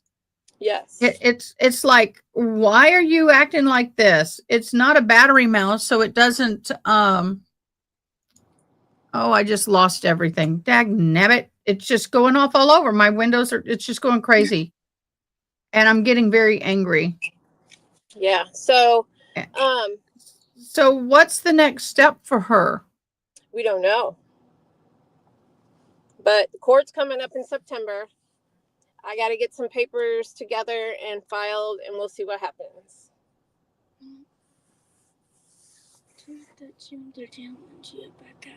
She knows.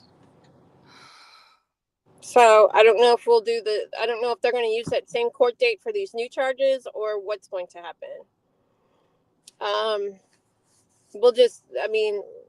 just riding the train and hope for the best. Okay, can you do me a favor while I'm fighting with this? Give a quick rundown for the viewers, because a lot of these people are new and they don't know what's going on. Okay, the woman that gave birth to me, Brenda Deutsch, is a very bad person. Like I said, she gave birth to me. We will not use the M word. She has abused over 200 kids for over 2 decades, and over 250 hotline abuse calls have been made over those years. Nobody would listen. Nobody would do anything. So all these kids have been affected. My sister, adopted sister, last year in November, Brenda came to me asking me to take her to Texas in exchange for a monkey. Because she was tired of her. I have also posted on my Facebook page all of after I came to light. I've been quiet through this whole process. When they reduced her bond and she got out on the first charges, I let everything loose on all of my social media platforms. My name is the same on all of them: TikTok, Facebook, Instagram, the whole works. Because I'm not quiet no more. I have very disturbing text messages about Brenda saying what kind of person she was, my sister, and she wanted to exchange her for a monkey, take her to Texas. She hounded me from November of last year till right before Christmas, and I just kept ignoring it. Like, oh my God, what kind of person has she become? Like, are we really getting this bad with this thing? With these kids? Like, is she really going to this extreme? So she ended up putting her on a plane to Texas and sent her down there By herself in unsanitary conditions. The child was left there for a week and with no way for any contact or survival or anything. And then this is when it came to light. This is when we got Texas's help. They pushed it, and the resource officer at the school that she went to here in Missouri reported it. There's a lot of people that got on that phone, and when I found out that she was reported missing, that's when I put my foot down and said, no, she is not missing. I'll tell you exactly where she's at. And that's when the law enforcement here got them, we all got on the same train and we pushed it as well. So now we're here today, and my sister is still in Texas. She's thriving. Now she has been moved like 2 or 3 times, but just trying to get her in the right atmosphere. She's made so many friends. She's off her meds, and from the person she was when she left the state of Missouri in Brenda's care to the person she is now, you wouldn't recognize her, because she's absolutely beautiful. She has come so far. So she's not allowed to have any kids under the age of 18 or 19. There's just a lot of stipulations. She has a monitor bracelet on her ankle, which I don't know what the purpose of that is, because she goes anywhere and does whatever the hell she wants. And it was supposed to be house arrest, but that changed too come court. So I've been quiet. I've been talking to Ada. I mean, I've been pretty quiet on social media platforms. I haven't really said much. But when I heard she was getting out, that's when I released everything. It's very disturbing. It's very unsettling. So here we are today, and more charges came, and still she gets to walk. And it's disheartening. It really is. Case one, try again now. Jesse, why are these messages? Ronnie, do we need to have a talk? But I hate to cut you guys short, but I got to go in the pharmacy and get home. My daughter has a meeting session, so.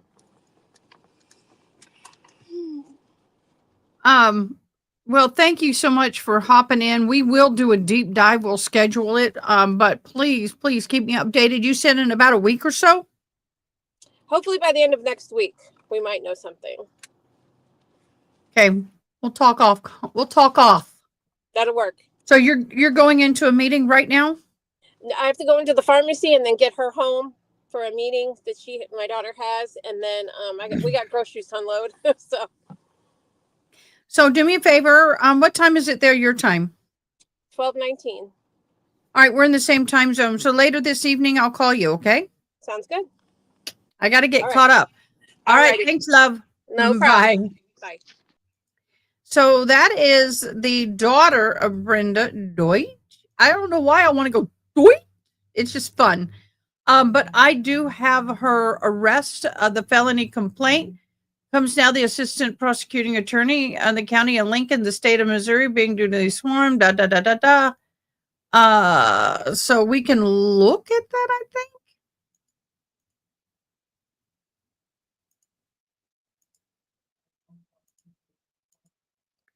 Let me get that on stage. We'll do that. Add to stage. Get me like, why won't you do it?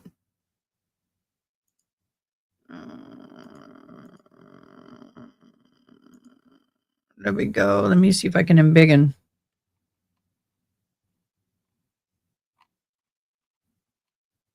That's the biggest I can make it. Let me see if I go this way. I can make it bigger this way. Oh, that's as big as it goes. Okay. Why if I'm making it 300? It's not making the page bigger. Nothing I can do. It's not going to work. Sorry, guys. So basically, these are the charges. Committed a Class D felony of stealing by deceit, punishable upon conviction under section blah blah blah. In order to honor about August 5th of 22.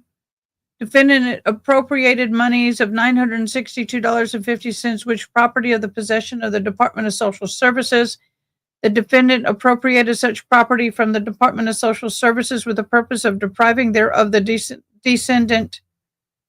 So basically, she's stealing her butt off. Let me get this done here. I got to get everything back up in here because his mouth was so squirrely it closed down some of my stuff.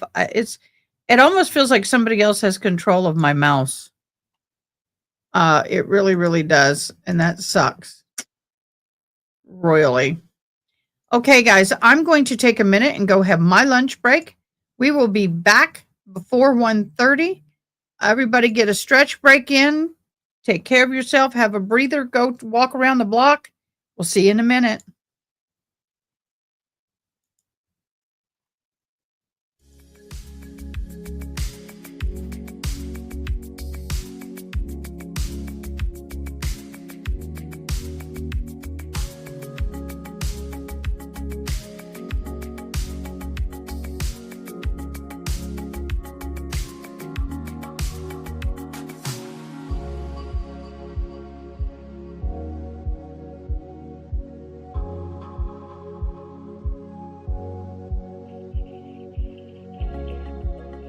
Thank you for contacting the Treasury Inspector General for Tax Administration.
And it's like, I count your mom and dad as family. And I would do the same thing for them. I just can't imagine. Just can't. Just can't. Okay.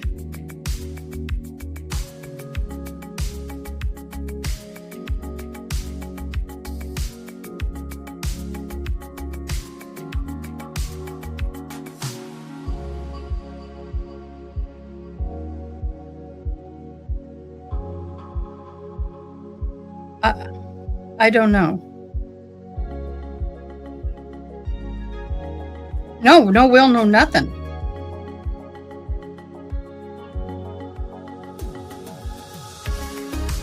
Well, yes and no, but the business didn't belong to her. It belonged to Tracy.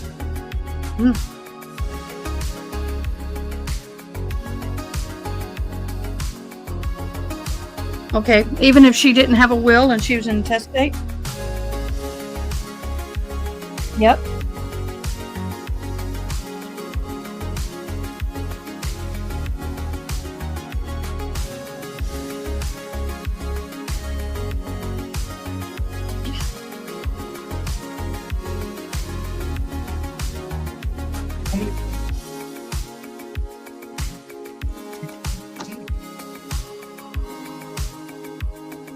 Okay. Okay.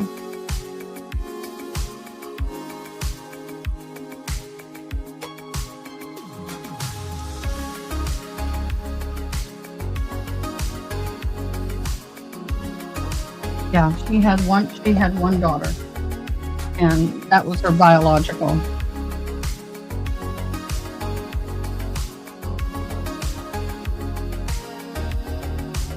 Yeah.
back. Welcome back. Court is back. And I got, what do I have on my face? I got some on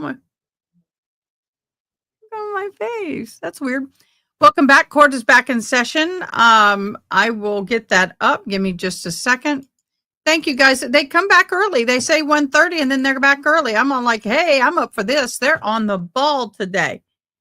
They on the ball. So let me get this back where it needs to be. Thank you very much. Mouse is not as squirrely. I did some complicated stuff this lunch break, dealing with a bunch of stuff. So we're back and I'm ready for court. I am ready to hear this drama unfold. Do you work for a living? I do. What do you do? I'm a legal assistant at Turner Paget Law Firm in Augusta, Georgia. Okay. How long have you been doing that for a living? A million years? No, probably like, then everyone will know how old I am, like 50 years. Okay. Quite some time. Yes. Okay. Has that always been what you did? Except for a very short insurance stint. She's like, I ain't sharing my age with you. Yes, Okay. absolutely. And are you married? I am. What's your husband's name? Frank Mebane III. I would not give that information out. And That's too how much long have you two information. been married? 47 years. Okay. And in that time, did you and he have any children? We did. We have 3 children. And who are they? Mindy and Frank the Fourth and Matthew. Okay. Can you tell us in order who's the oldest to youngest?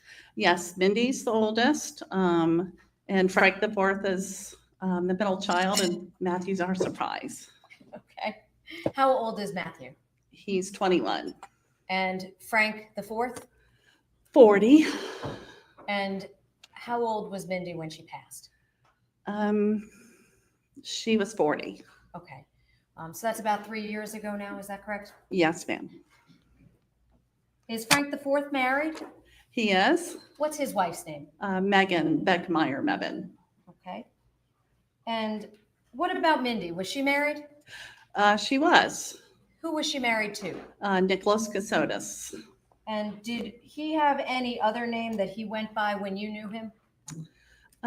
He started using the last name Stark. So he went by Nicholas. Yeah, this just fell and broke. I am not a happy woman. This day sucks, but I'm glad to be with you. Okay, here we go. Stark at some point as well? Yes. Okay. Do you see him in the courtroom here today? I do. Can you point out where he's at? Over there. If the record can reflect, Your Honor, she has pointed at the defendant. When did you first meet Mr. Kassotis? Let's see. They got married in 2016. So it was probably maybe the end of 2014, maybe. Okay. And do you know how they met? Yes, I believe they met on an online dating service. I just remember Romeo something. I don't remember the full name. Okay. And as a result, did they ultimately get married? Yes, they did. And I believe you just said that was in approximately 2016? Yes. When they got married in 2016, where was the wedding? It was at Marvin Park outside. It was maybe 20 miles or so from Alexandria, Virginia, outside of DC. Okay. And do you know where they were living at the time? Alexandria, Virginia. So they were living in Virginia itself? Yes. Okay. And at that point, was Mindy working? She was. Do you know what she was doing for a living? She worked at a law firm in DC, and then she wanted to try the nonprofit route. So she went in and worked for several nonprofits. And I believe her last job was in the plastics industry, working for them, trying to help them be able to keep plastic bags in stores and stuff. Okay. What kind of education did Mindy have? She finished her high school. She had a college degree, and then she also had her master's, I think it was. And in that time that she provided those different jobs you just described, was that all in the DC or Virginia, DC area? She went to college in Savannah at Armstrong. And then when she moved to DC, that's when she got her further degree at Virginia Tech, I believe it was. Okay. Is that where she met Mr. Kassotis up by Virginia? Yes, when she was living there, yes. Okay. Do you know what Mr. Kassotis was doing when they first met?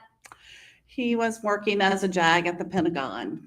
And when you say a JAG, can you tell us, what did you think that meant? He's a lawyer, Okay. working for the Pentagon in the Navy. Okay. So you knew he was a member of the Navy as an office, as a judge advocate general. Is that what that means? Yes, ma'am. Okay.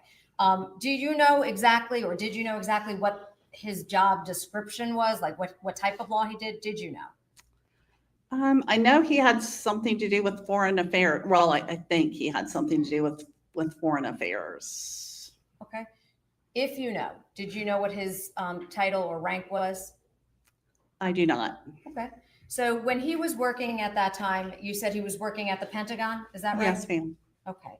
And that was with the Navy, you said, right? Yes. Do you know how long he had been with them? Only if you know. I don't. Okay.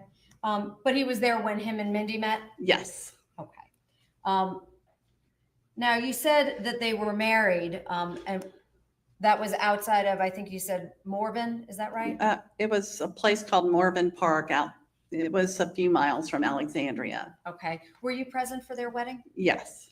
And when was that, if you recall? I believe it was October 2016. Okay. And at that time, was it a big wedding? No, I wouldn't say it was a big wedding, a decent sized wedding, but it also happened in concert with Hurricane Matthew. So there were a lot of people who couldn't come because of hurricanes. Okay. As a result of that wedding, did you have an opportunity to meet some of Mr. Kassotis' family? Yes. And did you know them before then? I believe we had met before the wedding. Okay. Did Mindy's friends come to the wedding? Yes, they did. Did you know some of them from before the wedding? Absolutely. Did you stay in touch with any of them after the wedding? Yes. Yes. Okay. Would it be fair to say that you knew Mindy's closest friends? Yes. For example, do you know Angela Wynn? I do. And who was she in reference to the wedding itself? She was Mindy's matron of honor. Okay. And were there bridesmaids at the wedding as well? There were. Did you know any of them? Yes.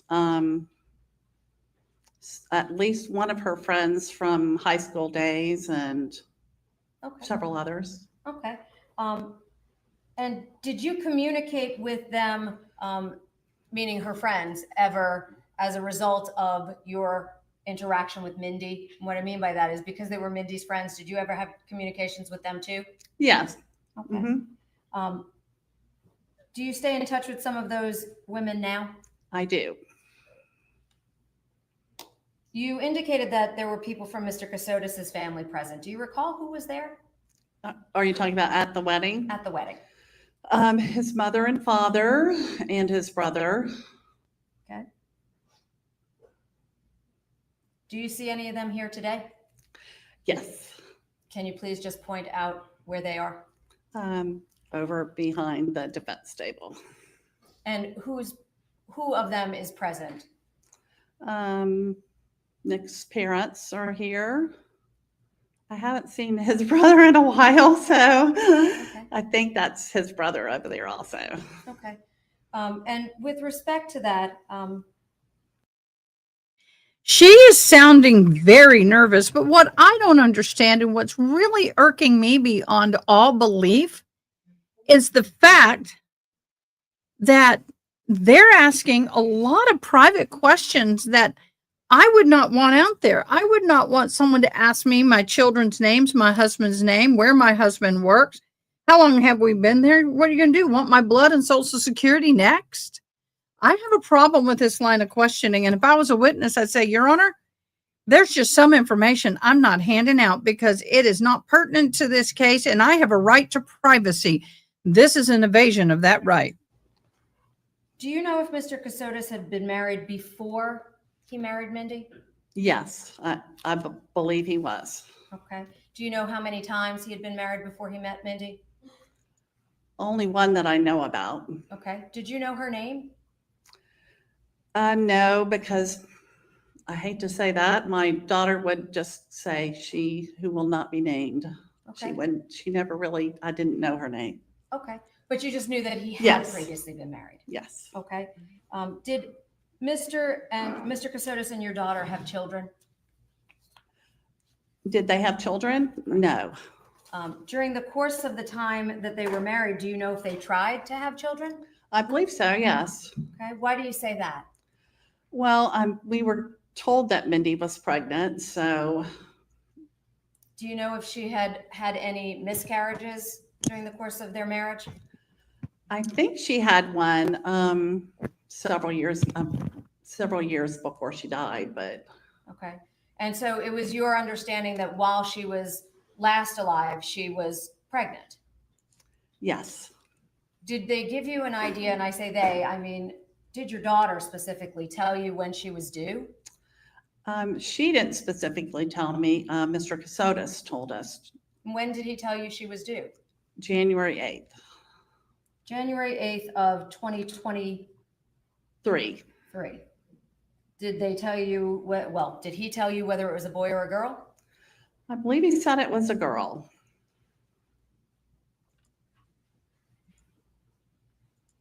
Can you tell us, how was their marriage between 2016 and 2018? Are there any problems? Objection calls for speculation. If she knows. Do you know, ma'am? I thought they had a good marriage. So there didn't seem to be any problems, was merely my question. My apologies if that was inartful. Did there come a time when something occurred to make you believe that there was a change in their marriage condition? Yes, when they actually were sort of hiding out because we were told they feared for their lives. Who told you that? Mindi and Nick. Okay. Did they give you any specifics about why they were fearful of their lives? Yes, first we were told they'd been hacked. Then we were told another story about Nick was supposed to be working for Microsoft and he had taken on work for some smaller company underneath Microsoft, and he had solved some kind of an algorithm and they were giving him company stock, and I guess it was supposed to be, I don't know. That's all I know. Okay. Sorry. Was that information conveyed to you by whom? Your daughter or Mr. Kassotis? Probably my daughter. Okay.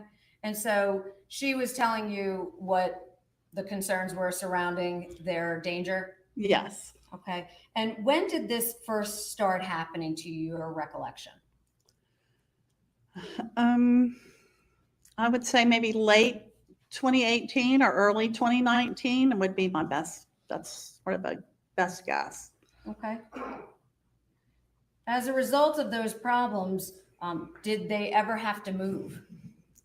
Yes, they started moving from place to place, and we didn't always know where they were. So when did they start moving, if you recall? Around that same late 2018, early 2019 time. Do you know if they left Virginia? Yes, they did. Do you know what happened? I mean, I don't know how long they were in Virginia, but they did leave Virginia. And you indicated that they had been living in Virginia at some point when they were first married. Did you ever visit that home? I did. Do you know what happened to that home? I don't. Okay. And when they were in Virginia, you said they started moving. Do you know if they ultimately left Virginia? Yes, they did. Do you know where they went? I believe North Carolina, and I know at some points they were in South Carolina. I'm not sure of anywhere else. Okay.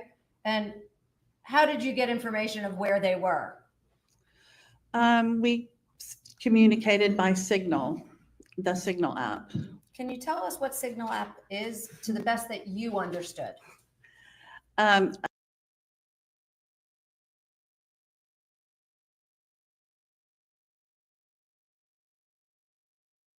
An app where you could communicate, but in short time afterwards, it would be erased and there would be no record of it. Who asked you to start using Signal app? Mindi and Nick. Had you ever used that before? No, Were you familiar with it before they asked you to use it? only from reading about it in a book. Okay. And was that the means by which you started communicating with them? Yes. And was Sometimes email, but mainly Signal. Okay. And when you started using Signal app, was Mr. Kassotis still in the Navy at that time? No. Do you know how or what happened in terms of his departure from the Navy? We were told that he wanted to go Objection, hearsay. to some other field, and I believe he worked for maybe the Department of Veterans Affairs shortly and for a while. And So it was your understanding that was why he left? yes. Okay. And that was the job you thought that he took after he left the Navy? Yes. Okay. Do you know what he did for the Department of Veteran Affairs? No. Did he ever tell you? I don't, I mean, I know he's a lawyer, but I don't really know. Okay. So. Did there come a time when Mindi There and comes a Mr. time. Kassotis wound up moving somewhere where you were present as well? Yes. Tell the jury how that came to be the situation. Well, I know they came down one Christmas and spent Christmas in Hilton Head when we were living there. And when you say we, who do you mean? My husband and myself, my son, and my daughter-in-law, Okay. Frank the Fourth and Megan. Okay. And so do you mean Frank the Fourth then and Megan? And my husband, yes. Okay. Mhm. And where was Matthew? Oh, poor Matthew. I just totally forgot him.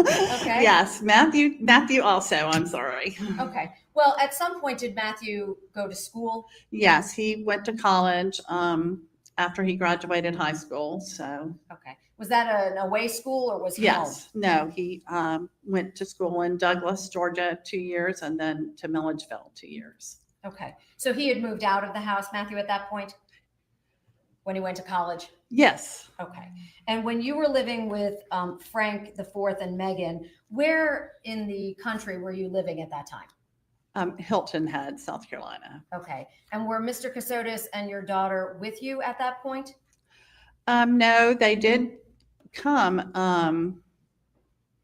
I believe it was February 2021. Okay. They So called Frank the Fourth and asked him to come pick them up.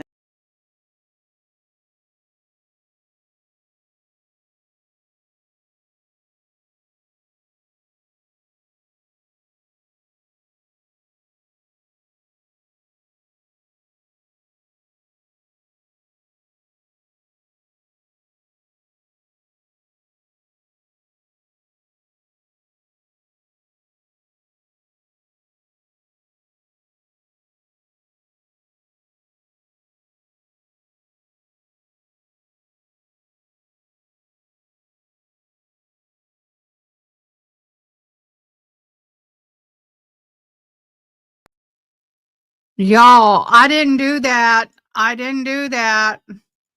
I just held it up and it went away. It went away. It almost feels like somebody else's. I'm fighting for control with the computer is what it feels like. I don't have anybody hot in. I've looked, but it feels like I'm fighting for control. I don't know what's going on. Hey, June, can you reach out to me in Discord? Got a question. Fourth and Megan, was Mr. Kassotis working? He had his computer and he was doing computer work. Okay. And describe for the jury what you saw him doing on a day-to-day basis. He would get up in the morning and work all through the day on his computer and into the early morning hours. Okay. Did you ever have an opportunity to look at what was on his computer monitor? No, I did not. Why not? Well, for one reason, I wanted to be respectful, and I also thought it wasn't any of my business, but. Did he ever advise you weren't permitted to look? Objection to leading. Withdrawn. I'll rephrase. At that point, you believed he was working for what company? Something to do with Microsoft. Okay. But you didn't know more than simply that? No, I did not. And when you observed him, you said he was working from the early morning hours until late at night. Is that right? Yes. Okay. Were you ever able to hear him having communications with anybody by WebEx? No, I never did. Did you ever have any opportunity to hear meetings by any other platform like Skype or anything like that? No, I did not. So all you saw was him working on the device? Yes. Okay. Was Mindy working at the time? No, she was not. Okay. Do you know why she was not working? Well, one basic reason was she was scared to death to leave the house. So tell us what you mean by that. Well, there was supposed to be people after them. They supposedly had security, and so she was truly fearful for her life. Did you believe that? Yes. And when you said that she was fearful for her life, did you ever see the security team that they referred to? No, I did not. Did you ever speak to anyone from a security team? Only by email. Okay. At some point there were email communications? Yes, ma'am. Did you believe that was the security team? I did. And tell us what the living arrangements were at Frank and Megan's house. They had a 2-story house. The bedrooms were upstairs, and Frank and Megan had the master bedroom. And then when Mindy and Nick came to live there, I moved into the little kind of middle bedroom so they could have the bigger bedroom and lots of windows and stuff. Okay. So all of you each had, meaning each couple had your own bedroom? Yes, ma'am. Okay. Did there come a time when there were any problems with the living arrangements with Frank and Megan? I'm trying to think exactly when it was. Maybe like March or April of 2022, with the real estate market, they wanted to sell their house because there was such a good real estate market. And so that's when problems started to occur. Okay. What were those problems? Well, they asked Mindy and Nick to please have their security move them somewhere else so they could get the house ready to sell. And with they had Rusty, and so it was hard to put your house on the market with all of that going on. Okay. And at that time, you believe that the security team was supposed to move Nick and Mindy? Yes. Okay. Did they move out? They did, but my son finally, after weeks of going on, he finally went and filed an eviction. So hoping to force the security people to do something. Okay. And the security people, were they providing any, if you know, was any money being paid to Frank and Megan for Mr. Kassotis and Mindy staying at Frank and Megan's house? I don't really know. Okay. But it was your understanding that the security team would have to move them? Yes. Okay. And ultimately, did Mr. Kassotis and your daughter leave the residence? They did. Do you know what the circumstances surrounding that were? Yes. Frank the fourth filed the eviction, and it got down to where they, however many hours or days it is, we were down to the last couple of days. And I told Nick, like, Frank the fourth is dead serious about this. Y'all need to be gone when they were out of town for a few days because it was Memorial Day. So, so I said, when they get home, y'all need to be gone. And so I said, I can help. I can pay for a hotel for a few days if that'll help you. So we ended up loading up. And I took them to a hotel in Savannah. Okay. And when you say I took them, were you alone at that time with the two of them and the dog? Yes. Where was your husband, Frank, and your son, Matt? Them to a hotel in Savannah. Okay. And when you say I took them, were you alone at that time with the two of them and the dog? Yes. Where was your husband, Frank, and your son, Matthew? Matthew played ball in the Northwoods League for a team in Illinois. So Frank had taken him to Illinois to get him settled and stayed a few days. And so he wasn't there. So neither of them were there with you at the time? Correct. Okay. And you said we all loaded up in the car. Whose car? It was actually Matthew's old Altima. Did Mindi or Mr. Kassotis have a vehicle at that point? No, they did not. Okay. And you drove to Savannah with them? Yes. And you said, I believe that was Memorial Day weekend. Is that right? Yes, ma'am. Of 2022? Yes. Okay. And when you got here, did you wind up paying for that hotel or did they? No, I paid for more than a few days, a week, maybe a week or two. And then I finally said, we just can't keep doing this. So the security team didn't pay for the hotel? No. And when you got to Savannah, you said you paid for about a week or two. Where did you move after that, if you did? I'm not sure I understand the question. You said you stayed in a hotel for about 2 weeks, right? They did. They did. Okay. They did. Yes. And that was them by themselves? Yes. My apologies. No, So no problem. where were you staying at that point? I was still with Frank and Megan until they sold the house. And I see. So you paid for Mr. Kassotis and your daughter to stay in that hotel, and you then stayed with Frank and Megan? Yes, like I had been before. Yes. Okay. Did there come a time when they moved out of the hotel? Yes. Mr. Kassotis said he had arranged a place in Savannah. So, and asked us if we would like to come and stay with them. So we all of us did. Okay. Okay. And when you went to stay with them, where did you go to stay? It was a house on 65th Street in Okay. Savannah. Do you know what kind of a property that was? Meaning, did they own it? Did they rent it? Did they? It was rented or Airbnb, something like that. Okay. And at that point, who was paying for the property? Mr. Kassotis. Okay. And was Mindi still not working at this point? Yes. Did Mindi leave the house at all? No. Did Mr. Kassotis leave the house? Yes, he did.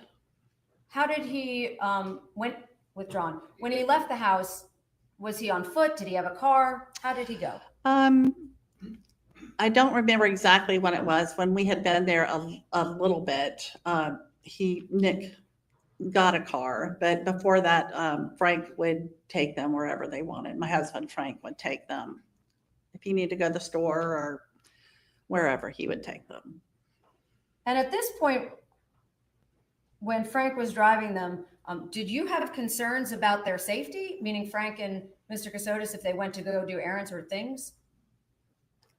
No, not really. Why not? I don't know. I just never really was fearful when they went out. Did you work? I did. I was working at a law firm in downtown Savannah. Did you go to work every day? I did. Did you ever have conversations with Mr. Kassotis about your safety?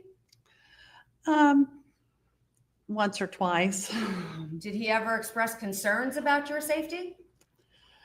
Only after one time when we were told that Nick's father and uncle had come to the house, and so that after that, they told me what kind of car it was. So I remembered if I was out walking by myself in downtown, I would look for that car or van or whatever it was. Did he tell you what type of car? He did, but I couldn't. I don't remember what it was. Okay. But other than that, he never expressed concerns for your safety being out, going back and forth to work every day. No. Did you ever meet Mr. Kassotis's employers? No. Did you meet his coworkers?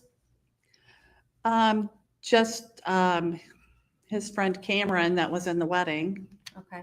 Was that a coworker from what time period in his life? I believe from when he was at the Pentagon. Okay.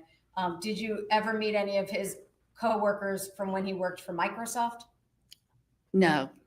Other than on the computer, did you ever meet anybody associated with those positions? No. And I say on the computer, I mean when he was using the computer. Yes. Did he continue to use the computer all day, every day at the place in Savannah? Yes, he did. Okay.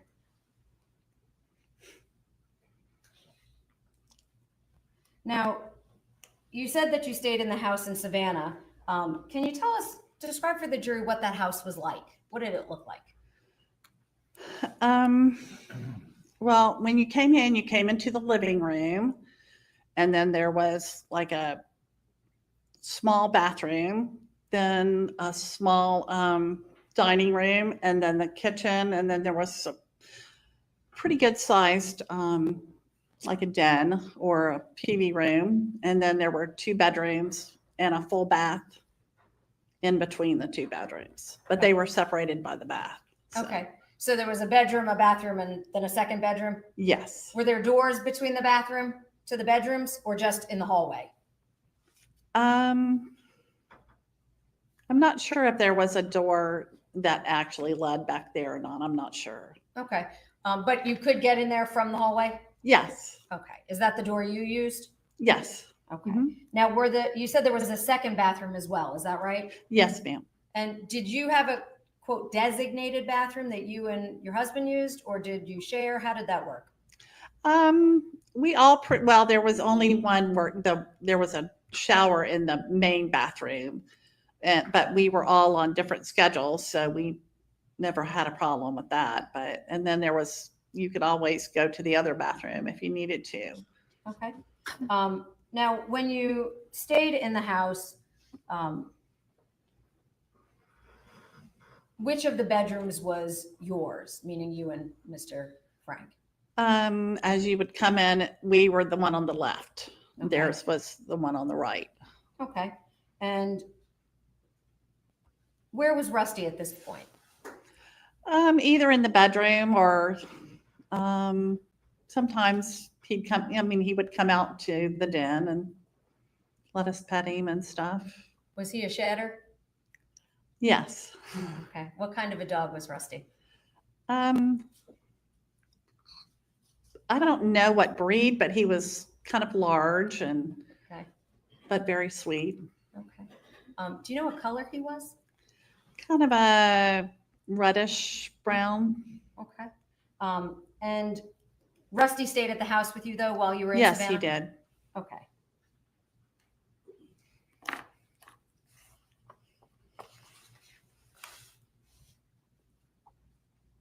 Now, at this point, you had told us that there was a security team in place that you believed, correct? Yes. Okay. And at this point, did you have a good relationship with your daughter? Yes. Do you think you knew her pretty well? Yes, I do. Would you have considered her gullible? No. So when she told you she was afraid, did you believe her? Absolutely. Okay. And did her behavior seem to be consistent with that? Yes, very much so. Okay. Did you believe Mr. Kassotis when he advised you that they were in danger? Yes.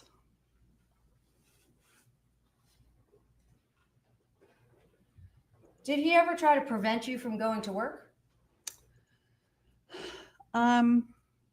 Only one day when he said there was something big happening, and he said he thought I should not go to work. And so I didn't. I said I had a problem that day and couldn't come to work, and so I didn't. But other than that day, did he ever No. tell you to stay at home for your own safety? This is kind of a weird line of questioning. Are you guys hearing me okay? Throw me some thumbs up if you are. Yeah, YouTube hasn't liked a lot of people today. But this to me doesn't feel good. And this is the mother. No.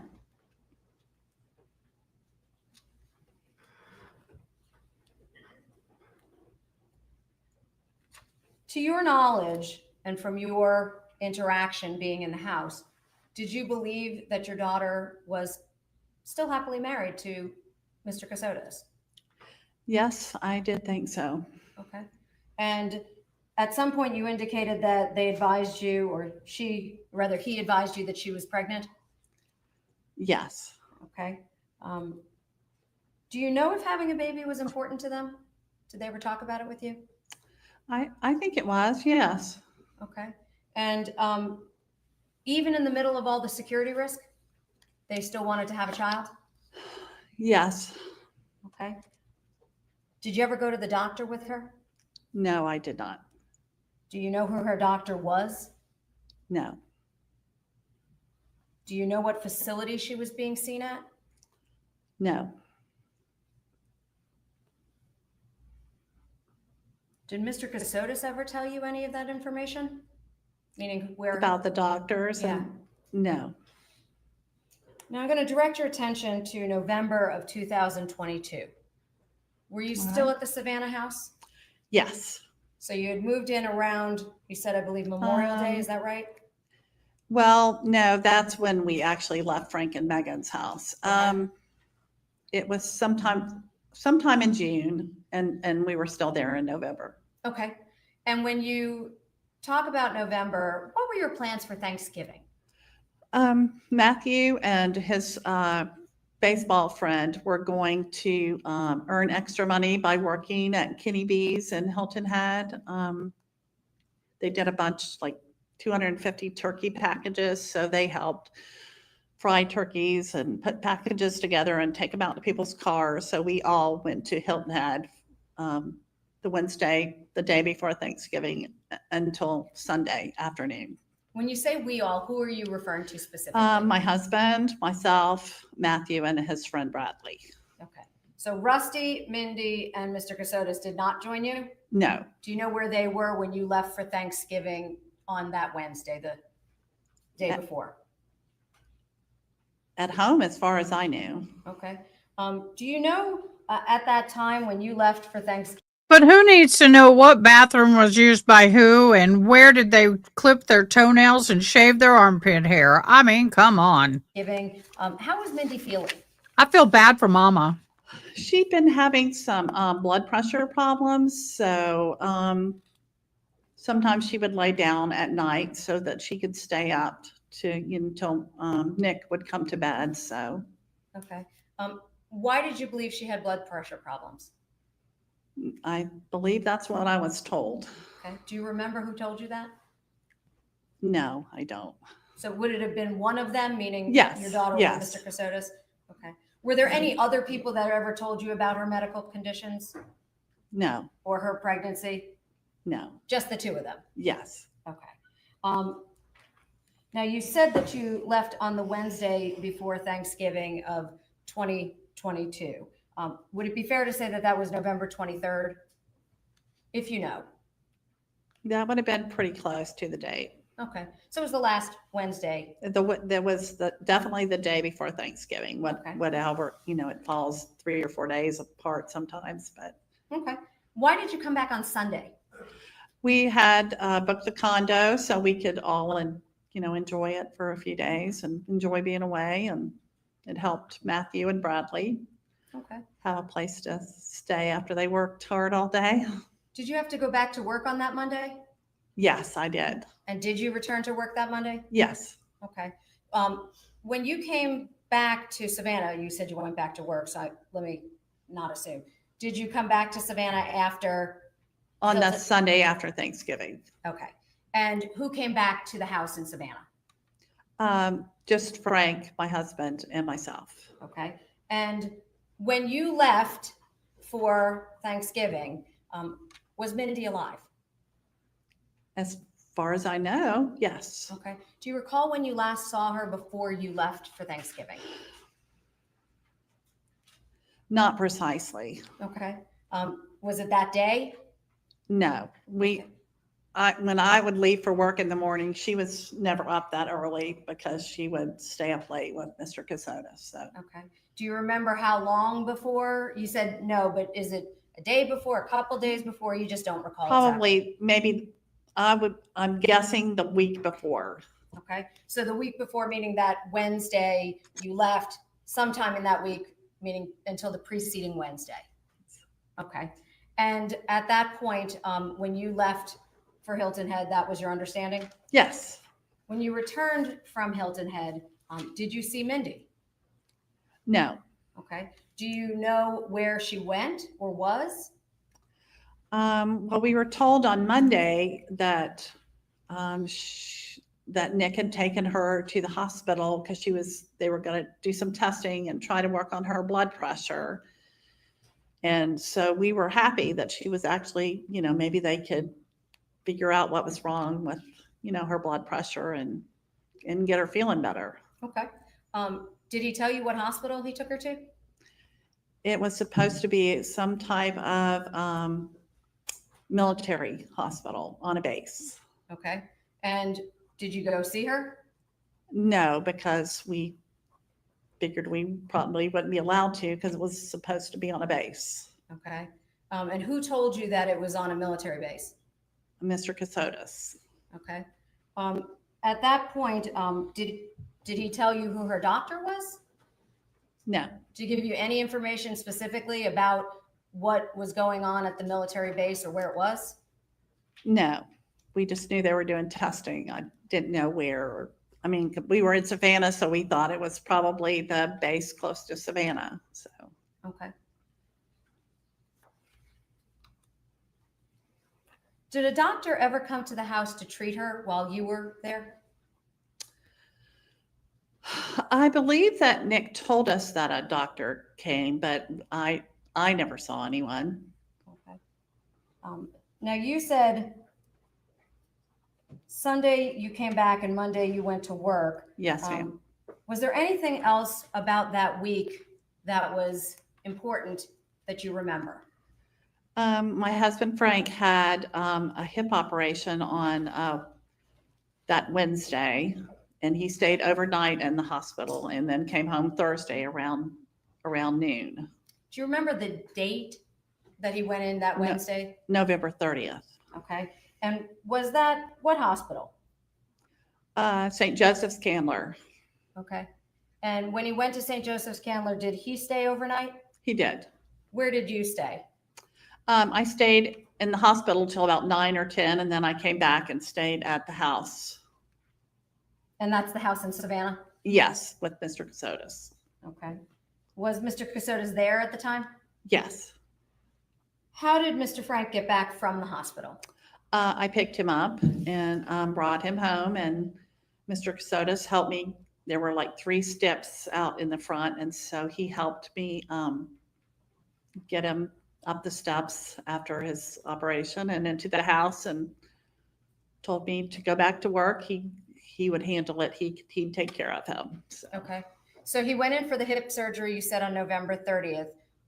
What day did you pick him up? December 1st. And that would have been then the Thursday? Yes. Okay. So November 30th, you went in. December 1st, you came and picked him up. And do you recall what time you went to pick him up on December 1st? I think he got out maybe around 11:30, maybe 11:30. So it was still in the earlier part of the day? Yes. And when Mr. Kassotis offered to look after him, what did you do? I went on to work since he said he would. He said, I will keep an eye on him. I'll help him. I'll do whatever he needs. You go on back to work. So I went on, to work. How long did you stay at work that day? I think I left around 5:30. Okay. Where'd you go after you left work? Straight back to the house. Okay. And when you went back to the house, who did you find at the house? Just my husband. So he was alone in the house at that Yes. point. Did you know where Mr. Kassotis was? No, not really. Okay. Did he eventually come home? He did. He came home shortly after I got back. Can you tell the jury what happened when he got home? Yes, I heard him come in the door, so I came bouncing out and I was like, hey, how's Mindi doing? And he just started bawling, crying hysterically and talking, and I really couldn't even understand much of what he said. So I said, please come out and sit in the living room, the den or whatever, and tell us what's wrong. And so that's when, all I could really understand was she's not coming home. So, and he met Mindi. Is that when he told you? Yes.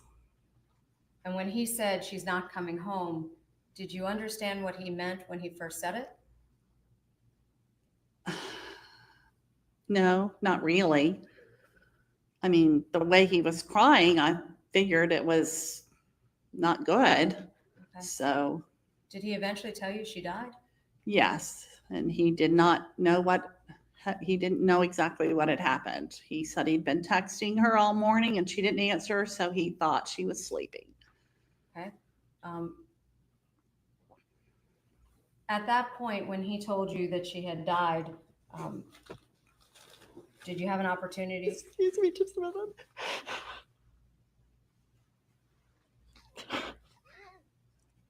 And this is going to get me upset.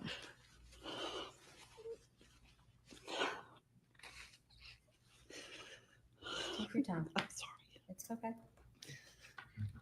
Do you need a minute?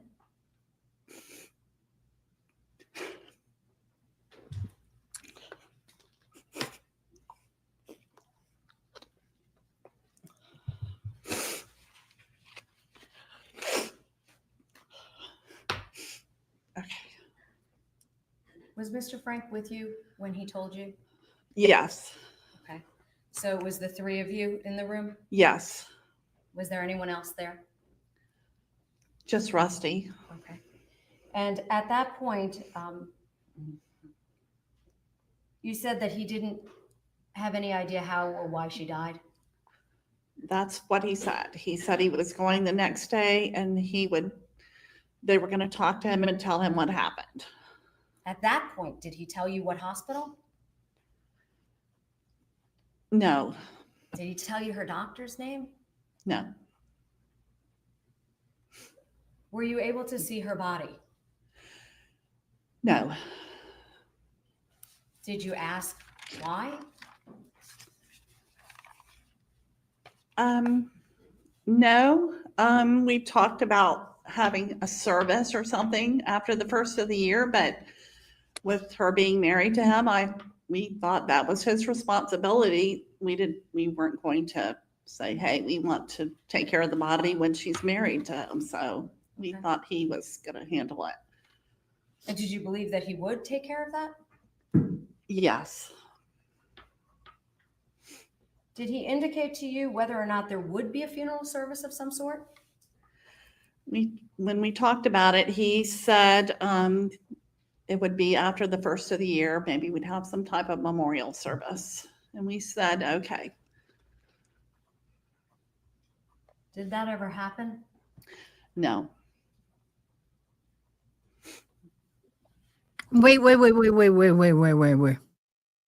I'm trying to wrap my mind around this. And mind you, don't forget, I don't hear every word and I'm trying to read the captioning and I'm dyslexic as hell. So I'm a little lost. Is she telling us that the husband comes home hysterical and tells her her daughter had died? By what means did she die? I want to know.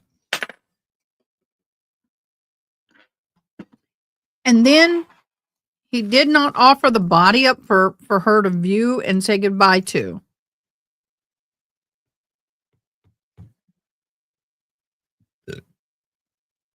And it is typically the funeral home. And let me put it this way. I have a friend who has a daughter. Her daughter and that husband were very estranged. Very estranged. And in fact, the husband had filed for divorce. The daughter drinks herself and dies from the drinking. The mother wanted to handle the remains and handle everything because the husband was already had another girlfriend. He had moved on. The funeral services and everything had to be handled by the husband. The mother was left out of everything. She had to literally get consent from him to go view the body. Yeah. The husband controls everything. The parents have zero rights. And it sucks. I would have been straight at the hospital screaming, "Show me my daughter." But not everybody reacts the same way we do. Did Mr. Kassotis ever tell you that she was mistakenly cremated? No. Did he ever? How are you have a death mistakenly certificate for her? cremated? Not that I saw. Did he ever show you any medical paperwork concerning? No. So she thinks her daughter died legitimately, and they would do a memorial later, and that she was going to be cremated, and he would have her remains. So what did he do? Go burn wood in a fire thing and grind it up real good and have ashes in an urn and say, "Here's your daughter"? What the hell? So it was your understanding that at the time of her death, she was at the hospital, correct? Yes, and then when he went back to the honey, hospital, take care. he told us that she was in her room and she needed to go to the bathroom. So the nurses unhooked her from all of her equipment, and she went to the bathroom, and then the nurse got called away, and she went back and got into bed and had a stroke. And there was no one there. I mean, she wasn't hooked up. So that's supposedly what happened to her. Did you ever see paperwork from him suing the hospital? No. To your knowledge, did he, as an attorney, then sue the hospital for leaving his wife unattended to die from a stroke? Not that I know of. Take care, honey. He was a lawyer at that point, correct? Yes. With no documentation of any sort that he provided you? No, no documentation.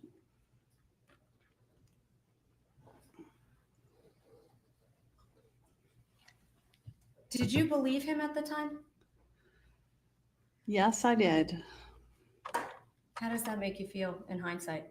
A fool. Stupid, naive, trusting. Did you trust him? Yes, we did. Can you tell the jury what happened in the days after Mr. Kassotis told you that Mindi died?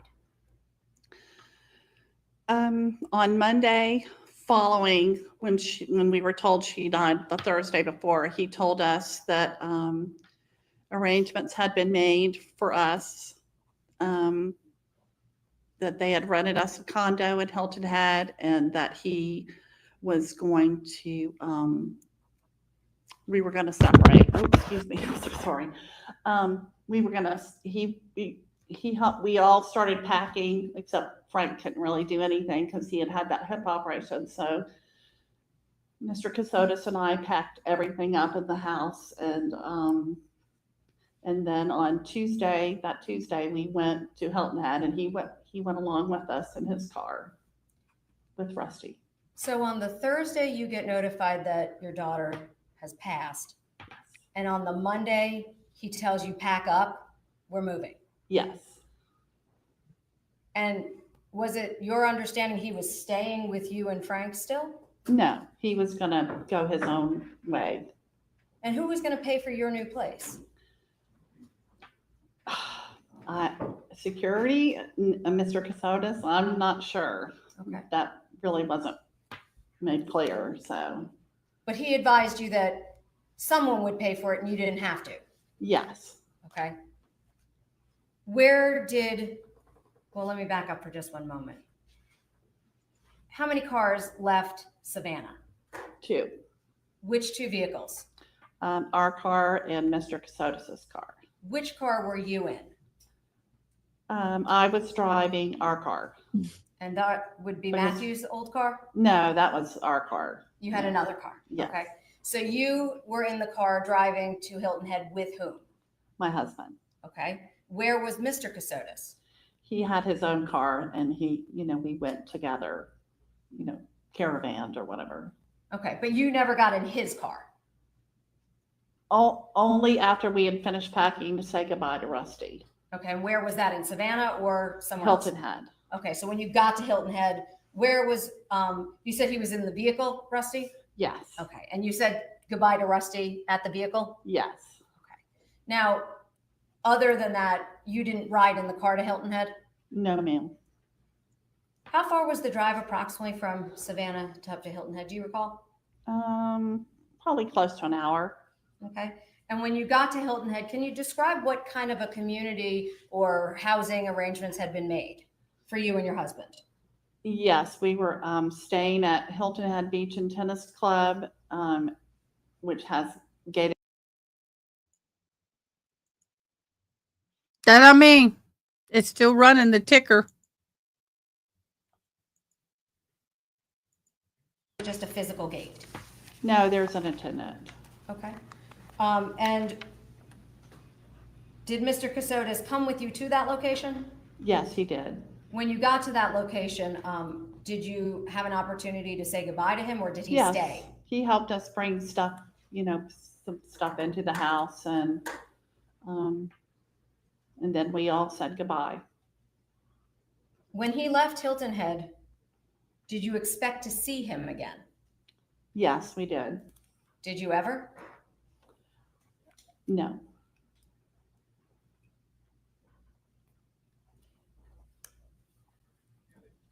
Did you find out what happened to Mr. Kassotis after you were left at that location in Hilton Head, you and Mr. Frank? In February, we were notified by his security team that he had been in a car accident and wasn't in. Security team? What are we, an NFL football player? Very good shape, and we asked if we would be allowed to come and see him. And were you allowed to? No. Ultimately, was that communication over the phone, in person? That was an email communication. So you got an email notification from the security team that he had been in a terrible car accident? Yes. Was there any follow-up communication from the security team concerning his condition? Yes, I believe it was several weeks later we were told that unfortunately he had died. Was that also by email? Yes, it was. So the security team, did you know what agency or what that was related to? Are you talking about who the email came from? No, I mean who the security team was specifically. Did he ever tell you, was that a government agency, a private agency? No, we weren't told specifically. Okay. And when you received those emails, did they come to your email? Yes. Did you preserve them and save them? I did. And at that point, did you believe that Mr. Kassotis had passed away and died? I absolutely did. Okay. Did you have communications with any of their friends and family concerning his death? Or was it with them? Sorry. One sec. Let me rephrase that. Yes, ma'am. Did you speak to anybody that you knew about his passing? We called he faked his own death? and told them, his friend Cameron, that they were both in their wedding. Okay. And you told Cameron that Mr. Kassotis had died in the car accident? Yes. Okay. Did you also convey that to Miss Wynn, Angela Wynn? I believe so. Okay. And during the course of that, did you believe he was dead at that point? Yes. So we were already grieving for Mindy, and then we were grieving for him. So.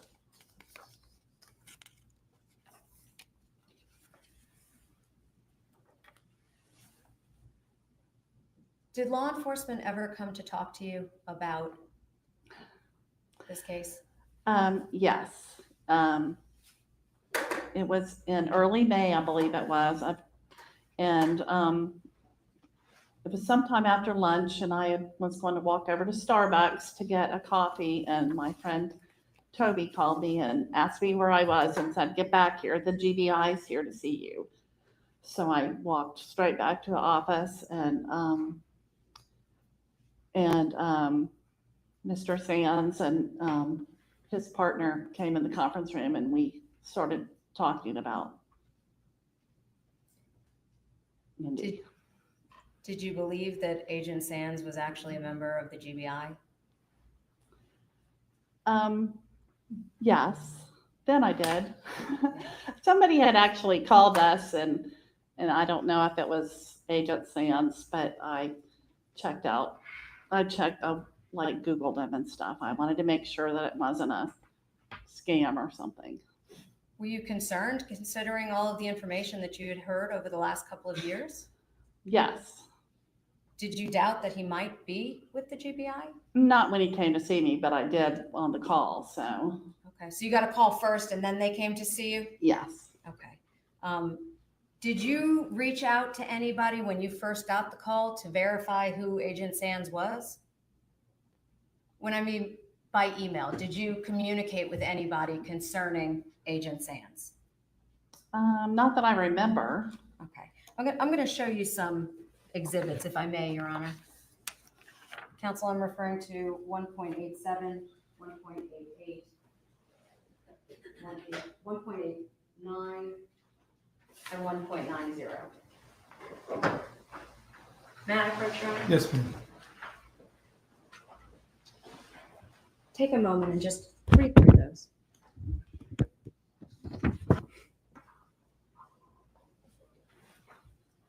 Pardon me. Take your time.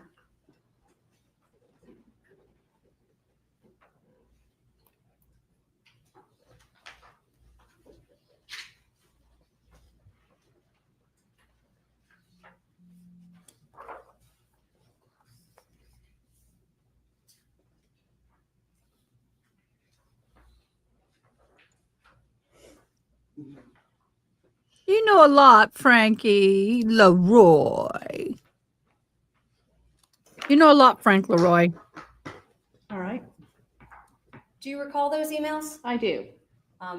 And how do you recognize those emails? They're all printed from my personal Gmail account. Okay. And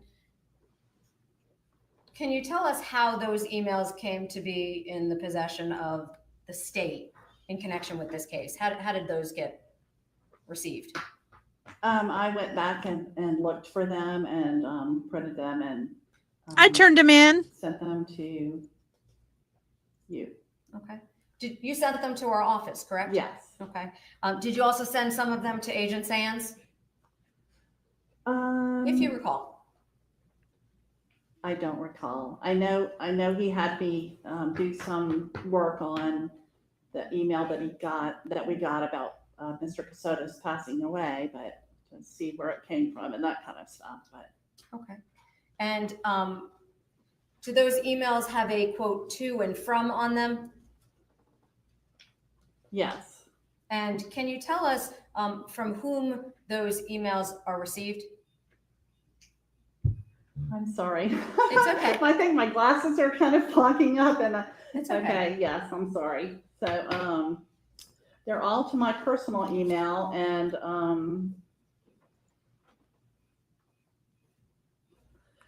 it's like a company, Apis, they're from somebody at Apis Limited. and Okay. APIS Limited, which we assumed was, security. And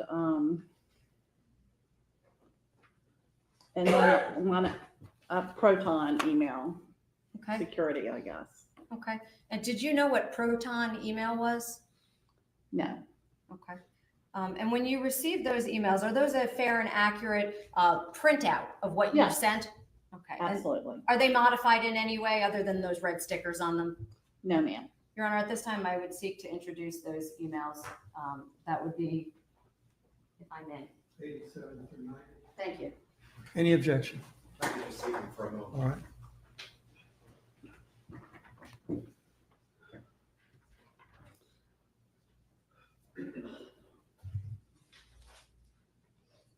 No objection, Your Honor. They are admitted without objection. At this time, I'd like to publish them if we can turn that on. Thank you.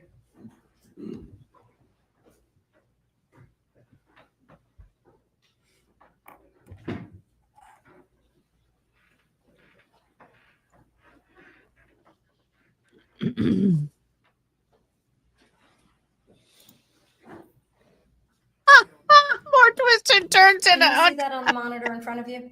Yes. Okay. And in that subject line, Oh, it says no you're subject. bad. Is that correct? Yes. And on the top right, does it have an email? Yes, it's my Gmail account. Okay.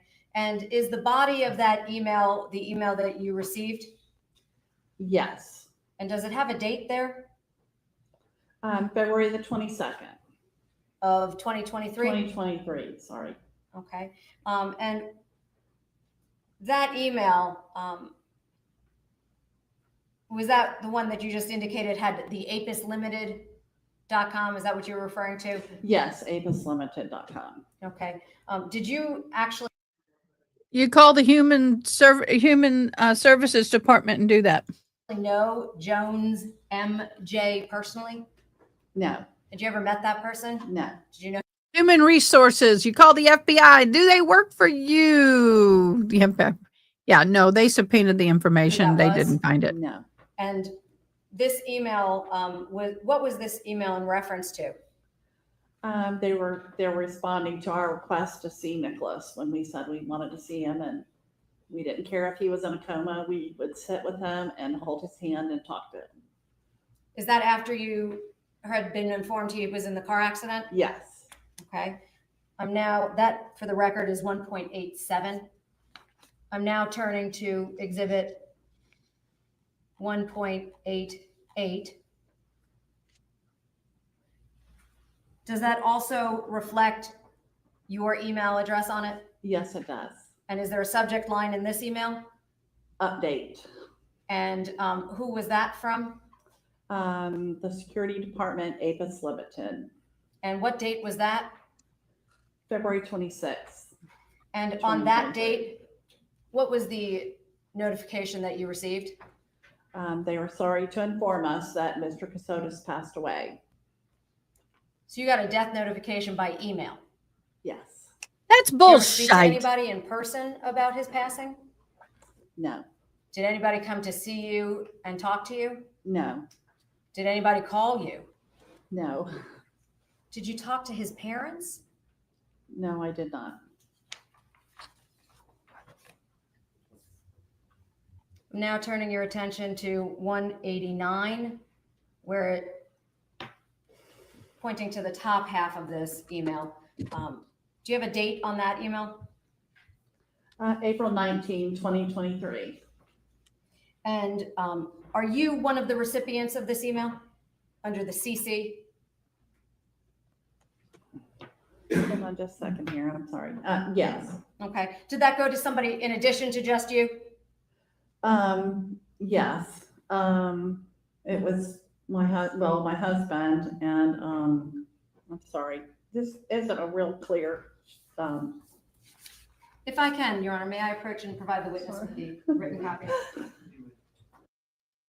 He may have put her down as the emergency contact because he may not be as close with his family as he is to her. That happens a lot.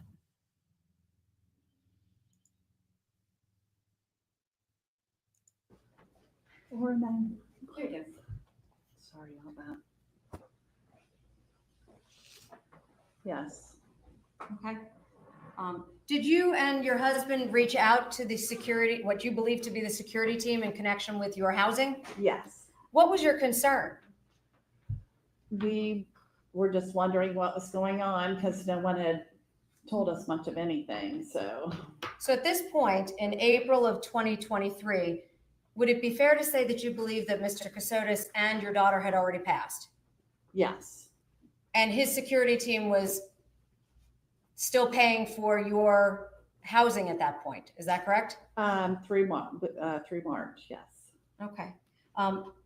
Did they ever respond to you and Mr. Mebane, your husband? And I'm pointing to the next portion of this exhibit. Yes, April 20th. Okay. And would it be fair to say that they were attempting to make accommodations for you? Yes. Even though he was gone? Yes. And she was gone? Yes.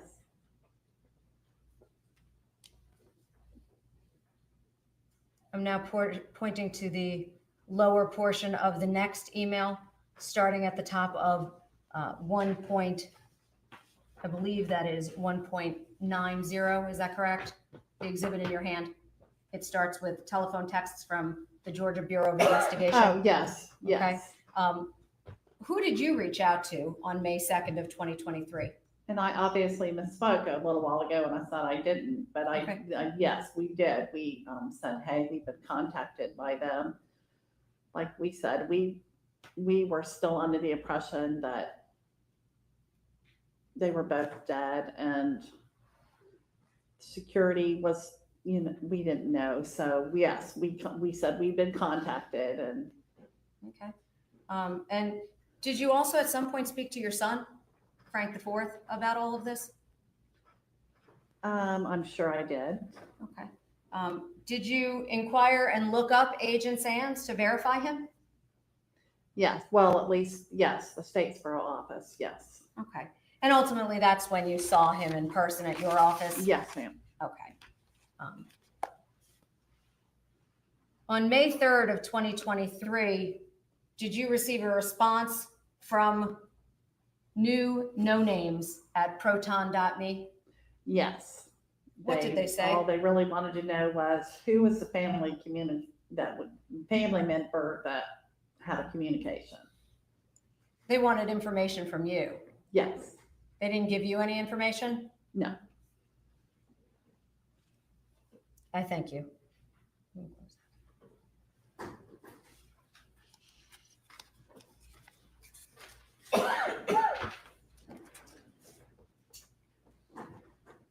Did Mr. Kassotis explain to you ever over the phone any communications, what had happened after Mindi passed and before he was dead? He called us one time in, I want to say late January or early February. What did he say? We were just talking about different things. He had told us that he was going to meet his real mother, that, we were told that he was adopted or stolen or something. And so when we left him in December, he was going to meet his real mother. Okay. Did you expect to see him after speaking to him that one time? Yes, he said he would like to come to see one of Matthew's games. Okay. Did that ever happen? No.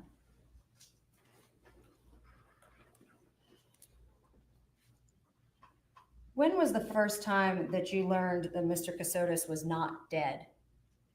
When Agent Sands visited me in my office in Savannah. Was that surprising to you? Yes, we were talking about Mr. Kassotis, and I said, you probably don't know, but he died several months ago, and he just kind of gave me a sad look and said, no, he's not dead. That's when I learned that he wasn't. Now, when you sat down and you spoke with Agent Sands, did he ask you to provide him with a DNA sample? He did, and I agreed. Okay. Would it be fair to say that's just a Q-tip basically that Yes. swabs on the inside of your cheek? Yes, ma'am. And did you do that voluntarily? I did. And you provided that on the day he came to see you? Yes. Just so we're clear for the record, do you see Agent Sands here in the courtroom today? Yes, he's sitting beside of you. Okay, if the record can reflect, she's pointed to, or she's indicated him.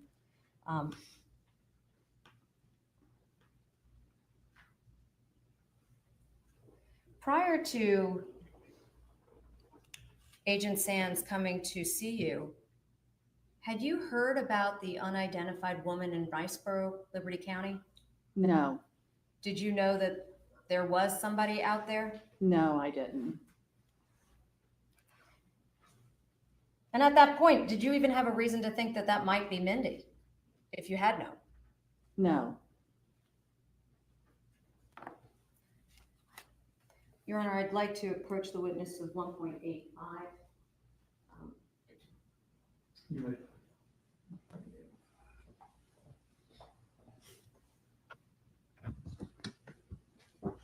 you recognize what's depicted in that photograph? Yes, pictures of my daughter and then one picture of her with Mr. Kassotis. Are those all fair pictures of actually her and him? You recognize them? Yes. Your Honor, at this time, I'd seek to introduce 1.85. Any objection? Okay. It's admitted.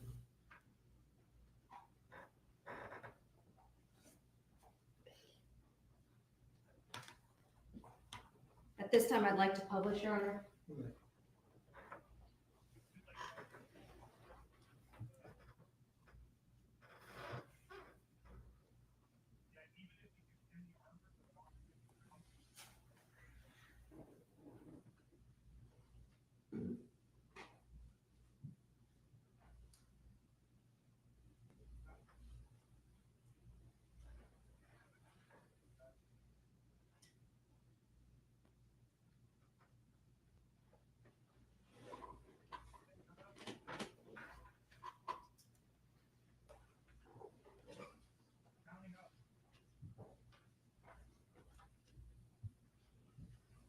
In all the time you knew Mr. Kassotis, did you ever know him to hunt? No.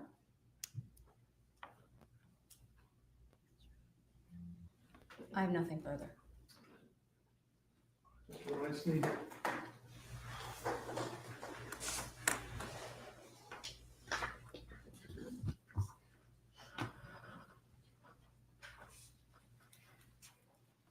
Good afternoon, Ms. Mebane. My name is Doug Weinstein, and I'm representing Ms. Doug Weinstein, you better have the utmost of respect and handle her with kid gloves because I will go bat crazy on you. This woman has been more than victimized. Mr. Kassotis in this case.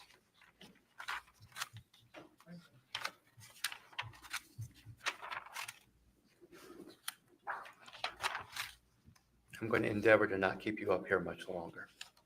Thank you. You're very welcome.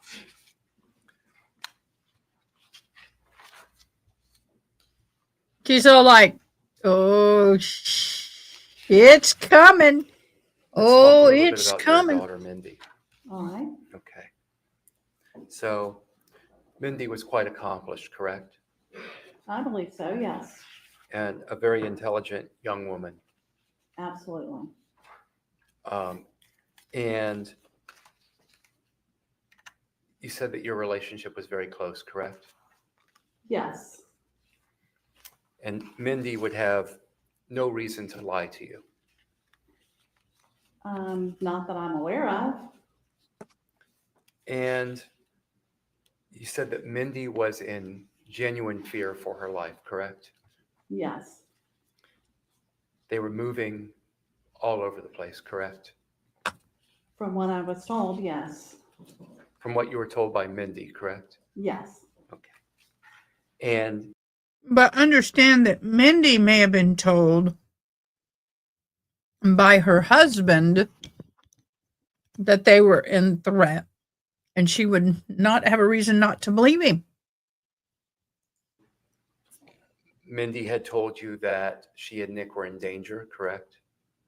Yes. And as you said, you believed Mindi, I did.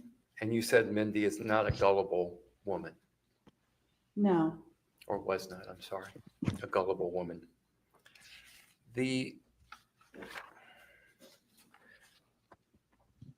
When Nick and Mindi got the place in Savannah on, I believe, 65th Street. They at 65th Street, correct? Yes. They invited you and your husband, Frank III, to move in with them, correct? Yes.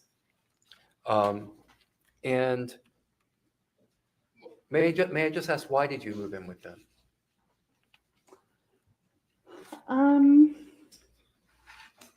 Well, we loved them for one thing, and we either needed to get our own place, which we were happy doing, or then when they said, you know, that they'd have room for us and they'd like us to, we said, okay. And you say that you loved them. Were you and your husband, Frank, close with Mindi and Nick? I feel like we were, yes.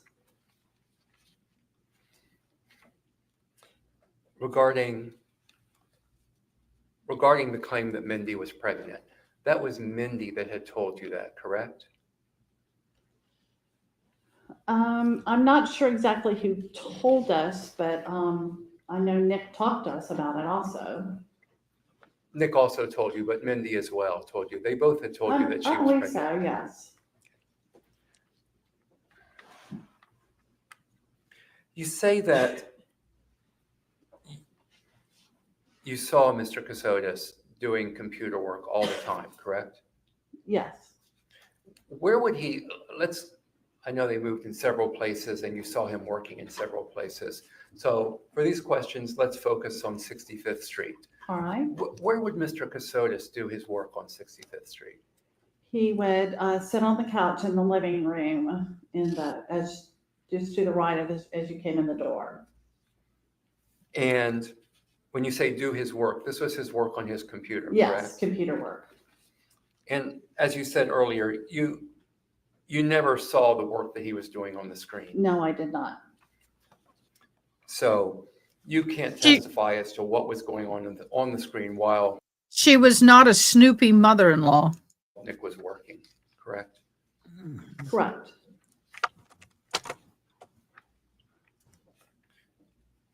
You say that you had never met the security team that was supposed to be protecting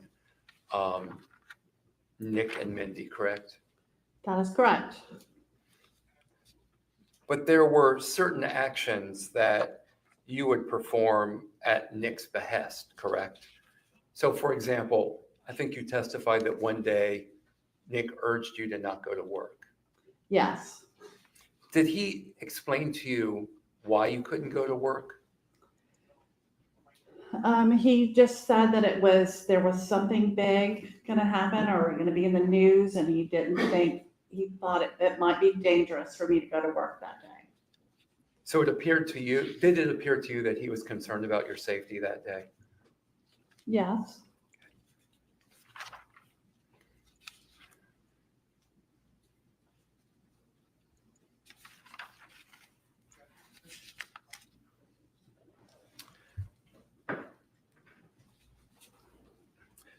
When did you tell your son, Frank IV, that Mindi had passed? I believe it was the day after we were told that she had died. They were actually on a cruise, and so I'm sure I ruined the last night of their cruise for them. They being Frank IV. IV and his wife Megan. So you weren't present. You didn't tell them in person. No, You told them while they no. were on the cruise ship, That correct? is correct. How did he respond? Shock. Why do you say he responded with shock? Objection, Your Honor. Calls for her to know his thoughts. Well, Cause she for said that, speculation. I'd just like to know why she believed it was a shocked response. I'm pretty certain that anybody who has Thank told you. that their sister has died when she's 40 years old and in relatively good health would be shocked. When you said that you don't believe that Nick Kassotis was a hunter. Do you have hunters in your family? My son Matthew hunts some, but that's it. What kind of hunting, as far as you know, does Matthew do?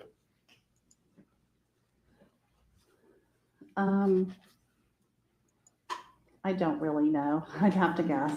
Well, I don't want you to guess at any of my questions, okay? So please don't.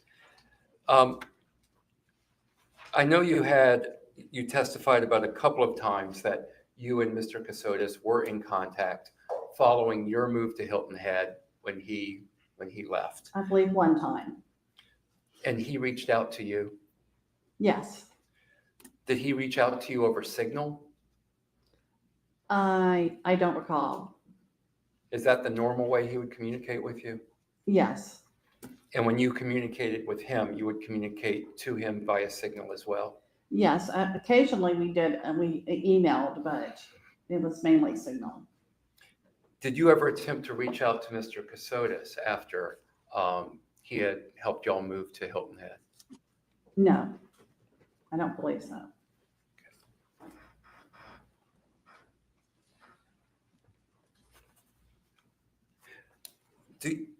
I don't know if you recall this, but let me ask.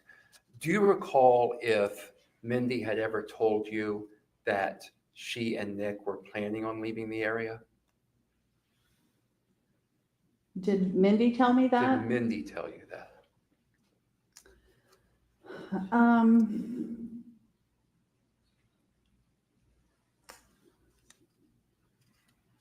I don't recall if it was Nick or Mindi. I don't recall. But one of them had told you that they were planning on leaving the area Yes. prior to, I withdraw that.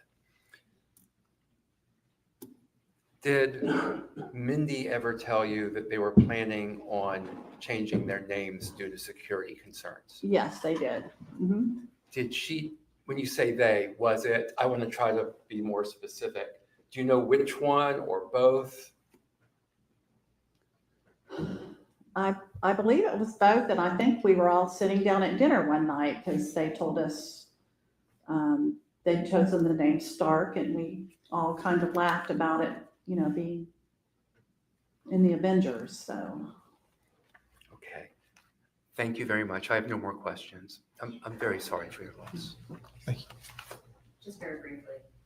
You've referenced Signal several times. Is Yes, that a ma'am. voice or a text? Text. So you didn't talk over the phone, you just texted back and forth? Yes. Okay. So every time that you've referenced the word Signal, was that a physical text A message? physical text message. Okay. Yes. And when you spoke with Mr. Kassotis, you said the one time after Mindi had passed, was that a voice message, like talking to him on the phone? Yes, it was on the phone. So that was the one time it was on the phone? Yes. Okay. Just to be clear, how did they move when they needed to move their things? How did they move their belongings?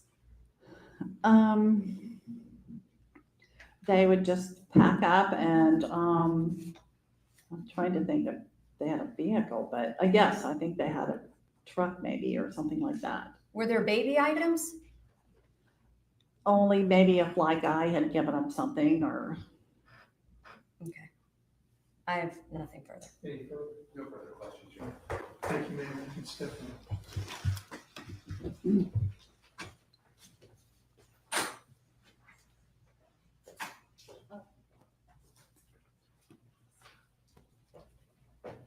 Your Honor, could we have a brief break? Thanks.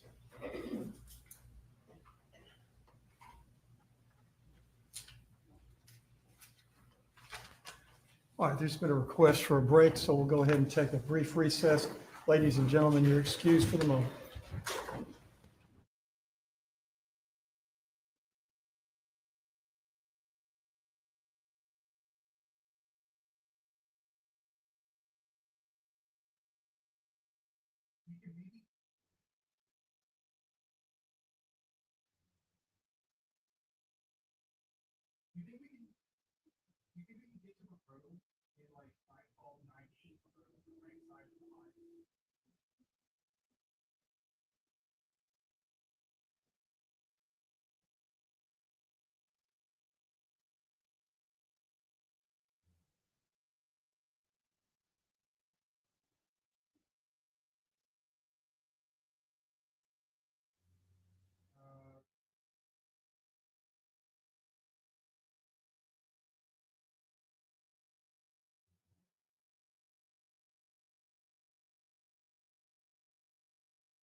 anything online because we'll be under the fire. Yeah, movement 90, range 300. I'll pull in your contact. Libby, did you hear me?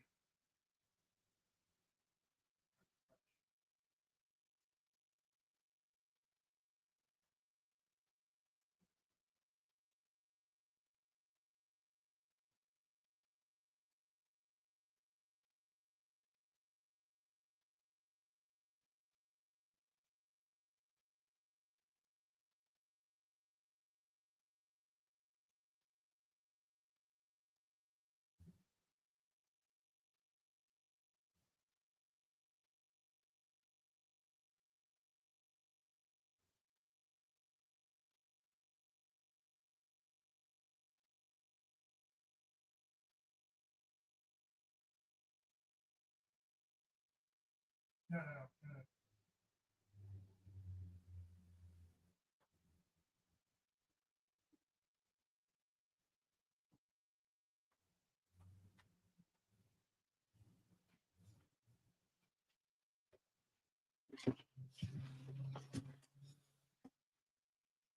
Hello, everybody. Sorry about that. Comfort break took a little longer than planned. Let me get my ears connected. I am really struggling with this poor woman's testimony. What are your thoughts? I mean, to me, how could she not? Well, I don't want to play that game. How could she not have known? I did. And you said Mindi is not a gullible woman. Okay, we're gonna skim. But kudos, Mom. You did good, but I gotta tell you, I struggle with the fact that you were so fooled. How in the world did he pull all that past you guys? I don't know.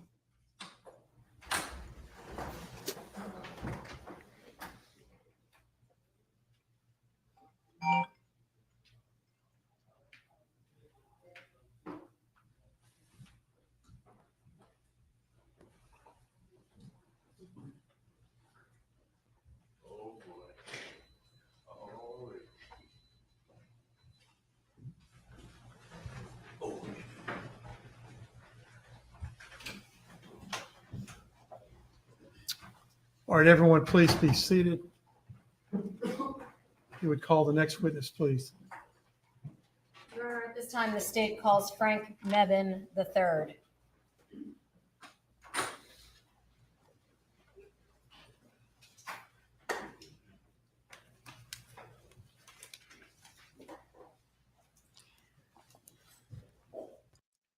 I really feel for that poor mama, though. I mean, to think that she thought her daughter died, then her son-in-law died, and then to find out that he wasn't dead and that he killed her and that she was dismembered and laid all over the place. Oh my gosh. Good afternoon, sir. I need Please coffee. raise your right hand. I need something. Do you swear and affirm the testimony that you're about to give will be the truth, the whole truth, and nothing but the truth, so help you God? I do. Please have a seat, Here sir. comes the daddy.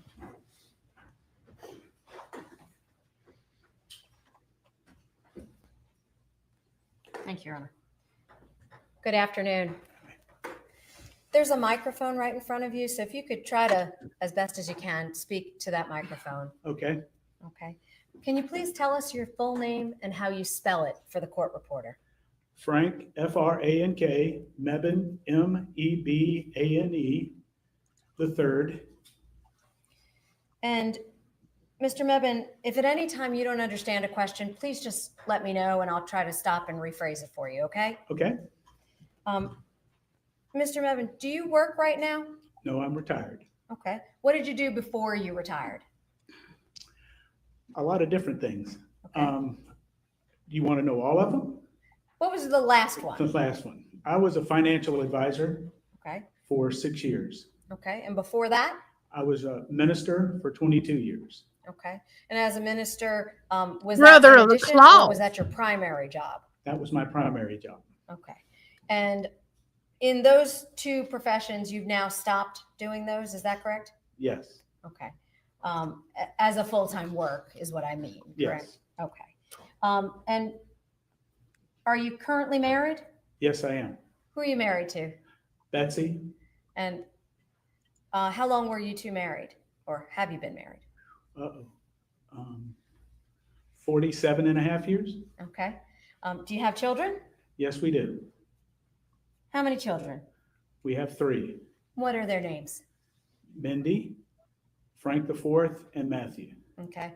Oldest to youngest? Yes. Fourth? And are you close to your kids? Yes, I am. Okay. Do any of them still live with you now, or have they moved out? They moved out. Okay. Matthew being the youngest, he's also already out of the household now? Yes, he is. Okay. Is there a time Empty when nester. you met Nicholas James Kassotis? Yes. Okay. Can you tell us how you met him? Our daughter, Mindi, introduced us to him. Okay. And did they ultimately get married? Yes, they did. Do you remember where they were living when they got married? In Mount Vernon, Virginia. Okay. Did you visit them there? Yes. And when I you know where visited that them is. there, do you recall, was that a house or was it an apartment? What kind of a place was it? It was a house. Okay. Do you know who owned the house? I believed it was Nick. Okay. And she moved in with him to his house? Yes. Okay. Do you know what happened to that house? Not exactly, no. Okay. At some point, did they ever move out of that house? Oh, yes. Okay. And what was Mindi doing, if you know, for a living while she was living up in Virginia? Well, she graduated with a master's in public service or something like that. And she was working for different, like, nonprofit. Okay. I think it was the last one, or I know the name was KKR. Okay. And at that point, do you know what Mr. Kassotis was doing for a living? He was in the Navy, worked at the Pentagon. Do you know what his title was in the Navy at the Pentagon? You mean his rank? If you know his rank. No, I know he worked for JAG. Okay. Do you know if he was an attorney? Yes, Okay. And when he was in the JAG in what branch of the service you said? Navy. Do you know if he remained in the Navy after they got married? I believe so, but I'm not sure exactly when he left or not. Okay. So you know at some point he did leave, you just don't recall exactly when. Correct. Okay. And when they got married, he was in the Navy at that point? I believe so. Okay. Did there come a time when you and your wife started to live with any of your kids? Yes, Who did you live with? we lived with Frank the Fourth and his wife. Okay. That would be Mindy's younger brother? Yes, Okay. And where did you live with them? in Hilton Head, South Carolina? South Carolina, Okay. Where are you from originally? Florida. Okay. And by way of Florida, you wound up in South Carolina with them? Yes, Okay. Do you know approximately when you moved in with Frank and Megan? If you know. around 2016, I believe. Okay. And at that point, did you stay with them for quite a while? Yes. Did there come a time? Well, let me back up for a second. Why were you living with them? Well, my wife had been laid off from her job in Augusta, and I was still working as a financial advisor, and she was laid off, and she came down to Savannah and got a job the next day. Oh. And so she started living with them, and then that's when we decided we would move in with them. Okay. So was she working in Savannah then? Yes. Did that make it more convenient? Oh, yes. Okay. And being a financial advisor, did that allow you some more flexibility? Oh, yes. Okay. And you said that was in Hilton Head, is that right? Yes. When you were living with Frank and Megan, at any point did any of your other kids move in? Yes. Who moved in? Mindy and Nick. And Okay. of course, Matthew was with us because he was in high school. Okay. So for a while there, it was Mindy, Nick, Matthew, you and your wife living with Frank and Megan? Matthew wasn't there. By that time, we had moved. Okay. So at some point there were some overlap. Yes. Okay. And do you recall, you said, I believe you moved in with them in approximately 2016, meaning Frank and Megan. Correct. Do you recall when Mr. Kassotis and your daughter Mindi moved in with them? If you recall. It had to be 2022. Okay.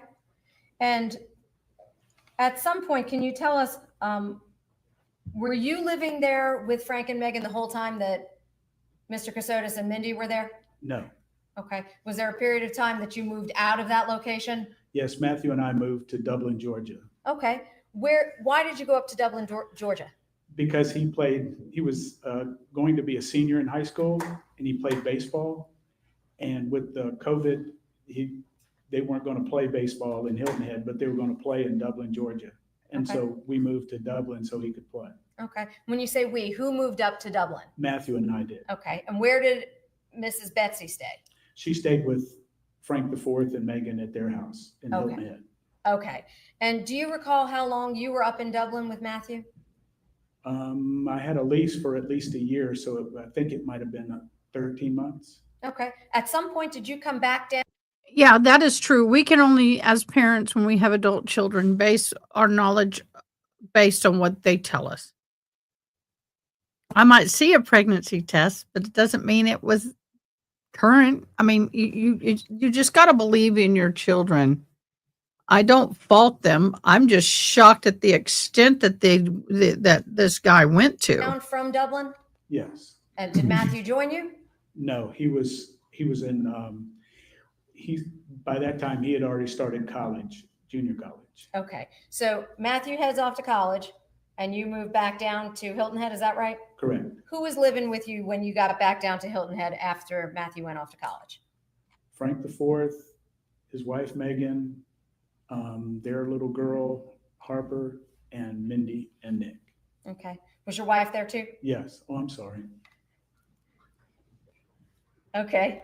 So at that point, were there any pets in the house? Yes. What pets? They had Rusty. Mindi and Nick had Rusty. Okay. Did there come a time when you left that residence? Meaning the one in Hilton Head with Frank and Megan? You mean after I came back from Dublin? After you came back from Dublin, you said you stayed there for a while. Correct. Do you know how long that was approximately? With all of us there? Mm-hmm.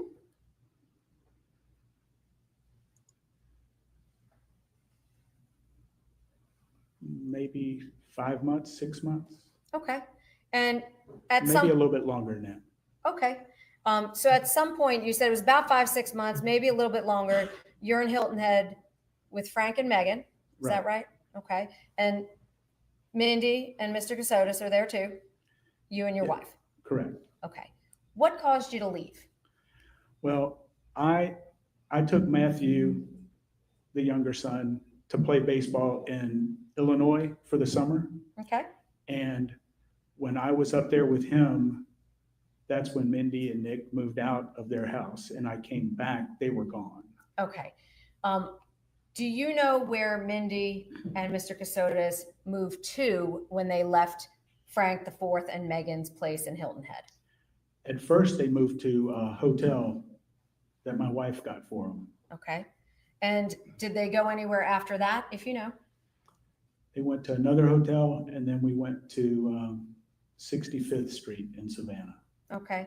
Now there sounds like there was a fair amount of moving going on. Is that right? Correct. Do you know how the belongings got moved when people were moving about? I know Mindi and Nick had tubs, big black tubs. What kind of tubs were they? Can you describe them for me? Like big tubs that you put stuff in for like Christmas decorations, you know, big, I don't know how big, I mean, they were big tubs. Okay. And you're making some gestures with your hand, approximately as wide as my hands are. Is that correct? Correct. Would it be fair to say about 3 to 4 feet? Yes, Okay, and they were tall and deep, yes, and that's about maybe 2 or 3 feet? correct. Okay.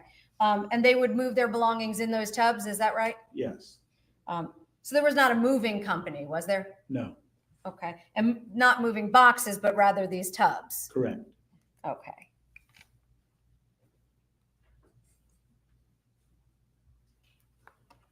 Now, when you moved from Hilton Head, you said down to Savannah, did there ever come a time when you left the hotels and wound up in a more permanent type of place? Yes, that was at a house on 65th Street. Okay. And how did you come to be at that location, the house? Mindy and Nick found it, and I went over and loaded them up from the hotel and moved them into the house. Did they have a car at the time? No, Okay. And you said you loaded them up. Did they have tubs at that time too? yes, And along with Rusty, I'm sorry. okay, so they didn't leave Rusty behind, right? No, no. Okay. So, do you know if Mr. Kassotis was working at that point? Yes, I thought he was. What did you think he was He was doing? on his computer, Okay. working long hours. Okay. Did he tell you what his work involved? Not exactly, no. Okay. We knew he was working on something that was secretive. Okay. Did he tell you that? Both Mindy and Nick did, yes. Okay. Did you ever see what was on his computer screen when he was working? No. Did you look? No, because I knew I wasn't supposed to. Okay. When you say you weren't supposed to, who told you that you weren't supposed to? I just knew that it was secretive, and maybe that's my background. I'm not inquisitive. Okay. And at that point, that was at the house in Savannah? Yes. Okay. Was Mindy working? No, Do you know why not? no. Health-wise, she couldn't work, but also that there was a way for her to work. I mean, she didn't have a computer, and she was at the house the whole time, so there really was no way to work. Okay. Had you ever heard any information concerning their safety being at risk, that being Mr. Kassotis and Mindy? Oh, yes, all the time. Tell us about that. What happened? Well, it was way back before they even moved out of Virginia. We were told that they had people who were after them, and that they had to be very careful what they were doing and where they were moving, and you had to be cognizant of everything that was around you at the time to make sure that nothing was, no one was following us or anything like that. What? Okay, now you're starting to sound like a movie. He had the family believing they were being followed. How sick can you be? That's stress. I've been followed. I've been in that situation where everywhere you went, there was a black car following you. Y'all, that sucks.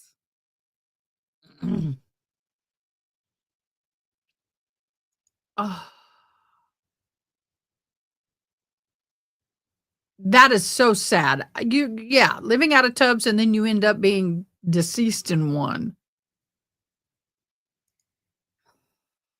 Definitely a drama. Was Mindy This ought to be afraid? made into a movie. Oh, yes. Did you believe she was afraid? Yes, very much. Okay. And when she was at the house in Savannah, did she go out much? I never saw her outside. Okay. What about Mr. Kassotis? Did he go out?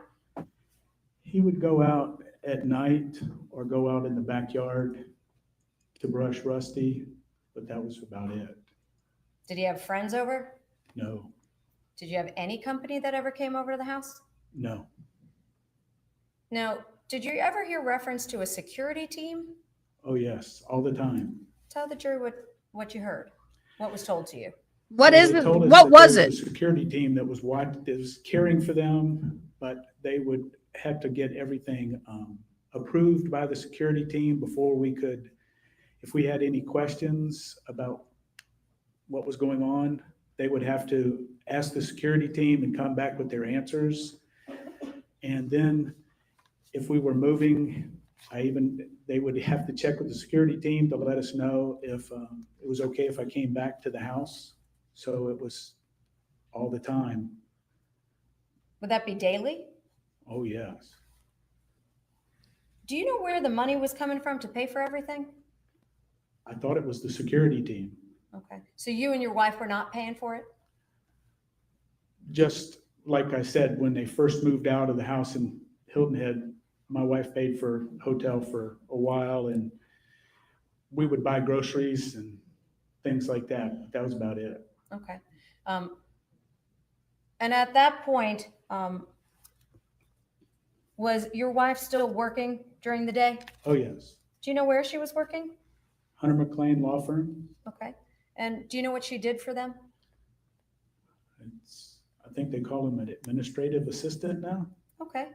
And in that capacity, would she go to work Monday through Friday? Oh, yes. Okay. Do you know what time she would leave in the morning for work? I would take her to work about 8:30, Okay. And then what time would she get home? 5:30. How'd she get home? I picked her up. So you'd drive her to and from work every day? Yes. Okay. Were you working yourself at that point? No, not by the time we were there. Okay. Was anyone else home during the day with you? Meaning anybody who lived there? Oh, Mindy and Nick were always there with Rusty. Okay. Now, did there come a time when there was a mention of Microsoft? Yes, that was way back when when we were told that he left the Navy, they were working on something for Microsoft. And that's why they needed a security team to protect him. So Mr. Kassotis needed a security team because he was working for Microsoft on something secret? Correct. Okay. And at that point, that started, you said back in Virginia? Correct. Okay. So this happened back in, do you know what year that was approximately? If you know.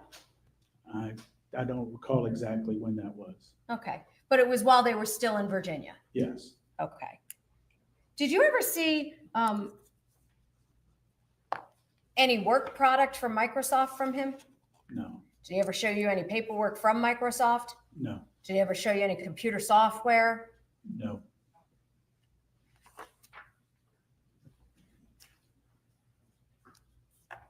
So during the day while Mr. Kassotis worked from the house, what did you do?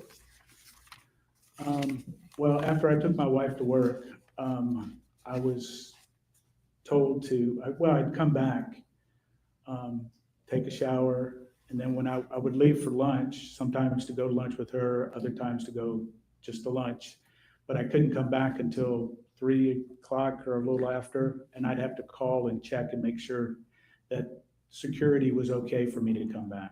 Who told you that you weren't allowed to be in the house? Mindy and Nick. So they told you had to leave the house? Correct. How often did you have to leave the house? Every day. From when to when? Usually right before lunch until after 3 o'clock or so. Okay. And how did you know that it was okay to come home? I would send a message on the Signal app and ask if it was okay if I could come home. And who would you send that message to? To Nick. I saw you just nod. Do you see him here today? Yes, right over there. I cannot believe how these people had to live. You're in your 60s, 70s, and you're having to live this way? What the hell? If the record can reflect, he's pointed to the defendant. Had you ever used Signal app before? No. How did you learn of Signal app? I believe it was Mindy who showed me how to even download it and how to use it. Okay. And on Signal app, just so we're clear, is that a texting or a voice communication? Texting. Text. Okay. And so you would send the messages to Mr. Kassotis by way of that phone app? Correct. And would he then indicate whether or not it was okay for you to return to the residence? Yes. How long after they were married did they start moving around? Do you know? Approximately.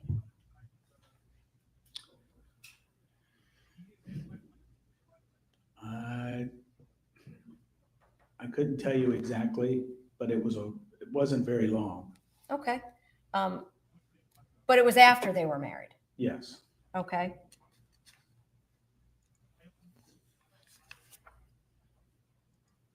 Did you believe them when they told you that they were in danger? Oh, yes. Did there come a time when you started to doubt that? I always had questions. That's kind of like what I was saying before about the security team. And I would ask questions and, like what's going on with different things. And then they would come back and say, Howdy, howdy, Robbie. the security team said, we can't answer that. Okay. Weird Debbie, these parents lived with the children because they bought a home big enough that they could cohabitate as parents and children-in-law. So it was Nicholas's home. The parents lived like, I guess, in a mother-in-law's wing or a parent-in-law's wing type thing. There was a time when you ultimately left the Savannah residence, Yes. and where did you wind up staying at that point? Betsy and I moved to a condo in Hilton Head. Okay, and I'm jumping ahead for just a moment. Was there any specific way that you had to get into that unit, that facility for the condos? How did you get into the building complex? They had a security gate that you had to He didn't say where he went. He just said he had to be gone. That's like 4 hours every day. get approval, like a pass to get in. Okay, and when you ultimately moved to that residence, did you have to provide that pass to somebody? Yes, there was a security guard when you drove in. Okay, did you ever have any visitors at that location? Matthew came and visited us. Did he have to get a parking pass also? Yes. What was the name that the residence was reserved under for the parking pass? Nicholas Kassotis. So at that point, did that give you suspicions?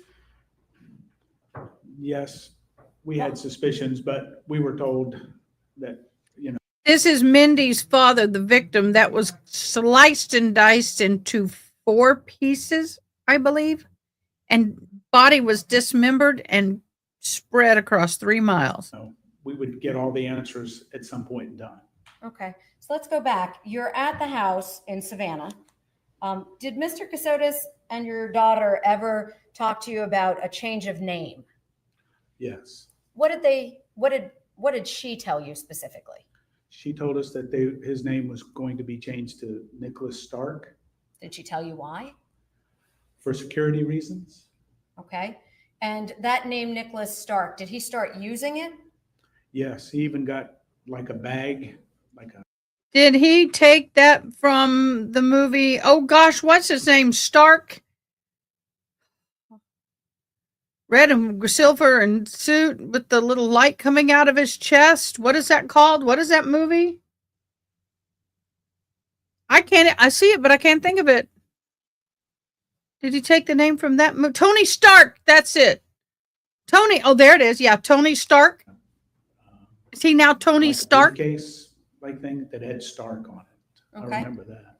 Did you ever receive any mail that said the name Nicholas Stark? I never saw any.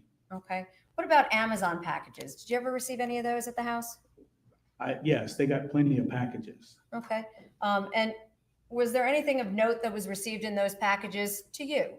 If anybody is in hiding or running, they're not going to get a bunch of Amazon packages because that's traceable as. Anything that drew your attention? Well, they got some clothes for like Mindy that she really hadn't had any clothes in quite a long time. Okay. Like I said, the briefcase, other things, I don't remember exactly. Okay. But you saw some things with the name Stark on them? Yes. Okay. Did you Yes, ever Iron meet Man. anyone from the security team? No. Iron Man. Did you ever meet any of his coworkers, Mr. Kassotis? Once he left the Navy, no. Did you ever meet any of his employers once he left the Navy? No. What about his father? Had you ever met his father? I met him at the wedding. Okay. And did there come a time when there was an incident while you were in Savannah concerning his father? Yes. Most weekends, Betsy and I would go off for the weekend, a lot of times to watch Matthew play baseball or whatever. And we would try to give them time away from us. So we would go off and come back on a Sunday afternoon. And one Sunday we came back and they told us that his father and his uncle had come to the house and were knocking on the door. Okay. And they were really upset. Okay. Did he indicate to you what had happened as a result of that incident? Did Mindi tell you? Yes, she told me that he was crawling on the floor to the back of the house, so they couldn't see in the windows and couldn't see. Okay. Do you know if the police were contacted? I heard later that a police report was filed. Okay. Did you move after that? No. Did Mindi move? No. Did Mr. Kassotis move? No. Did they beef up security with people out front? No. Were cameras installed? Yes, there was a camera installed that was in the kitchen that would shoot down the driveway. Who put that camera in? Nick did. Did you ever see any footage off that camera? No. Do you know where Mindi was? Did she tell you where she was when this incident happened with Mr. Kassotis' father and uncle? She was in their bedroom, I believe. Was she afraid? Yes. Now, once Mr. Kassotis advised you that, or rather, withdrawn, once your daughter advised you that this incident had happened, were measures taken to protect your wife from going to and from work? No. Did anything change at all? No.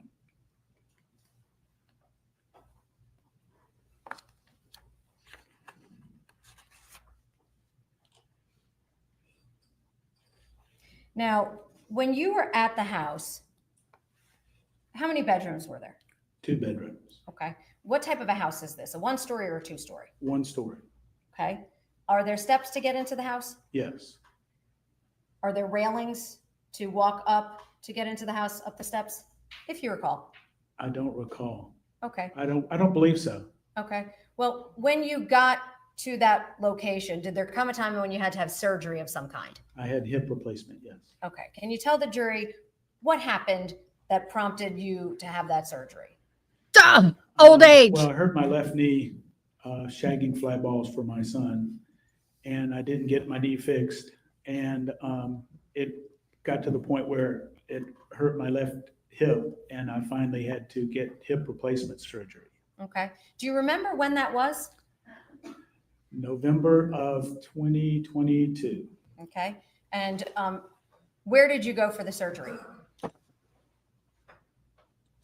St. Joseph's Hospital. Okay.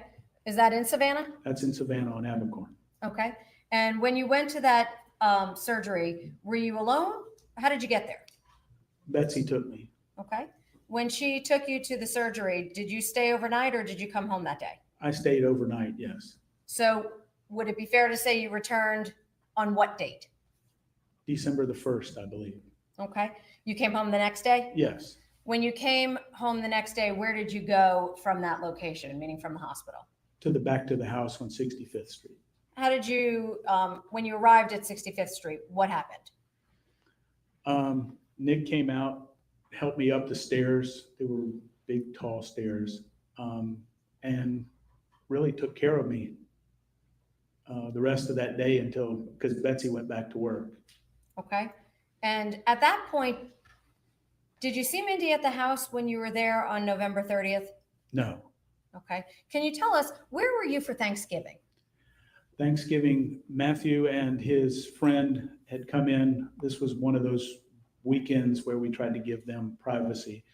So we rented a condo in Hilton Head because Matthew and his friend were working at a restaurant. They had a big Thanksgiving promotion they did with fried turkeys and all that. And they worked long hours. And so we went over there and got a condo so they would have somewhere to stay we stayed there for the whole weekend. Okay. Do you remember what day you left for Hilton Head? That was on the Wednesday before Thanksgiving. Okay. And specifically on the Wednesday before Thanksgiving, do you recall when the last time you saw Mindi was before you left for Thanksgiving? Probably the day before, or maybe a few days before that. Okay. So in the days leading up to you leaving, you saw her? Yes. Where was she? She was in the bedroom, but also one time she was coming out of the bedroom, going to the bathroom. Okay. So you saw her in the house itself? Yes. Okay. And at that point, what did you think her condition was, her health condition? She looked really bad. I mean, looked like they told us that she had high blood pressure, and she looked like she was sick. Okay. And at that point, did you leave to go for Hilton Head? Yes. Okay. And when you left to go for Hilton Head, when did you come back? What day? The Sunday afternoon. Okay. And when you came back on the Sunday afternoon, did you see Mindi? No. Where did you think she was? Nick told us that she was in the hospital. They were trying to regulate her blood pressure. And did you ever speak with her? No. Did you ever see her at the hospital? No. Did he tell you which hospital? No. We just assumed that she was at the military hospital right there in Savannah. Why did you assume that? Because he was retired Navy. Okay. And at that point,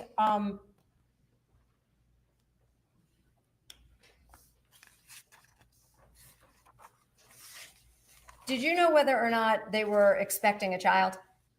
Yes, they told us she was expecting.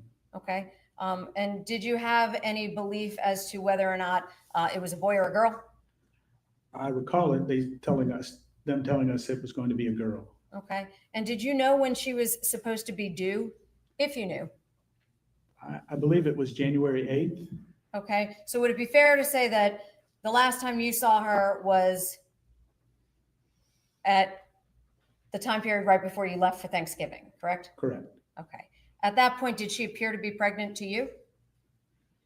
She could have been, yes. Okay. Without sounding unkind, had she put on some weight?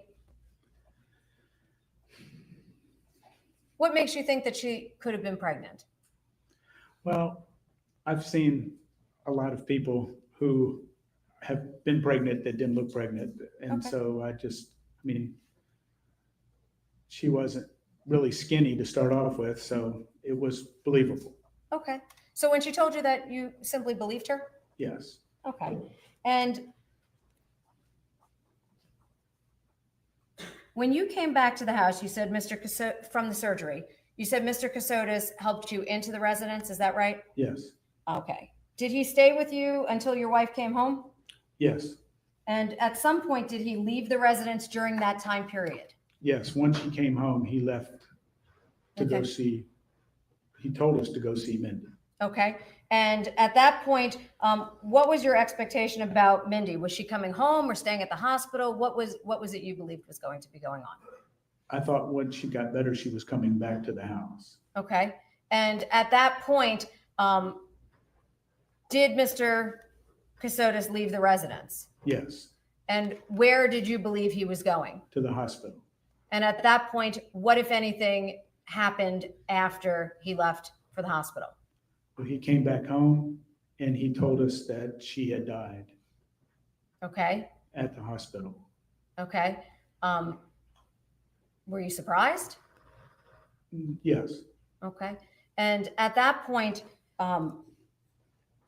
did he tell you what happened? Well, that's a little fuzzy for me, but I do remember that it had said something to do with her blood pressure and somebody had left the room.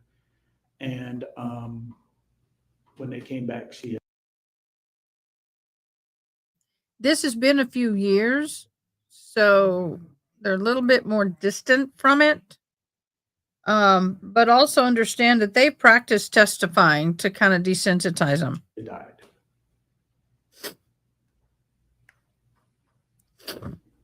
You indicated earlier that Mr. Kassotis was an attorney, correct? Correct. Did he discuss with you his concerns about her death at the hospital? No, he told us he was going to go back and find out what had happened. So when he first came home on the 1st, he didn't know what happened? All he knew was that she had died, and he was very upset. But he had no answers about what happened at that point? No. Did he have any paperwork at all concerning her death? No. Did he ever provide you with any paperwork concerning her death? No. Did he ever explain to you what actions, if any, he was taking against the hospital, given what he had described to you? No, he didn't.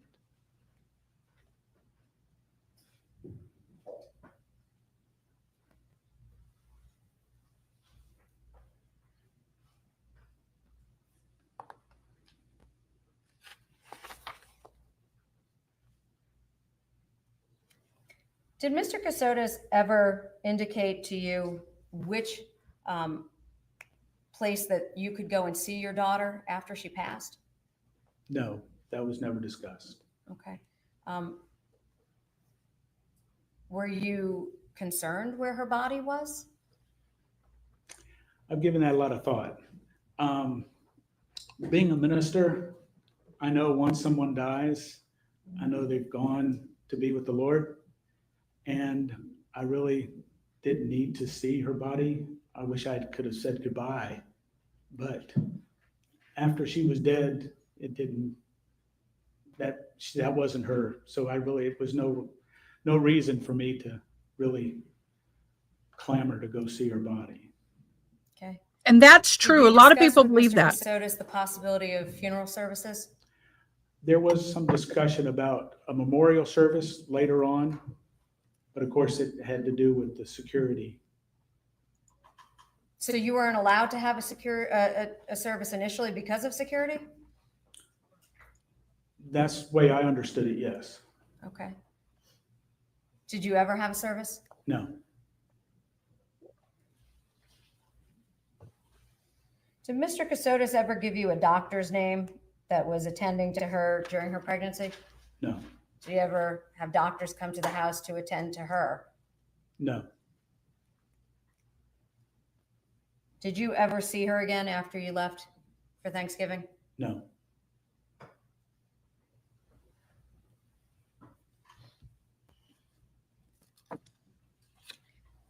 You guys, I hope y'all understand that the place the parents are in is number one. He has them believing that they're being followed and that there's some kind of thing going based because of his job and that everybody's safety is at threat. So these parents were doing everything to protect their daughter by being obedient to the situation. Gullible, naive, but mean and bad and wrong? No. He was obviously a very good manipulator, and they lost a daughter, so they thought at that time. They didn't want to lose him because they loved him like a son. So they're going to do everything they can to make sure that everybody's protected. Don't agree with it. Hindsight, 2020. Feel like an idiot? Yeah, betcha. But I can see how this happened. It was horrible.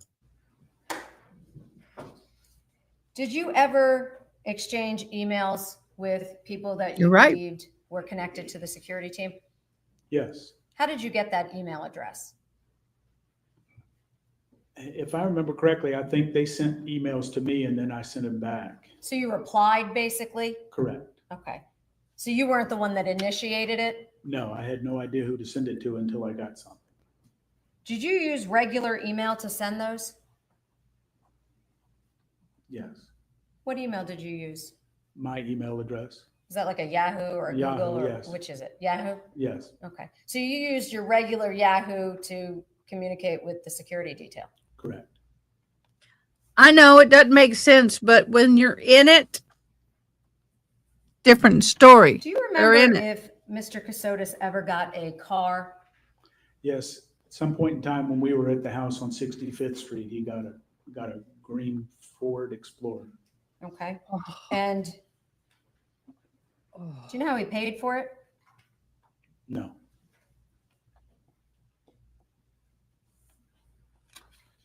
Did you ever see a death certificate for your daughter?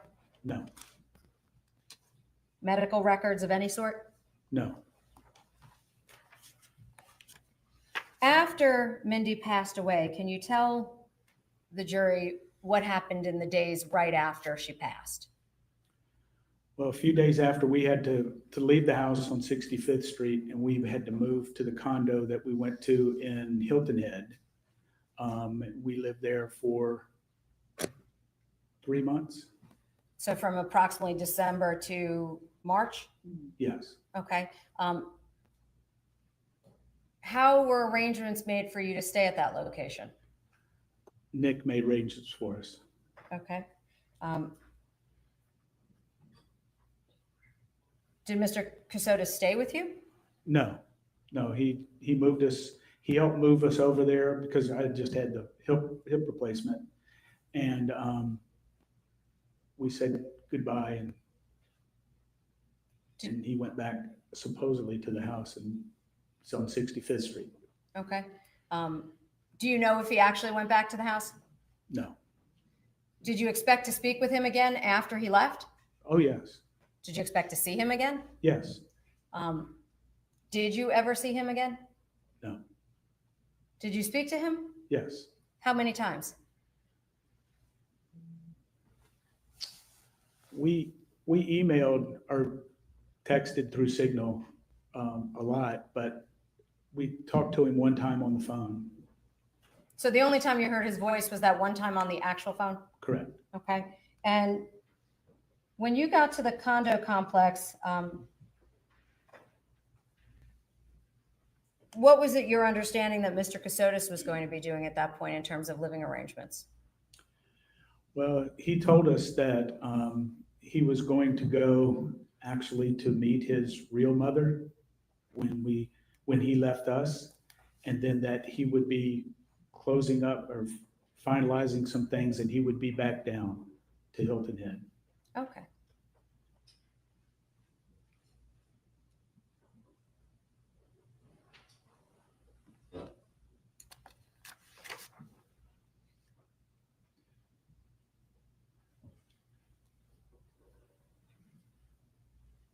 In all the time that you knew Mr. Kassotis, did you ever know him to hunt? No, Did he own knives? not that I knew of, no. Did he do some chores around the house? Yes. And specifically, what chores do you remember him doing? The house at 65th Street, there was problems with the washing machine that he tried to fix. Toilet was backed up. We had terrible mosquitoes when we first moved in, and he did something with the mosquitoes. When was the mosquitoes? You said when you first moved in? Well, right around when we first moved in, yes. We had mosquitoes were coming in from somewhere. And you moved in when? Do you recall? June? I'm assuming, yeah, I think it was June of 22. That was long before November, right? Correct, yes.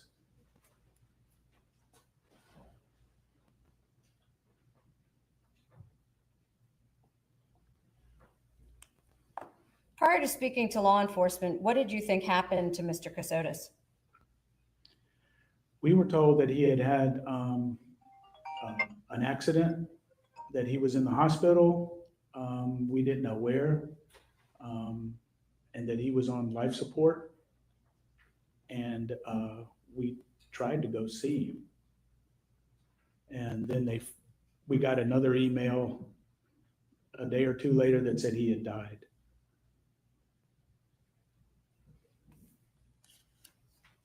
And that notification was received by email? Yes. Did anybody come to see you? No. Did you ever speak with his family concerning his death? No. And I just want to make sure I understand, his security team reached out to you and your wife after he was dead? Correct. Did you ask to see his body? No. Did they make arrangements for a funeral service for you to attend? No.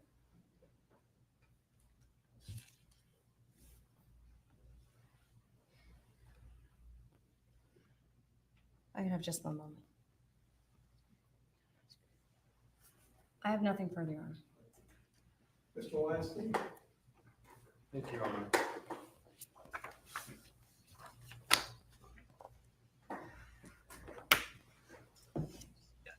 We finally have movement on the bank. The bank made an error and it's frozen up my account. And I've been fighting for days. Thank you, Jesus. Finally, we got movement.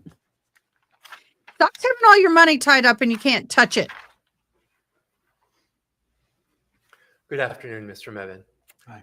My name is Doug Weinstein. I'm representing Nick Kassotis in this case. Okay.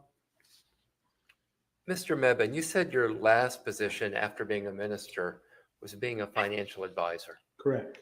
What does a financial advisor do? Or what did you do as a financial advisor? Let me put it that way. I had clients who I advised them about investments. So investments in what? Stocks, bonds, mainly. And how did you have the knowledge base to be able to give that advice? My undergraduate degree is in finance, and I had always, wherever I worked at churches or whatever, I did the financial part of the church. And I was recruited by Edward Jones Investments, and they trained strenuous training to how to pass the different tests that you have to pass to get different licenses to be a financial advisor. So how many tests did you have to pass? 4. And you said those tests were strenuous? Yes. So it seems like it's fairly complex work, correct? Yes. Mm-hmm. Okay. And you'd have to be pretty smart, pretty knowledgeable in order to do that work, correct? Correct. When Nick and Mindi are having all of these security issues and Mindi is telling you about the security issues, you believe Mindi, correct? Yes. And you believe Nick? Yes. And you said that Mindi was afraid, isn't that right? Yes. Mindi also is a pretty bright woman. Very bright. Very bright. Why do you say very bright?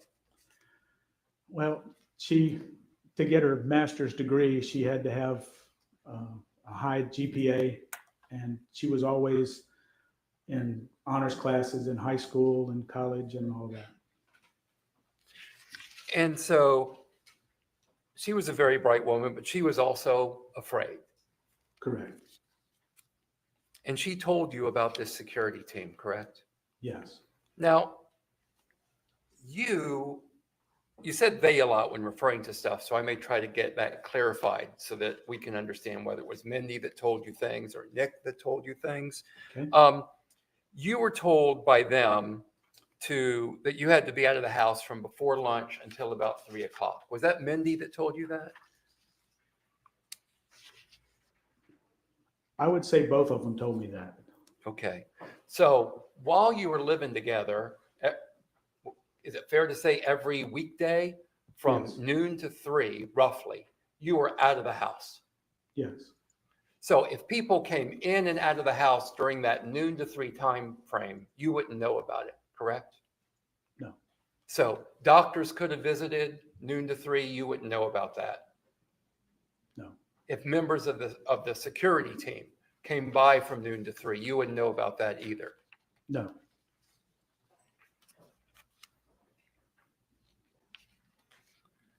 And you say Mindi is the one that told you about the Signal app, is that correct? Yes. And you would use that to communicate with Mindi and with Nick, right? Yes, for a while, yes. But text only, you never used the voice feature of Signal, correct? No. Not that I remember, no. Okay.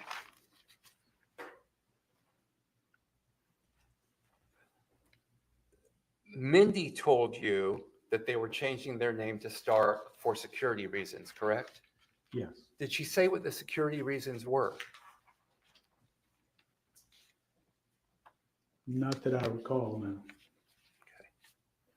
What did you believe it to be? I just thought it went along with everything else that we had been told for years, that they were in danger and that was going to protect them. Jumping ahead a little bit to when you got back from the hospital on December 1st from your hip replacement. Correct. I believe that you testified that Nick took care of you that afternoon. Yes, he helped me get up, go to the bathroom, things like that. You don't have to get into graphic detail, but I Oh, understand what an ass. Shut up. And Nick remained with you until Betsy returned, correct? Correct. And then at that point, Nick left the house. Correct. Now, you say you never saw any paperwork relating to Mindy's death, correct? Correct. Did you ask to see any paperwork of Nick about the time of Mindy's death? No. You also were asked about a lawsuit, about Nick engaging in a lawsuit against the hospital. You had known Nick in 2022 for how long? 6 years. Had you known him to be a litigious person? Had he been going around filing a bunch of lawsuits? As far as you know? No. Did he file any lawsuits prior to Mindy's death, as far as you know? No. Did you ask Nick, why aren't you suing that hospital? No.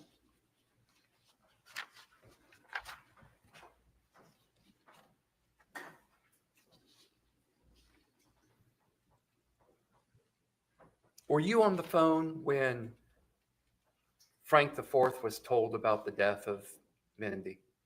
No. That was your wife that had made that call to Frank IV? Yes. Okay. What was Frank IV's occupation? He's a policeman. He's a policeman. Yes. Is he still a policeman as far Yes, as you he know? is. Where is he a policeman? In Burnett Town, South Carolina. And how long has he been a policeman for?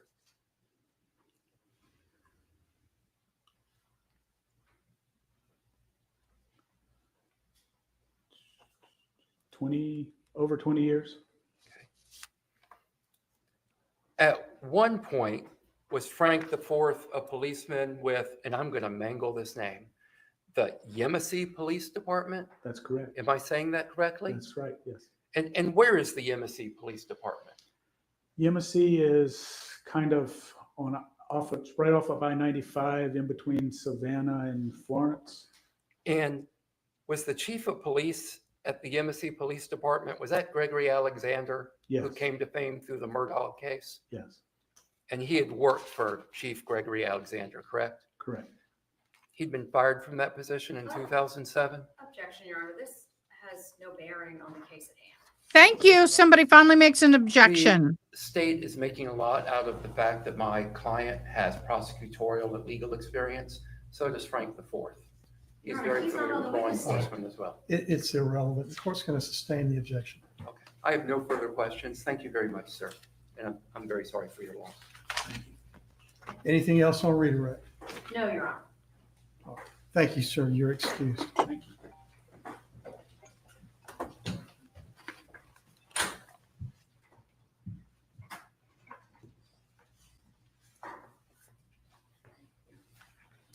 Your Yeah. Honor, that concludes the state's evidence for today.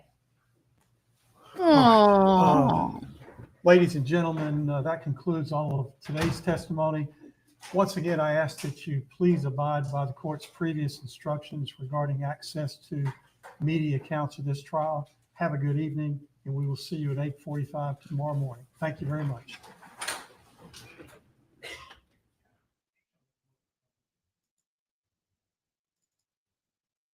Oh, poor babies. My mouse is all over the place, y'all.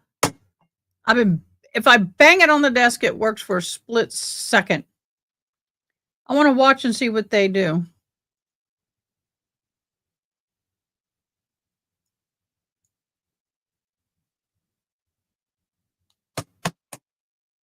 This mouse is driving me bat crazy. This is so frustrating, y'all.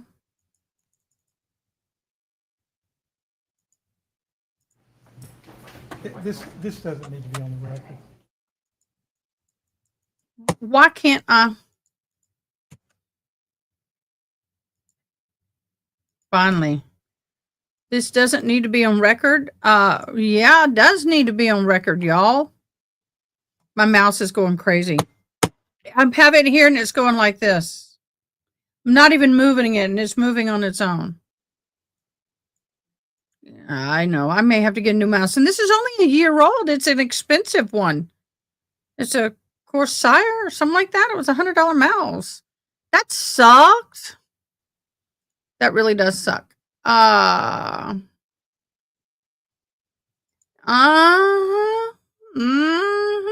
This is like an Alex Murdaugh trial.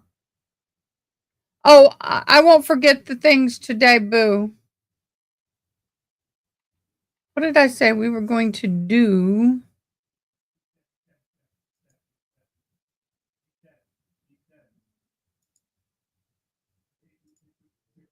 We're going to watch, well, maybe not.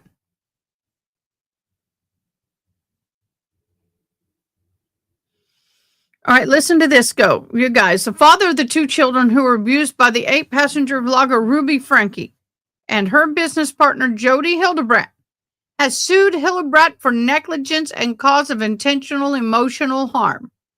The father has sued the Hildebrandt for negligence, cause of intentional harm.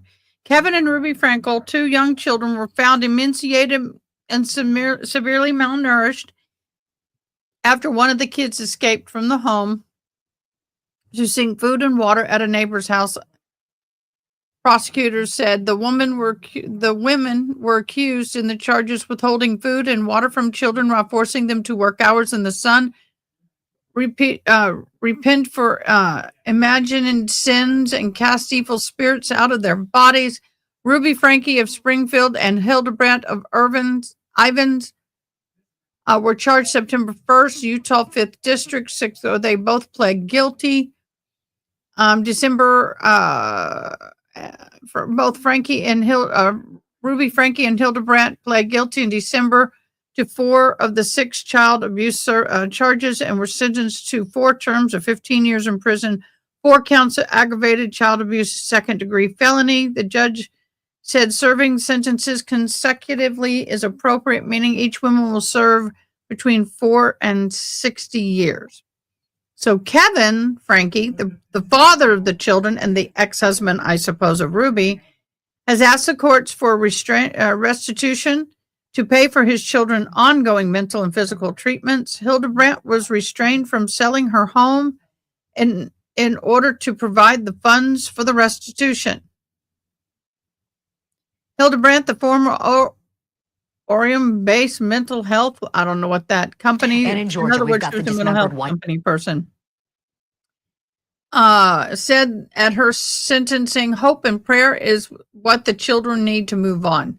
Sincerely love the kids. So Kevin Franke alleges in the new lawsuit that Hildebrandt initially and negligently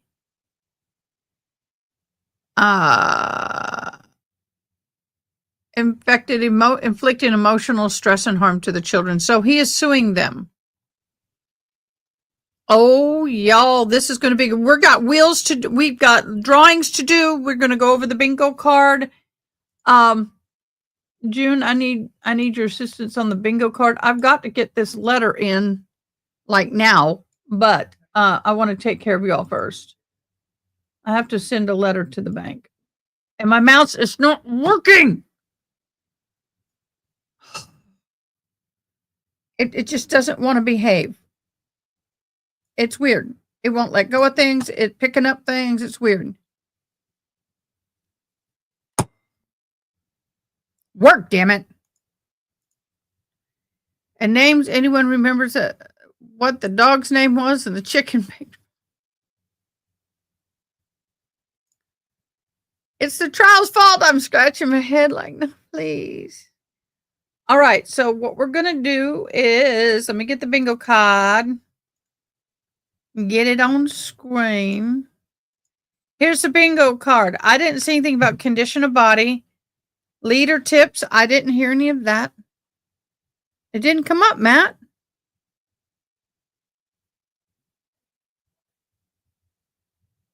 I didn't hear the bell. Cause of manner of death. Repeat the question. Anti-peri postmortem videos at the time. I could have sworn I heard at the time. Trash, no. So these are all that I have for today. So now we're going to go over here and we're going to go backwards because I have a lot of these to do. I want to get caught up for everybody. Videos. Okay, where's videos? Marked off videos. Done. So while we're going back, y'all mark off what you need to and tell me how, put your bingos in, put your likes in, put your subs in. Now I hear the bell. I didn't hear it go off, Matt. Well, accidents happen. So anyway, I'm going to come over here and we're going to start our drawing.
We're Debbie M. Woo-hoo. Come on. Do what I ask you to do, please. All right, there's the bingo from earlier. Previous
Okay,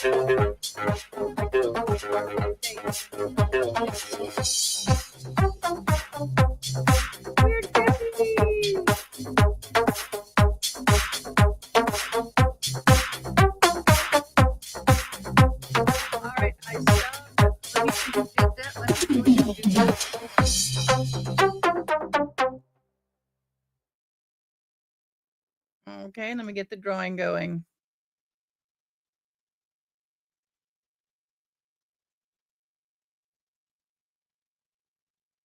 All right, can't do that. Nobody I subbed was new, so we'll go over to liked. Last one, y'all. Because there's more than 15 of them.